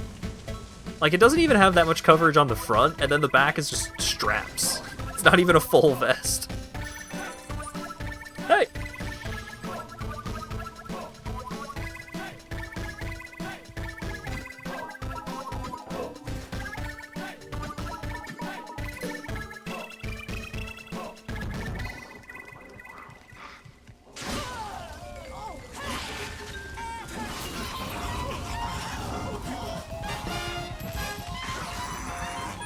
Dinosaurs lost? Well, how'd you manage that?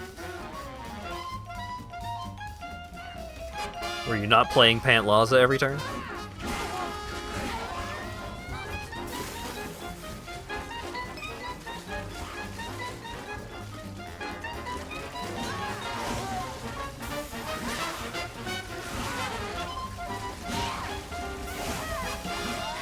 The Lagroin Precon?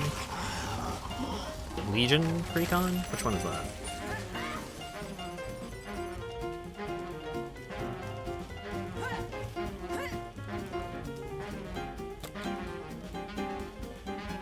Oh, the Caesar's Legion.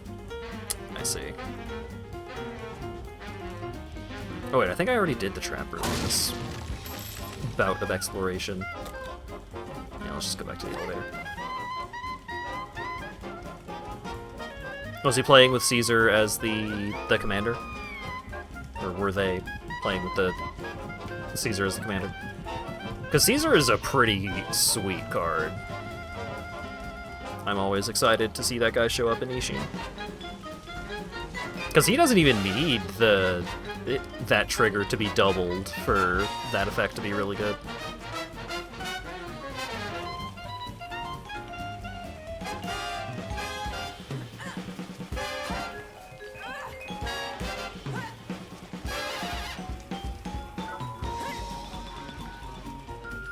Battle of Hoover Dam and the nuke that makes 5 1/1s. Nice.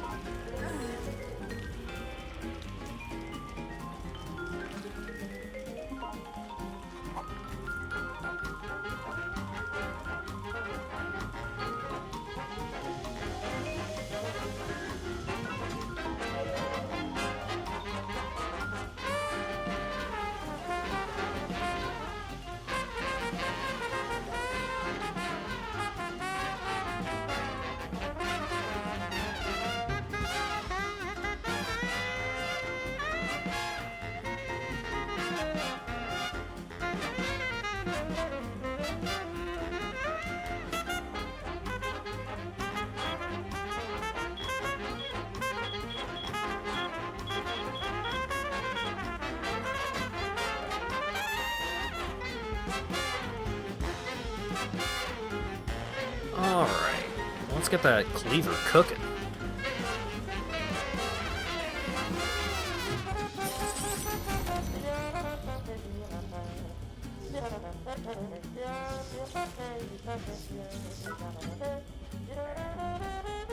Ooh, and we can get the loaded glove cooking as well. Nice.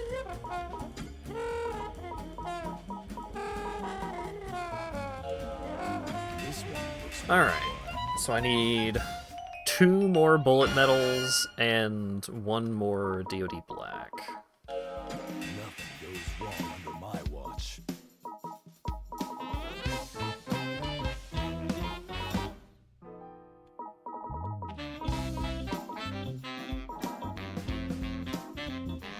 Okay, so that's being upgraded to +4, so I don't really need the milk green. Let's get that up to +4, I guess. Oh, I'm out of splithium. Damn.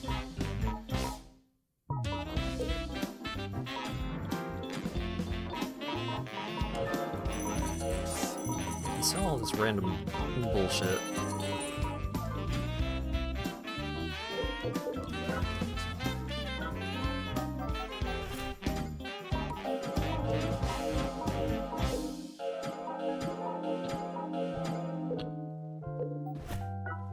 Wait, what needed the reversal medal? Wasn't that the rocket launcher?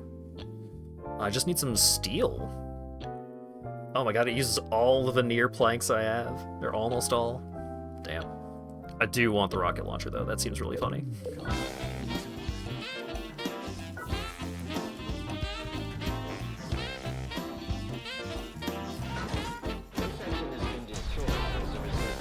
100% defense failure.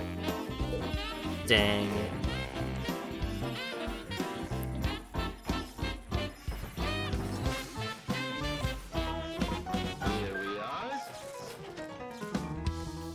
I did complete a quest though, didn't I?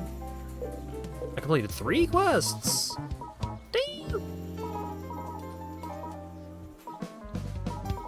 Are there any quests that give milk blue, scratch, DoD blue? Are there any quests that give DoD black for sure? Dida Tenora with a poison weapon. I can probably do that. But I also need several bullet medals.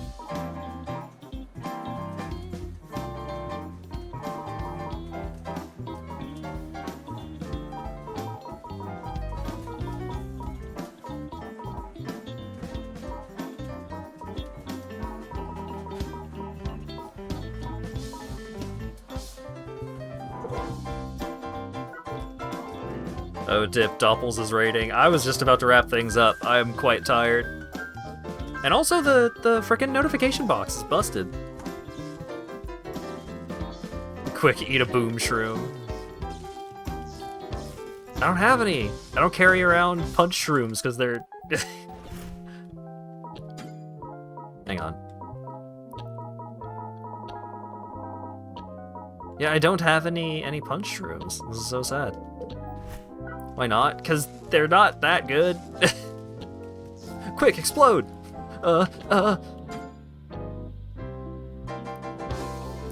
Blew up Burke's dinosaurs. Yeah, the Fallout precons all seemed pretty cool, but I mean the New Vegas one.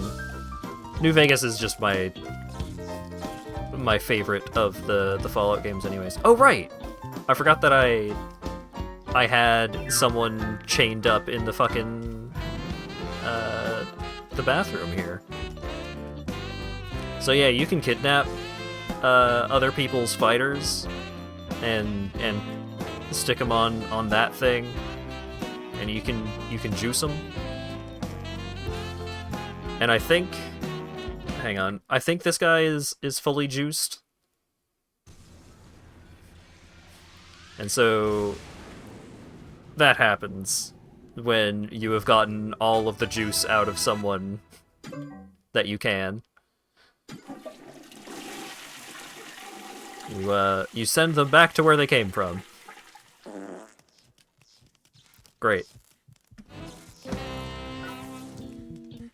Is this Rim World? A little bit. What did I get as the prize? Aluminum scraps. Sure. Candlewolf Black? That's pretty good. Hover metal is handy. It's good to have more hover metal.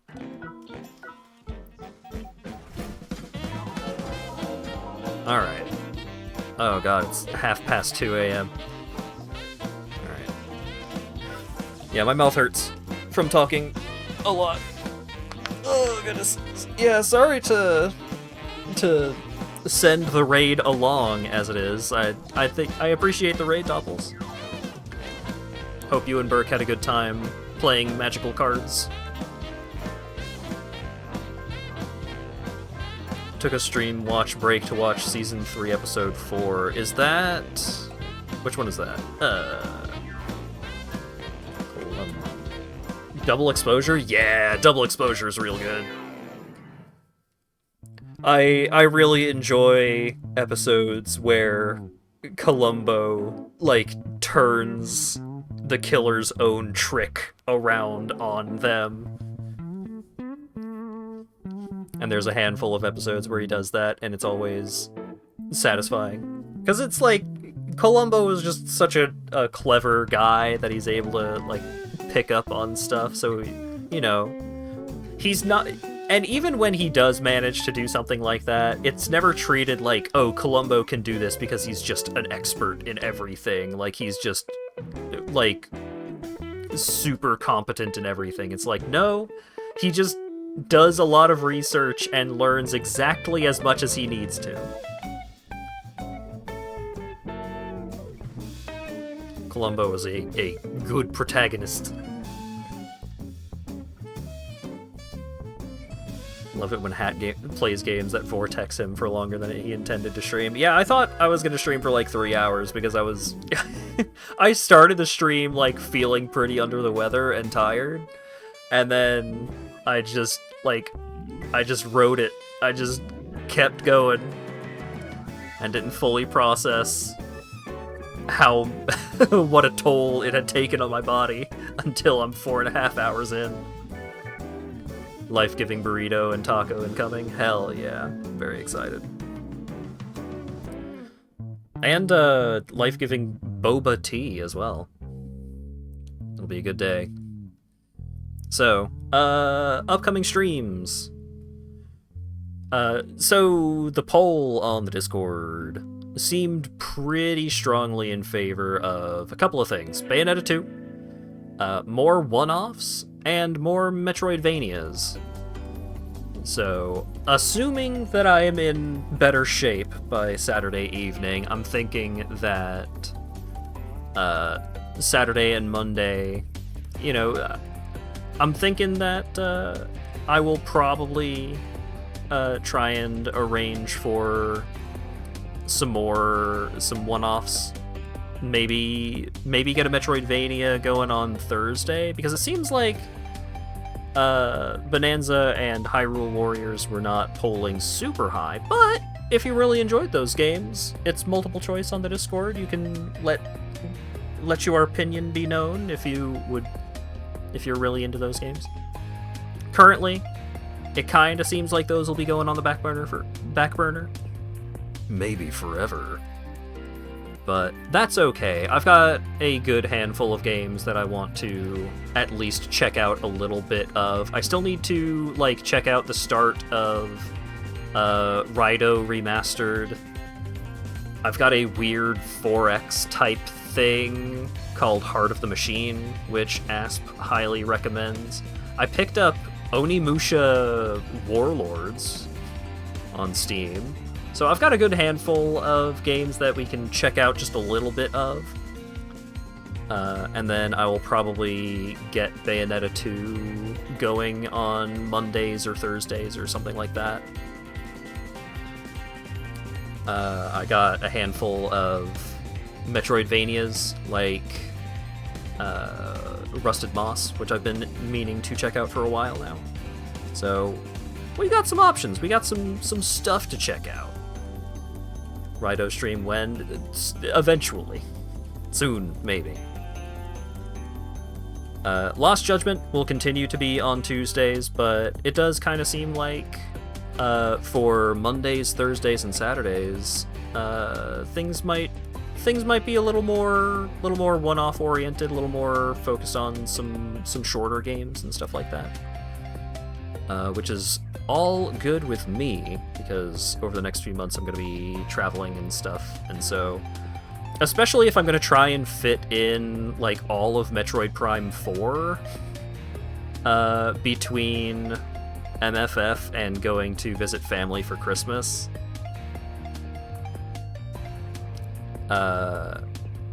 Yeah, I'm probably not going to be starting a whole lot of long-running games for the next little bit. Gotta play Expedition 33. Yeah, Clair Obscur is super duper good. Highly recommended. And even one of the great things about Clair Obscur is that even if you're not in it for like a 60+ hour RPG, if you just focus on the main story, that game is not super long. It just has a huge amount of side content. So it's very versatile in that regard.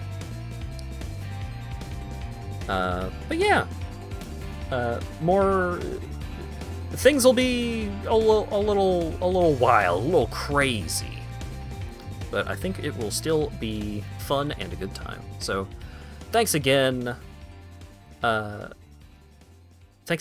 for the gift sub and Doppels for the raid. Personality revolves around a Final Fantasy. You gonna play it like an insane person? Hell yeah. I 100% of that game and enjoyed it a whole heck of a lot. And it's well worth it.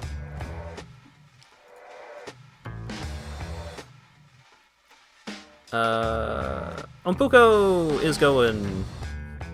Umpuko has added 1,200 new Alan Wake sounds to the sound redeem. Hell yeah.